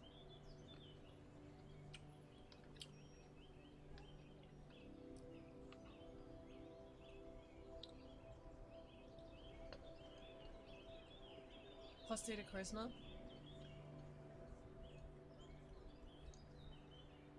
A class giving you, I mean, barbarians give plus 4 to strength at level 20.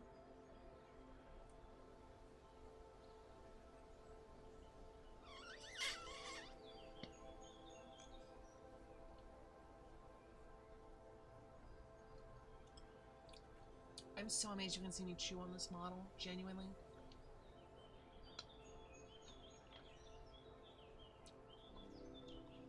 Yeah, other stuff on top sometimes. Wait, what other subclasses give you stats? I thought it was just the barbarian that gives you stats.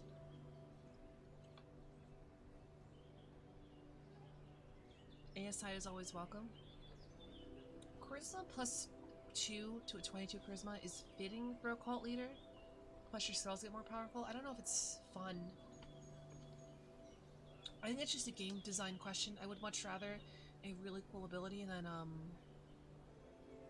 a plus 2 somewhere.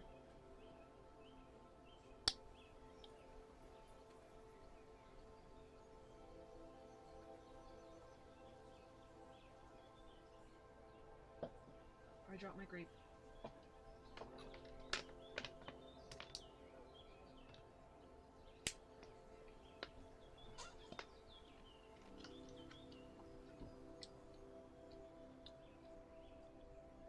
I really could not think of this ability at all. I might need to stop the stream and figure it out on my own. Let them take a second pact? Actually, wait a minute. The game does have an... Hold on. Guys.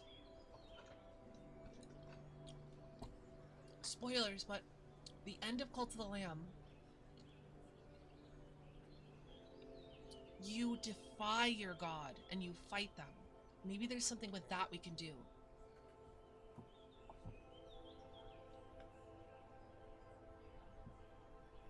I don't know if there's anything that's more like a story moment, but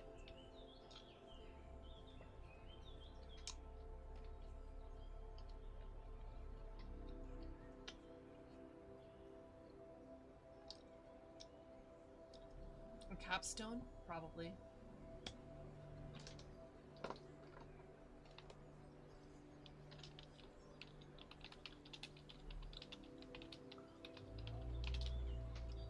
Level 20 ability for Warlock sucks dick, so we could do Apotheosis as an alternate level 20 ability.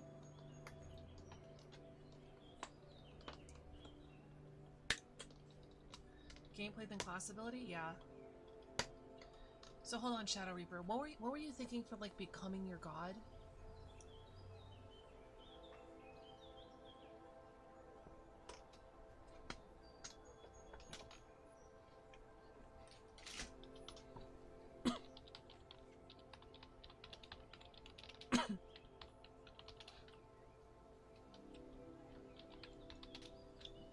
No one is ever actually playing level 20, so we can make it some dumb shit.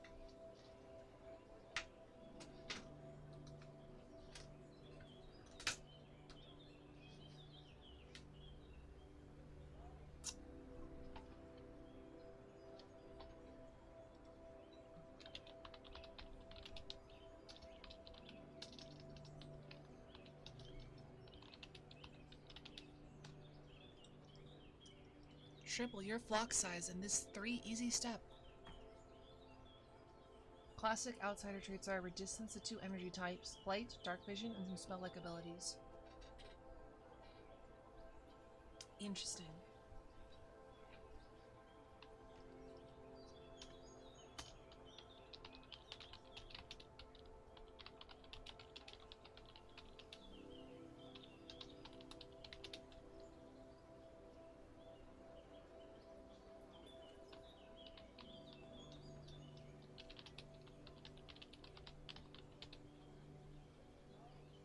Avatar of the Fallen God, if you're doing this, become godlike in ability. Yeah.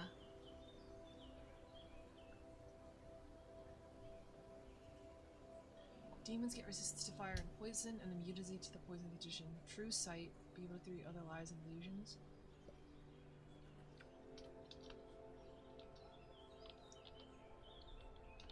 It's funny that I said I much rather would have an ability, and then my idea of a level 20 ability is just a whole bunch of fucking stats. What does an outsider mean again? It just means someone not from your plane, right? Like, a goblin from Warhammer would technically be an outsider to the Forgotten Realms.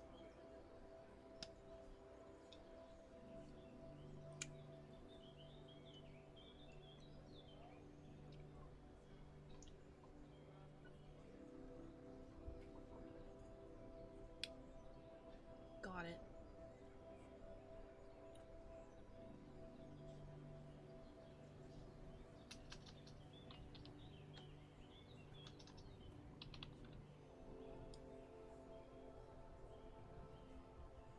This should be one action that lasts 1 minute. Like a paladin ability. Okay, so I love that. If this is only for one, I feel like... Okay, actually though, this is kind of strong, actually. Alright. So, if we're making this a paladin capstone, we need to make it stronger than just this.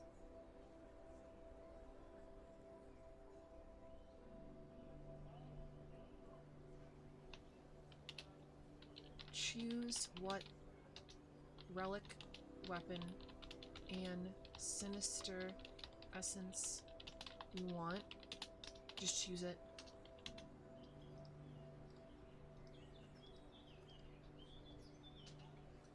If it's once a day, just choose it. Paladin gives you immunity.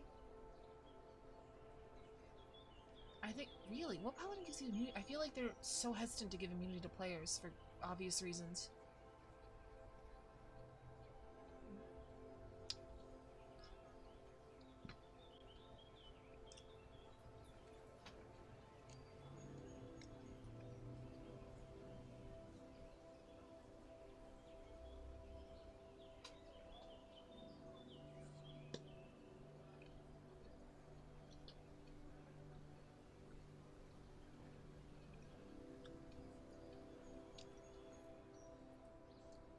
I got something stupid. Gain temp hit points equal to twice the number of people in your flock. We would need to specify what the fuck a flock is. But basically that's literally every member of your flock giving you power. Triple flock size, that's up to 66 temp hit points for a minute. Which at level 20 is like 2 hits, maybe. I love how it's just like all I need is a level 14 ability and I'm done. And here we are designing a level 20 ability. I love it.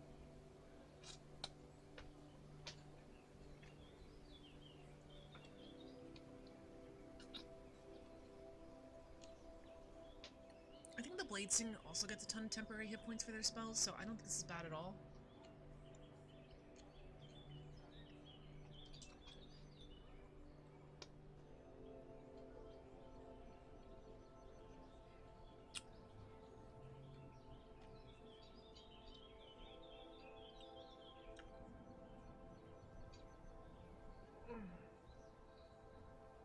Alright people, so we manifest for 1 minute a dark, we become our god for 1 minute. Resistance to damage, we get flight, true sight, we choose the relic weapon, the sinister essence we want, gain temporary hit points equal to twice our followers. So each of one of your follower gives you plus 2 hit points.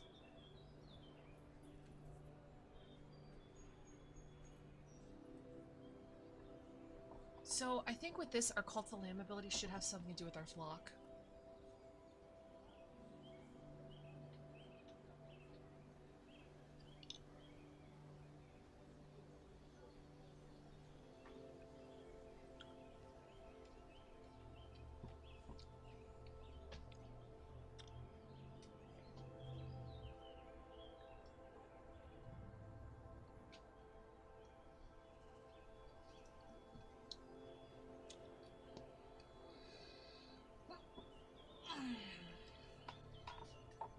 So let me start writing some flock rules.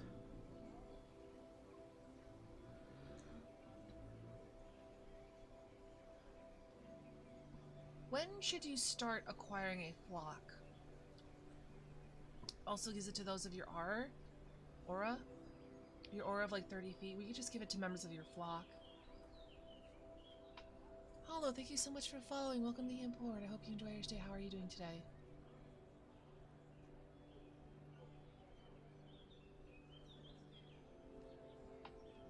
A 10th level sanguine agent type changed to outsider. When Hell becomes her native plane, she gains fire resistance 30, telepathy with a range attack 50. Season Darkness, universal monster ability, Ebon Feathered Wings, emerging from sanguine agent. Yeah, I think that's a good place to start. So, is level 6 a good time to start amassing a flock? Okay, wait, I think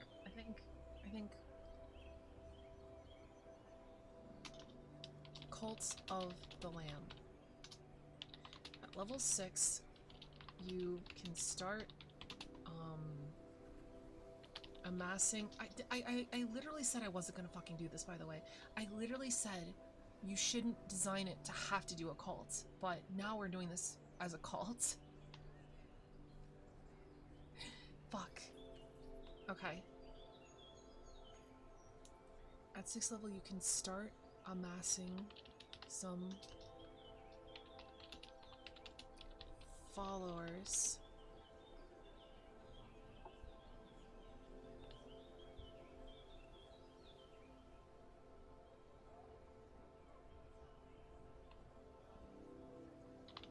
To your cults. Worshipping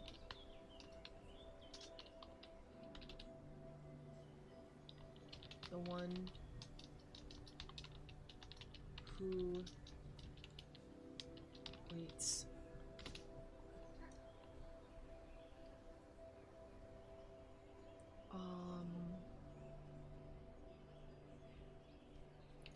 To indoctrinate someone into your cults, they must be friendly,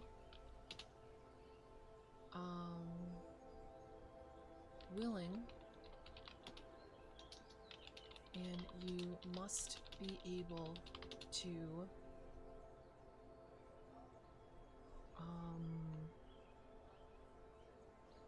convince them to join.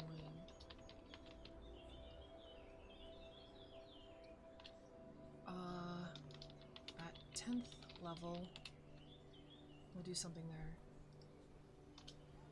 Your maximum flock size becomes your charisma bonus plus your proficiency bonus.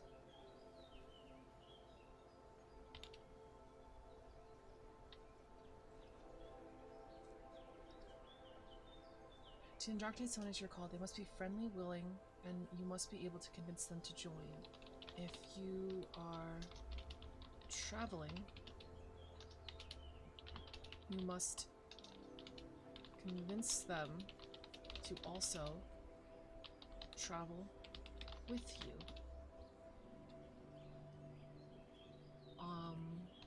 On your quest. It's not crazy to have 33 people in a D&D faction. You know, it's basically a caravan. So 33 is the most we're gonna go. Tops of text that amassing followers is the traditional method of D&D ascending to godhood. You must also convince them to travel with you on your quest. To ensure your members are faithful and remain in your cults, you must preach to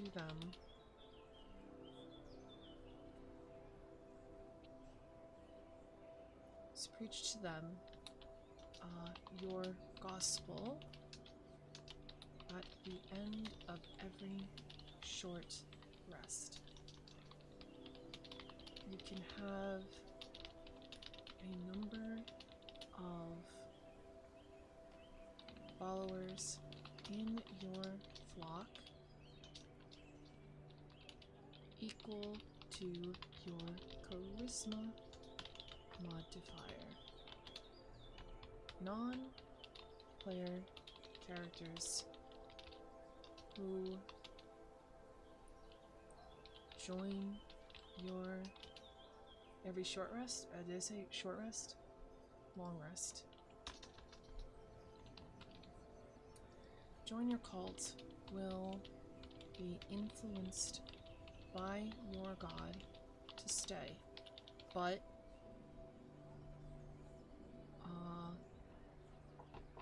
can still leave if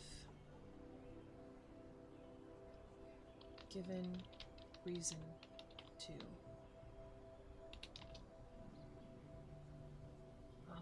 Life in danger. Lives are in danger, or you do something, I don't know, egregious to them. Could fix their wording, I don't know.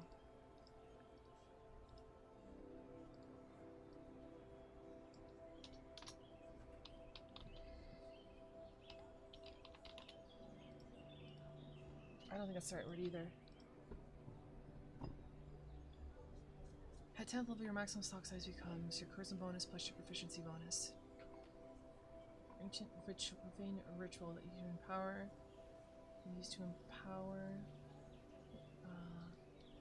you and your flock for their goals. Okay, so delete this. Personally, I feel like the call should be a narrative reward, not an enforced mechanic.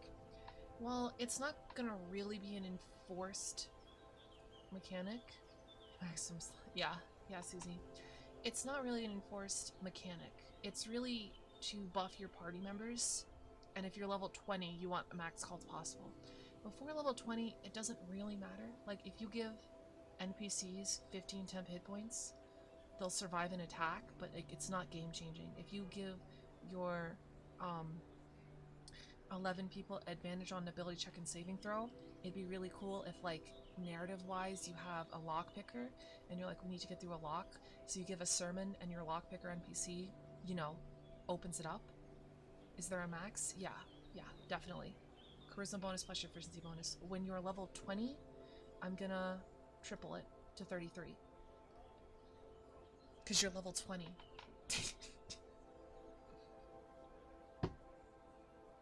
So at 6th level, it's your charisma. At 10th level, it's your charisma plus your proficiency. At 14th level, we can make it 22? Yeah, you're a 14th level character. You gain adventure so that you may have a number of followers help you with casting the ritual spell. 1 minute per minimum. Interesting. I really love the flavor. Awesome. Thank you. Thank you. Oh, we have some people watching us. That's cool.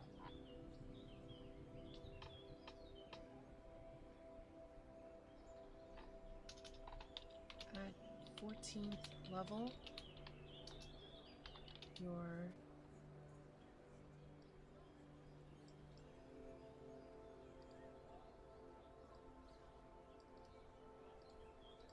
I really did not want, technically your max is 12, a manual can raise your, yeah.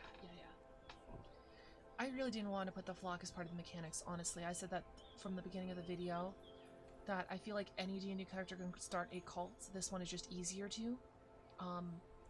But like there's several things that changed my mind. One, I think we made mechanically so that your party is just your cult, at least when you start. And when you get to 14th and 20th level, if you're ever that high, kind of homework I love, constant flavor focus rather than min-maxing. Of course. And, what am I saying?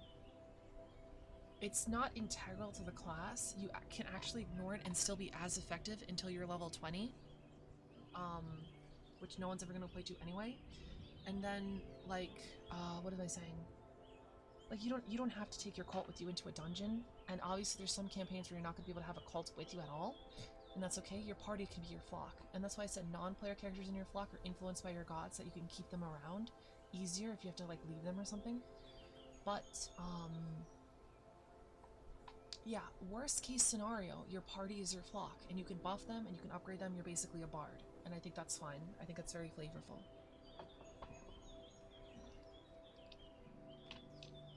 My sunflower proficiency bonus, so that's 11. At level 10, it's not even 11. Okay, so traveling must convince and traveling on your quest to ensure the members of faith are in your cult. You must preach their gospel at the end of every long rest. Yeah, that's fine. Okay. Your sermons, your speeches, are so infectious. No. Impactful. That you need only preach to your cult flock once per week to keep them enraptured.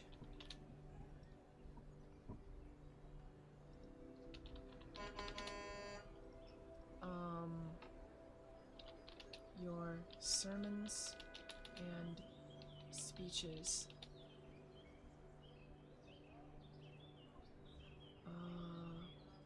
shape the lifestyle of your flock. You need only preach a sermon, and we can make a flock a requirement for rituals. I don't want to do that though. I don't want to, because I want to make it class. There's going to be some DMs that don't let you take a cult, so I think we have to design it. I like the reduced ritual time.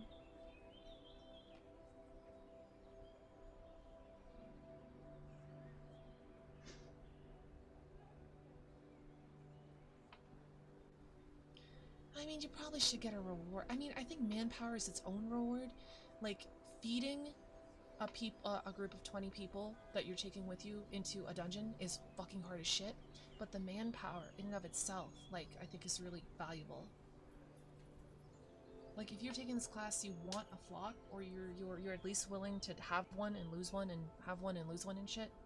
I don't know, guys. Should we go deeper into the flock mechanic? There's a lot of mechanics in this already. What do you guys think? Some players are not going to be good at talking. People should not be penalized for being bad at RP.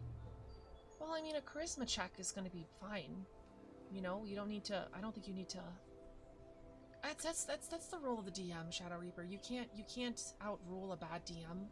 Like, obviously, if you have a nervous person that's trying to be a cult leader because it's a fantasy of them, you gotta work with it and just be like, okay, like, what type of things do you say? And just like, I want to convince them using blah blah blah blah blah blah blah, and then they roll a dice. You know what I mean? Like, that's a DM part. Flock buff rituals. I mean, some of the rituals already target the flock. Yeah, your flock gains advantage.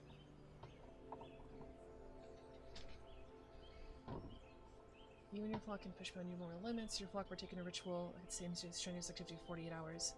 This is going to be really interesting with 33 people. This is going to be really interesting. I mean, okay, hold on. Hold on, guys. I'm going to do something controversial. I'm going to do something controversial.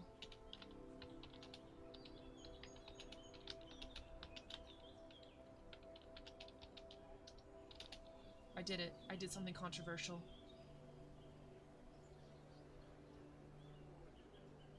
I did it.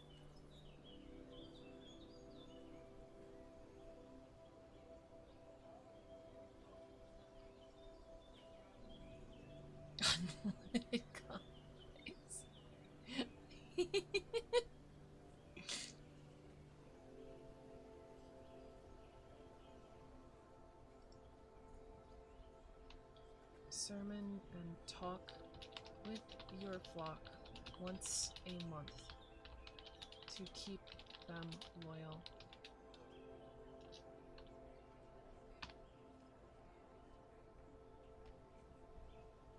That sounds really cool. Dope. I can't believe I fucking did it. I can't believe I fucking did it.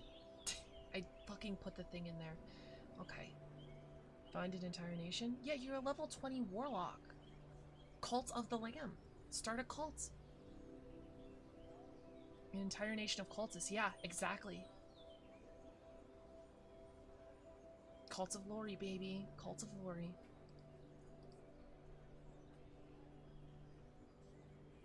Okay, let me look over the rituals of the dam. At 10th level, your connection to the one who waits give you knowledge of ancient profane rituals they can use.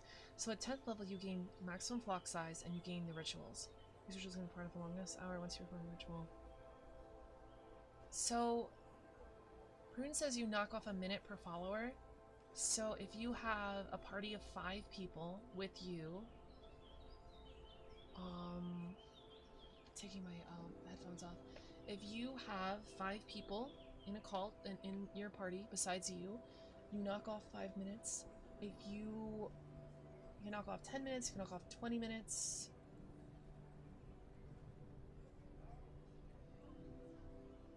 It feels like a waste of text to even put that. Like, is 20 minutes ever going to save your life somewhere? A ritual taking 40 minutes instead of an hour?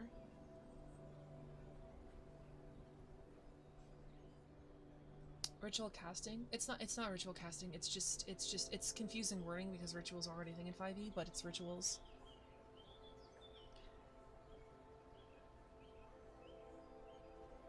So right now the flock doesn't do anything by itself. I think that's fine because again, manpower is its own reward.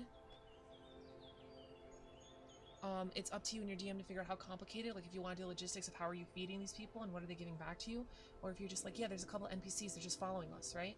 Either way, again, I think manpower is its own reward. I don't know what other buffs we need. Plus, you can buff literally your entire flock. You can give them all advantage on a saving throw.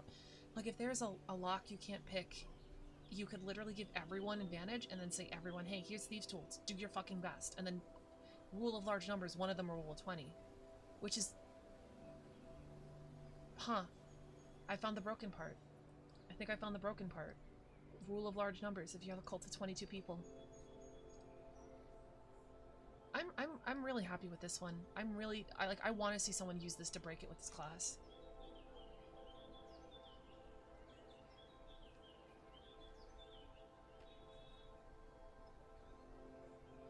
We still didn't come up with level 14 ability. It should be flock related. We spent all this time with the flock mechanic. There should be something you could do with the flock at 14.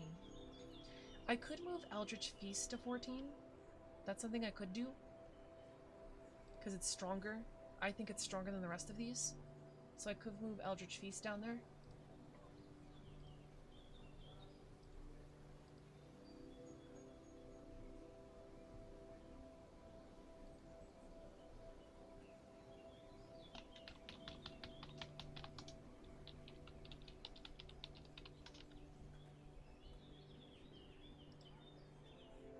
Be used by coffee locks.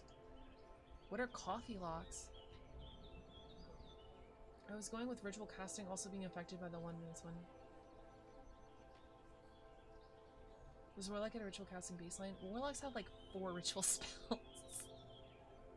We looked it up earlier because we were thinking about that. They literally get 4 ritual spells. It's not even that crazy. I've never seen a warlock take any of those ritual spells either, except Find Familiar from that thing.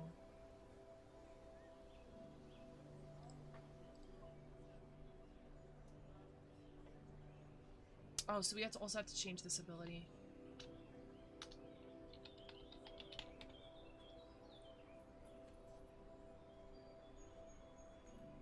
Oh, Pact of the Tome gets you some ritual spells too.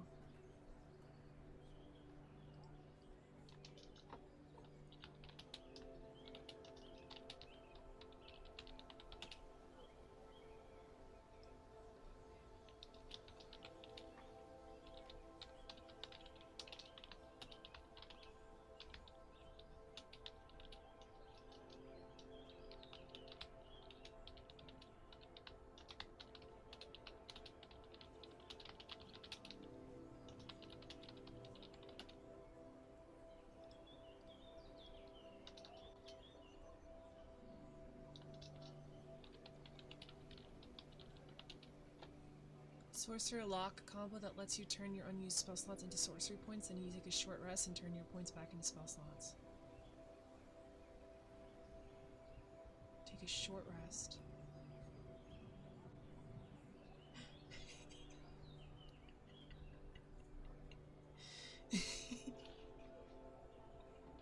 Is that a real thing abusable in the game right now?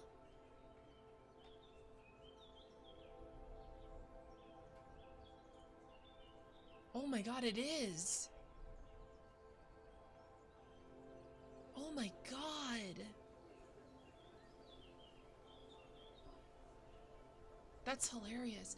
I'm literally just imagining like a businessman, like a draconic, like a daughter of a dragon, right?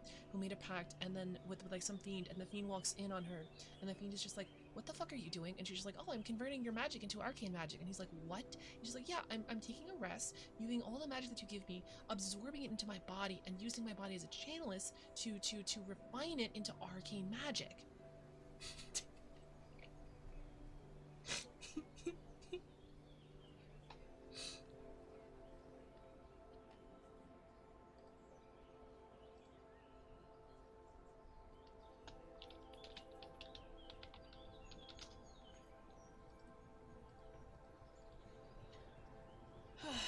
Sounds really fun, yeah. Gain 10 hit points equal to twice. Oh, wait, hold on. Defines your dark cards virtue closer than ever. Manifest and become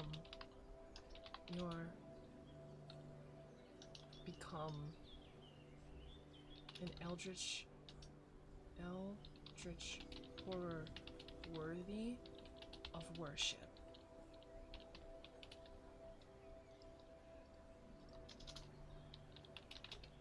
As a bonus action, turn into the avatar of your god, gaining resistance to necrotic and radiant damage, 60 feet of flight, 120 feet of true sight,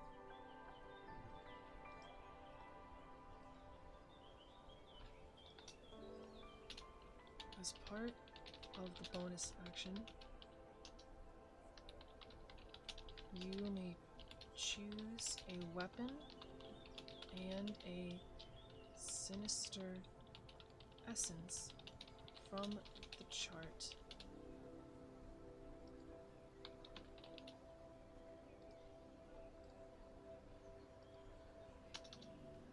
And wields it out rolling.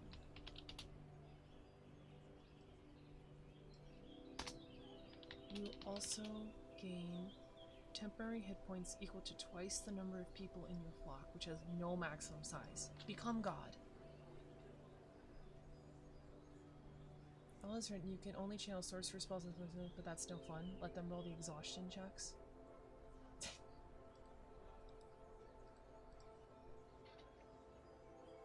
If I was the DM, I would make the warlock get mad at you. I'd be like, "Hey, buddy, I'm gonna stop giving you spells if you keep turning them into sorcerer spells. That's not how it's supposed to work. I'm actually losing power over here. I'm just gonna take it away."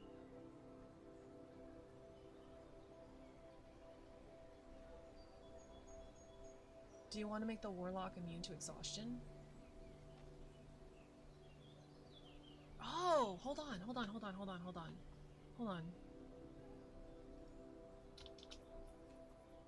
You no longer need to eat or sleep. Once a month, if your hit points... Oh, no. Once... If you die,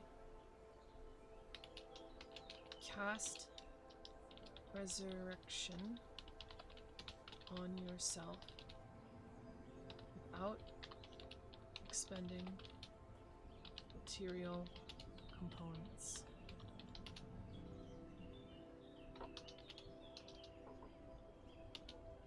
You can only cast Resurrection Hold on, that's not how you word that. Hold on. Hold on. Not like you sleep in game. Exactly, exactly. You don't need to sleep, you don't need to eat in the game. If you die... Don't. Easy peasy. If you were to die, resurrect instead, as if the resurrection spell was cast on you. You can only revive once. You revive in this way. You must wait 3 days to do so again.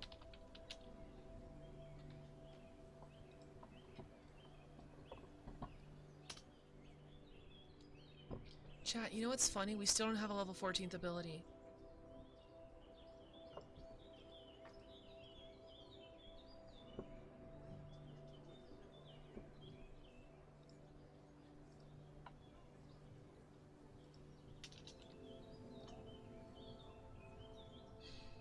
Make it true resurrection?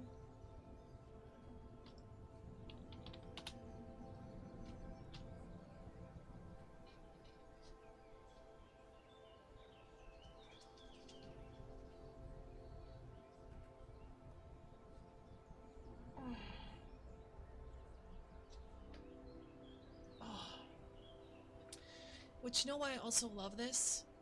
The boss in-game has 2 forms, and this is 2 phases, and this is literally the player character having 2 phases. It's literally just like, oh, the HP is 0, I'm gonna win now, and you literally just get up, and you're just like, ah!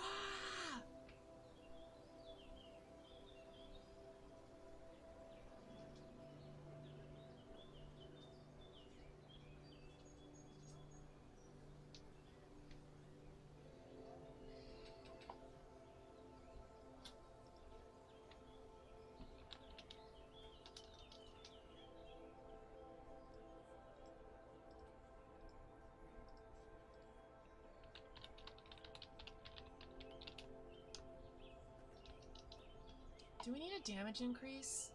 Do we need a damage increase?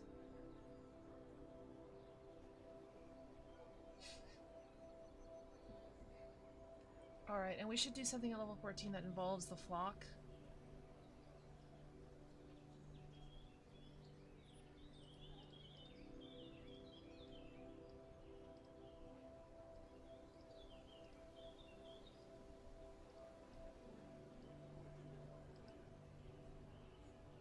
If you die as the avatar, your soul gets dragged to health and you cannot be resurrected. All or nothing.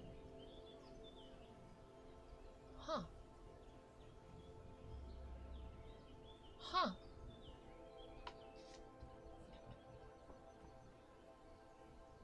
Hmm. This form lasts for 1 minute. Make the 14th ability the ability to roll. Yeah, that's already the 14th ability. Oh, to gain both sinister abilities. Oh god, we have to relook at this. I didn't think about stacking. Jesus Christ. Oh, Jesus. Do we want to stack? Is that good? Of course you can't be resurrected to be summoned.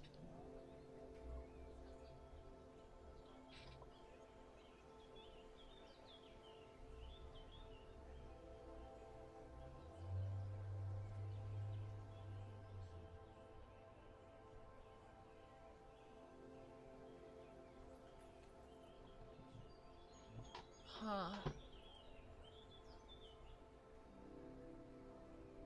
Do we want to stack them on each other?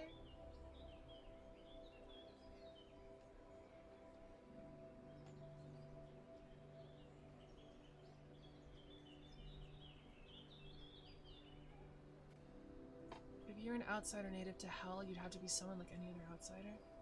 Nothing overlaps? Hmm.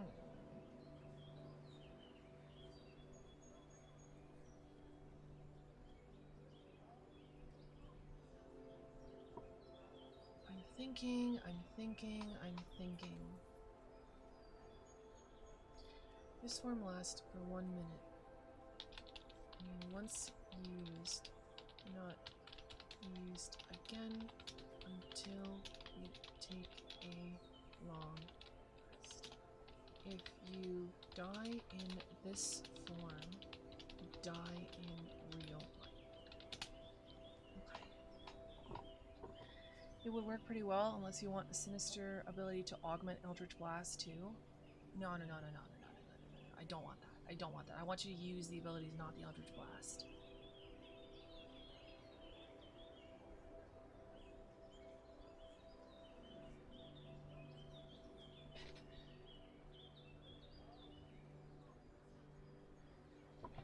Okay. Roll the d6 and the d10 twice. Roll a d6 and a d10 twice.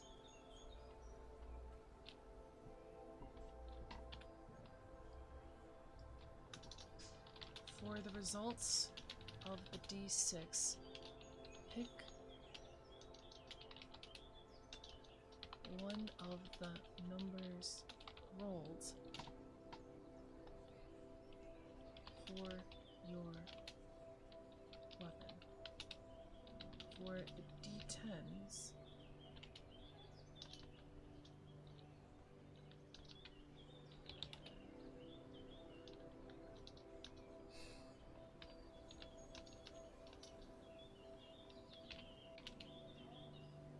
the d10s, use both numbers and apply both sinister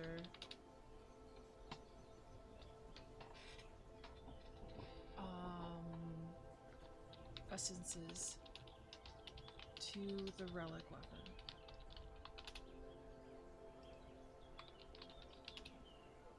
Is that enough? Is that enough for a level 14 ability?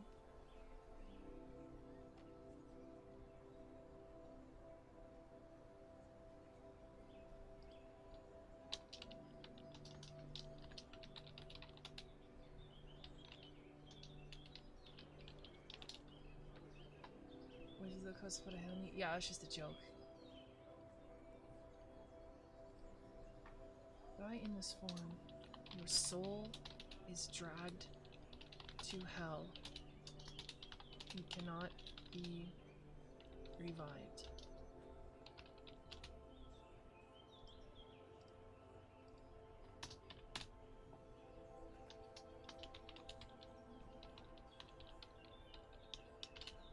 Wait, is this anti-synergy? Okay, if you read this, do you get that you revive first and then if you die again? Is that understood?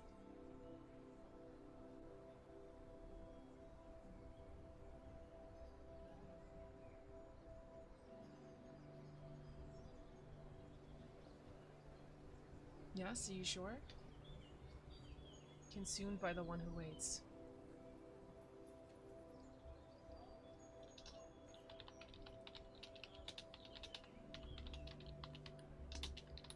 What's up, Mommy and Joya? Welcome back to the stream. How are you doing today?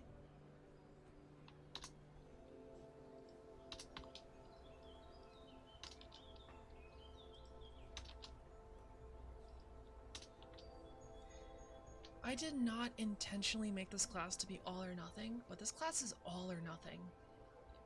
You're gambling. This is a gamble. This is a gamble. This is a gamble prediction. The flock is pretty cool. I kind of want to make the flock its own subclass, because I feel like we're not doing enough with it.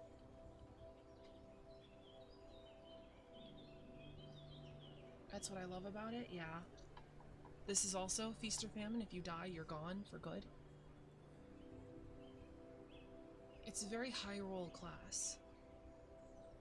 Makes it sound really fun to play. Thank you, thank you.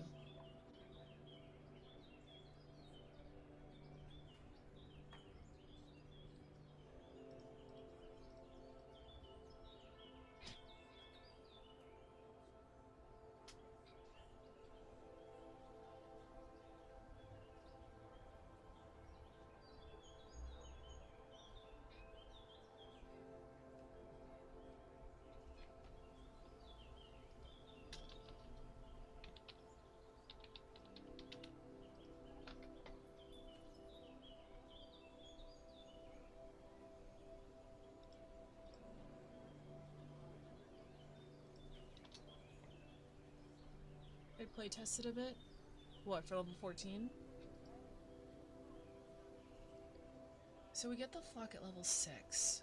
It doesn't do anything, it's just manpower. Level 10, we have rituals which we can affect the whole flock, right?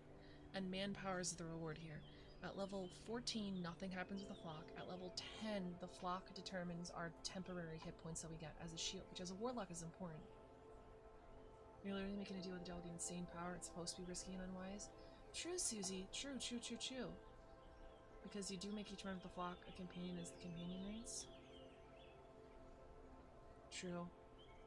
This is genuinely, like, impossible to play last test. Like, you would need... I don't know how you would play test this.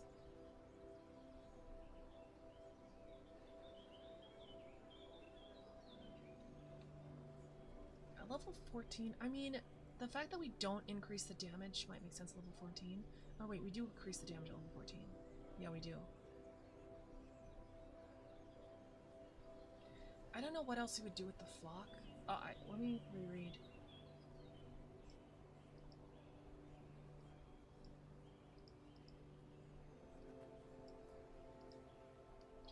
Right now you don't actually get a ton from having a flock. Developing a class? Yeah, we're doing a subclass for Cult of the Lamb. We're developing a warlock of the One Who Waits. So it's the Cult of the Lamb warlock subclass.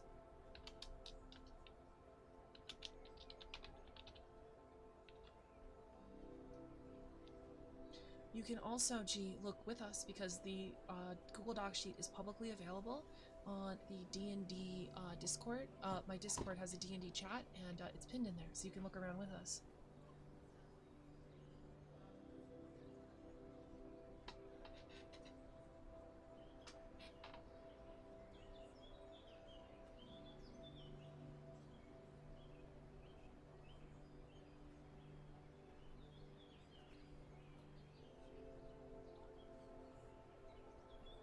Wait, Prune, does that say edit? Do you guys have editing rates? Wait.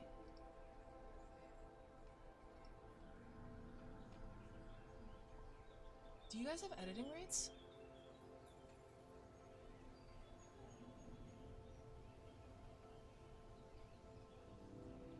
It's you only? Okay, it says edit at the end, just making sure. Okay. Okay,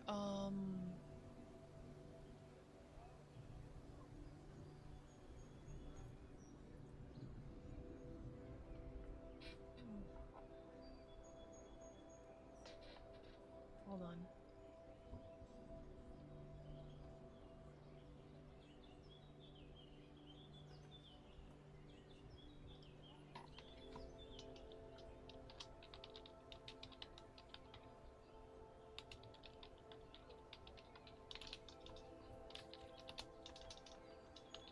This class enrolls random and...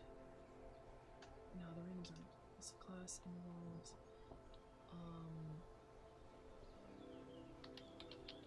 light mechanics about forming a small cult. Talk to your DM about the campaign, and if the flavor of the cult is small, I think. Well, if you're yeah, it's small. If the flavor of the cult is suitable and feasible for your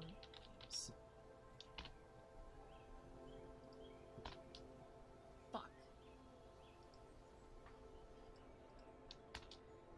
Okay.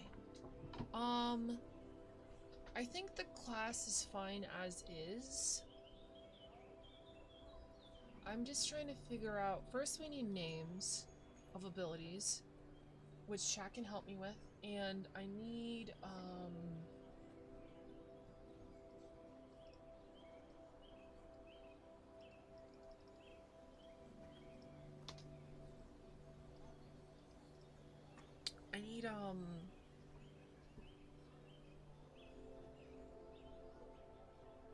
need names for abilities, and I'm not sure I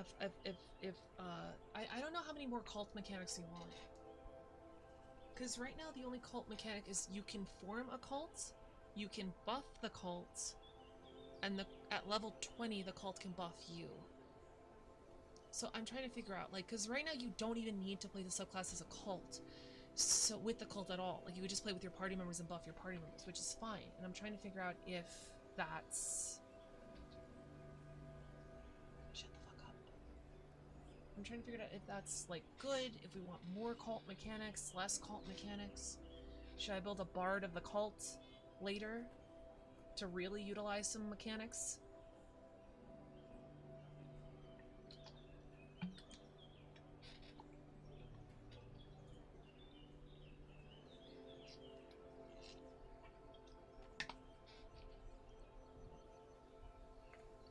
What do you guys think? Is the cult enough? Should we have more cults?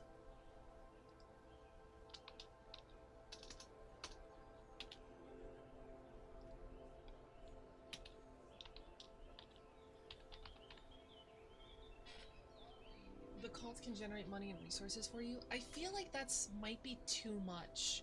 Like, it's a subclass. Personally, I feel like the cult should be a separate mechanic from the actual class. Yeah. I think I'd agree with... Jesus fucking Christ. Personally, I agree with you. I think a cult, you should play with your DM and talk to you guys about cult mechanics, right? The only real reason we put the cult in is really when I was designing the rituals, I used the word flock and I didn't describe what it was. And then the apotheosis, getting temporary hit points based on your flock, like having that be a mechanic, sounded really fucking cool. The universe being really loud today? It is, yeah. So that's the only reason why I decided to do a very light, small cult mechanics. And like, I feel like if they generate you money and economy, it might be tricky balancing wise. Of like, oh, each member of your flock brings you 1 silver coin a day. You know, even that I feel like could get insane. Especially if player characters are each non-player character in your flock brings you... You can make cult rules? That's true, I could do a whole Matthew Colville. I could do that. Maybe I'll make a fucking book. Cult of the Lori. How to start a cult in your D&D game.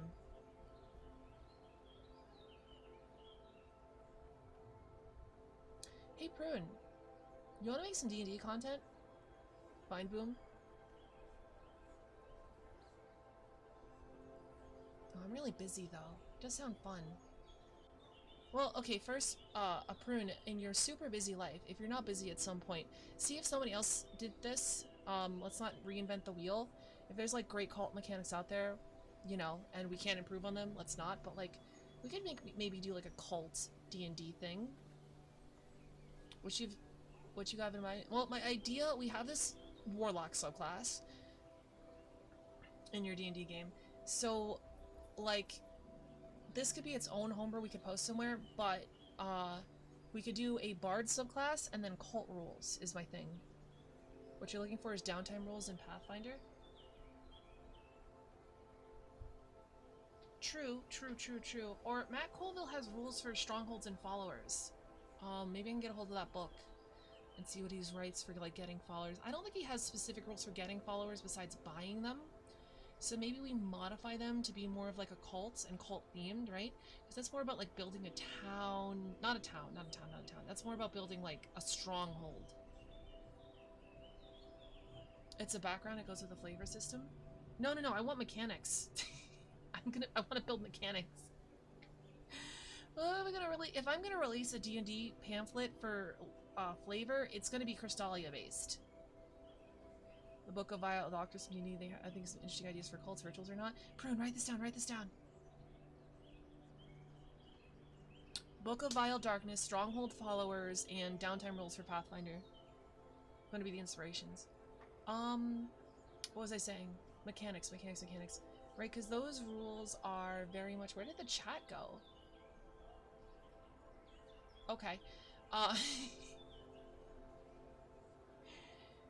Those rules are very much,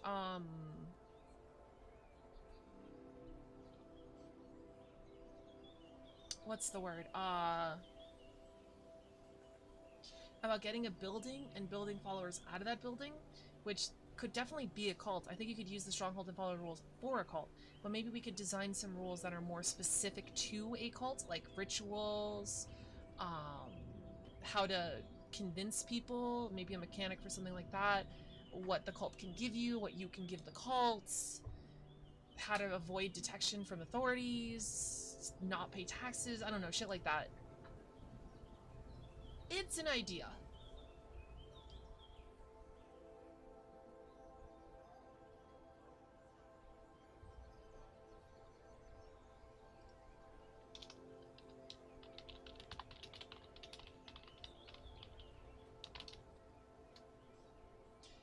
And since I'm doing, so it's not a cult or exactly. Can look at some time.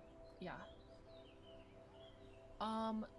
So I guess, we could release the Warlock for free because it's already on here. If we're planning on selling it on like OGL or some shit, and release this as like a teaser for free, which is gonna be like a third of the content, and then you know, whatever we sell, the PDF will have the Bard subclass and the cult rules.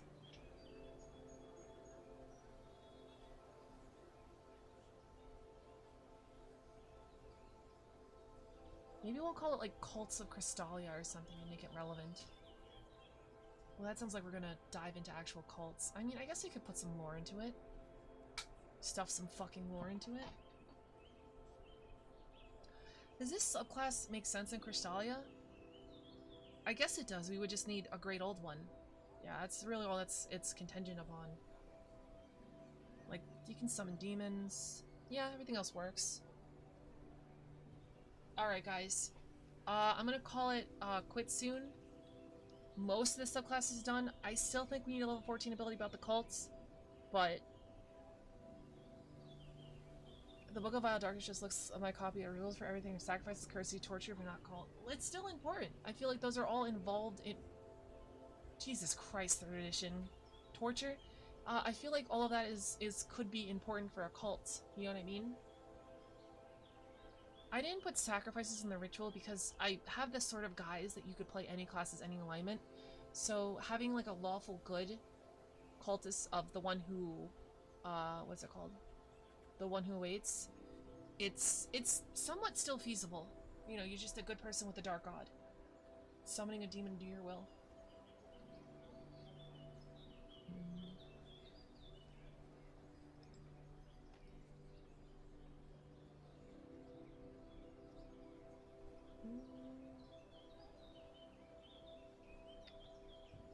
Apotheosis.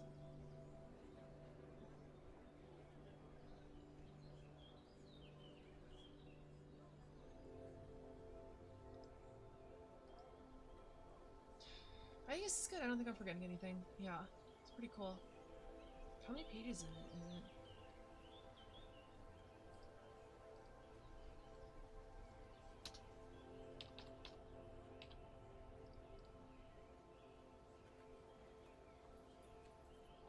On page 8, 13, it's like 5 pages. Jesus Christ. What about sacrificing cultists to summon demon helper? That was an idea I had. When I first heard demon summon, I figured not sacrificing people would probably be a good idea. Again, if you want to play a lawful character. Or a good character. But, so basically it lets you, at level 10, cast a buffed up 4th level spell for free. And you can summon it every day for 2 hours. So if you have adventure and you go in the, you know, for the first 2 hours, and you don't want to give everyone 10 hit points, you can summon a demon.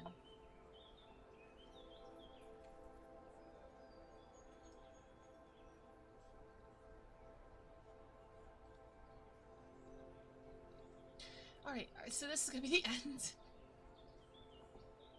This is gonna be the end. I think I lost the ASMR at some point there. I kept my voice soft, but I was really just like yelling at some points. But yeah, this is an experiment. I don't know if I'm ever doing this again. I just combined 2 subathon rewards.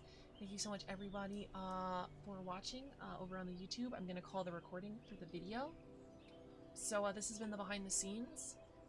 Obviously, we're going to workshop it a little bit. I want to do a video, like a quick video, where I go over the subclass and why I chose things for the design philosophy. Assign a loyalty will force your cult to help maintain your cult, especially NPC that can perform hatchet charisma and rituals of the damned. Interesting, interesting, interesting. D&T content is plus. That'd be cool. I mean, gee, if you want to see the list, we have a whole bunch of stuff here. If you like the content, including Ari's legendary butt plug. It's a great item. It's a little bit broken, but it's a legendary item. What did I do for this one again?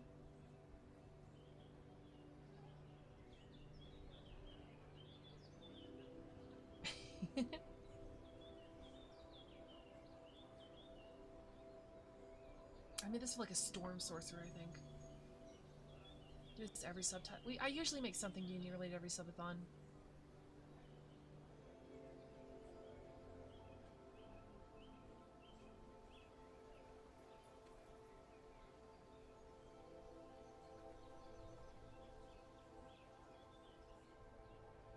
Cast a damage and can be cast as normal, but the spell damage type is changed to lightning. You can add d4s to one of the damage rolls of the spells. Increase. Interesting. Your channel damage on the spell, you can cast add number of d4s equal to spell's level to 1. Wow, that's really cool. Spend 60 charge and 10 feet of your movement and double the amount of d4s rolled for bonus damage from conductive damage until the end of your turn. Shot, spend it to increase the damage of the next spell by d8. Spend 20 damage as a reaction, enhance your next damaging spell after casting. This is really cool. Join the cult of the lamb and grow your cock size today. Wow. What if I don't want a bigger cock though? It's optional. It's an optional cock.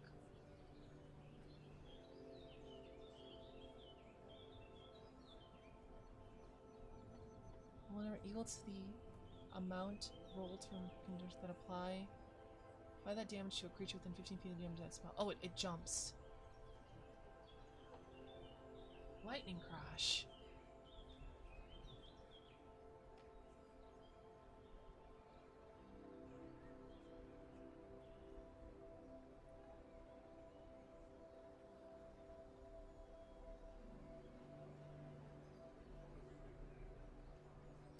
Oh my god, wow. I didn't know I put Ziri's passive in here. That's cool.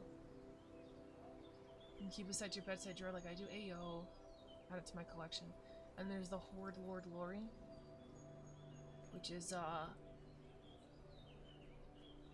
big goon. Big goon. Little Lori goons.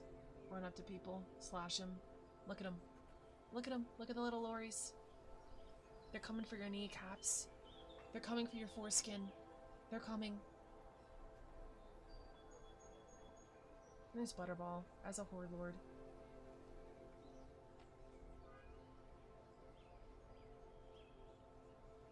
Alright, I like what I came up with today. I should stop the YouTube video. Oh my god, this has been 4 hours. What the fuck? We spent 4 hours. They are coming. They are also on the way. But shh. Alright. Warlock Pact of Butterball Len. I could make a custom Lori subclass. Butterball's on lease. Butterball is not the... Butterball is a familiar. He's not a patron.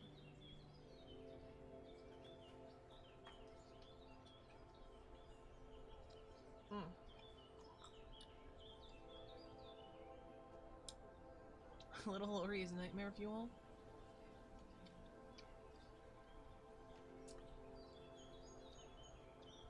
Little Lori is, she does her best. I really like the guy with pen drew these little Loris with massive tits. I really appreciate that.